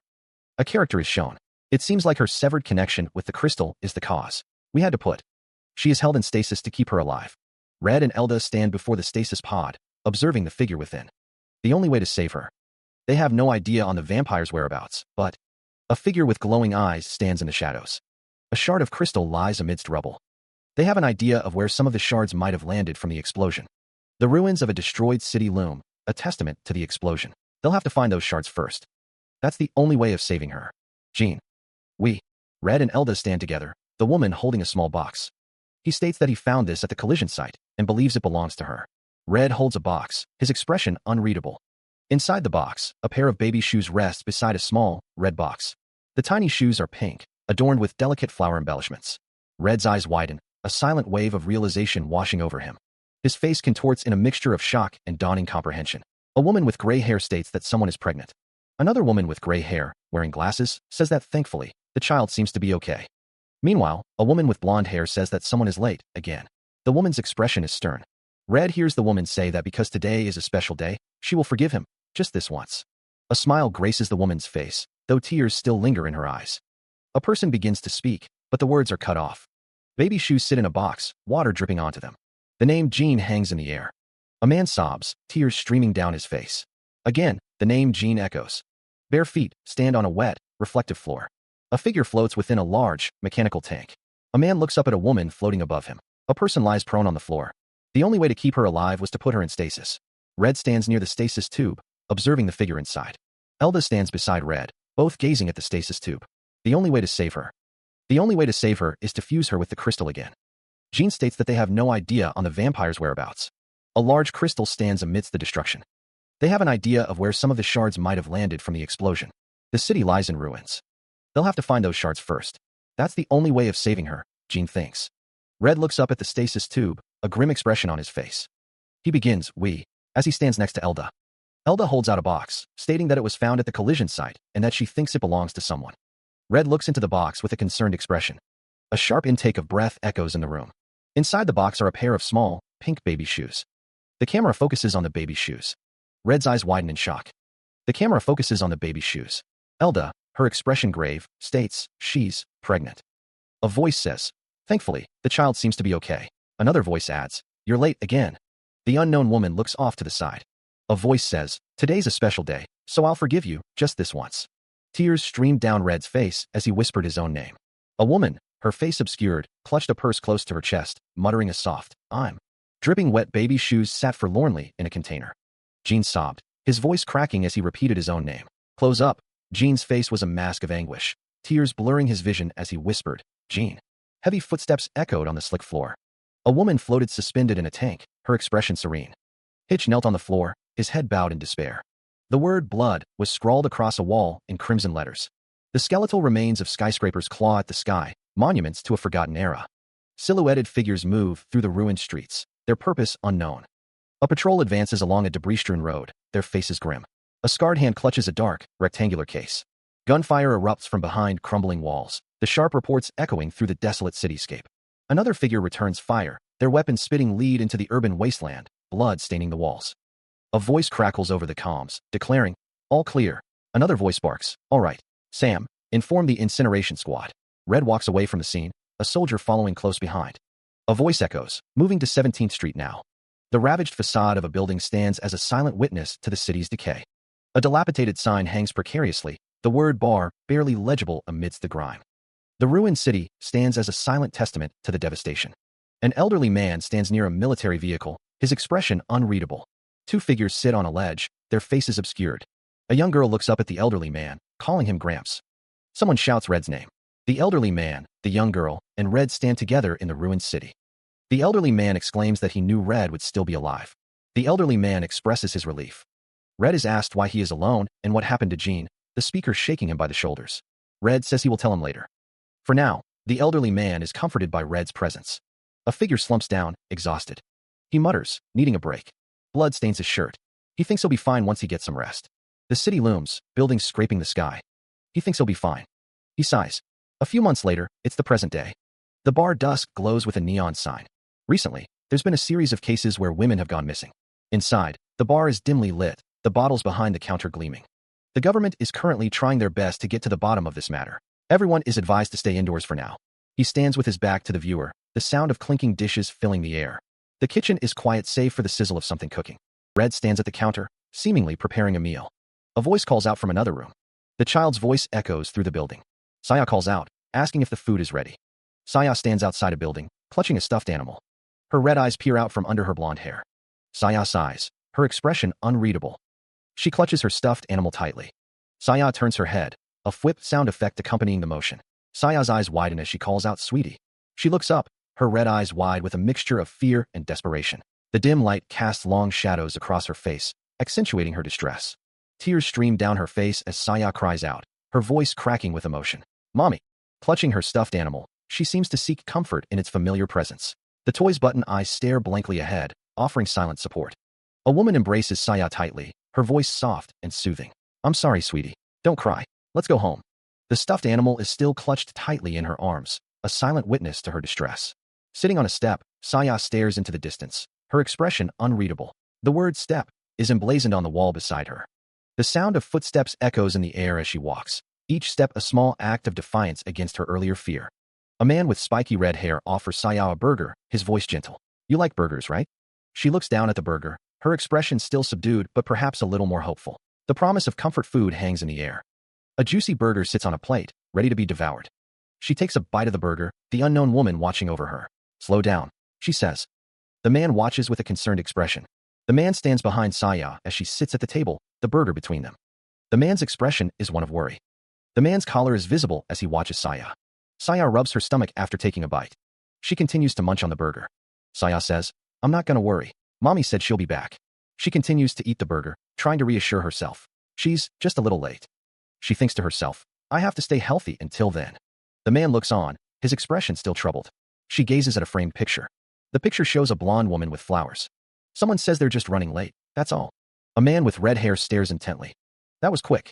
The red-haired man stands at a table. A blonde girl sits across from him. He says he thought she'd say that, so he made another one. She exclaims that the burgers are the best and asks for another one.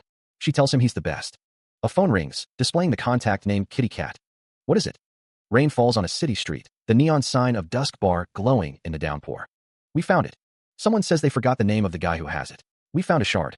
Rain lashed against the futuristic cityscape, blurring the neon lights and slicking the towering structures. A figure descended from above. Oh, I just remembered. It's Ghost, he thought before adding. Haha, what a lame-ass name. Kitty Cat responded. Nice one, Kitty Cat. The figure retorted. Hey, at least try to remember my name. It's Bloodback. The rain continued to fall, obscuring the details of the industrial landscape. A lone figure stood beneath an umbrella, seemingly lost in the downpour. A voice echoed. Hey, my name's. A disembodied voice stated. Just as we thought, Red has proven to be a suitable host for the relics. The voice continued. We'll try mass-producing after we finish analyzing his arm. The camera focused on the machinery. The voice concluded, we're not yet certain about what she is. A figure stood in a glowing room. And we're still looking for the missing vampires, the voice added. A woman with glasses speaks on the phone, stating that with them taking half of the crystal, they're bound to make their move soon. Another woman, holding a phone, says that when the time comes, she's sure they'll find out what she is. A woman with pink hair is in a tube. The woman remains in the tube. Meanwhile, the scene shifts to the Carpathian Mountains in Romania. A castle is seen in the distance. The castle looms large against the snowy landscape. A closer view of the castle's architecture. Snow falls against the castle walls. Light streams through the castle windows. Inside the castle, a blonde woman stands over a man lying on a stone slab. She hears the word, princess. The man lies in bed, his face gaunt. Dr. Angel announces, Dr. Angel has finished the preparations. An unknown man stands in the background. The princess says, I'll see you soon. The man in bed stares blankly. The princess stands over the man in bed.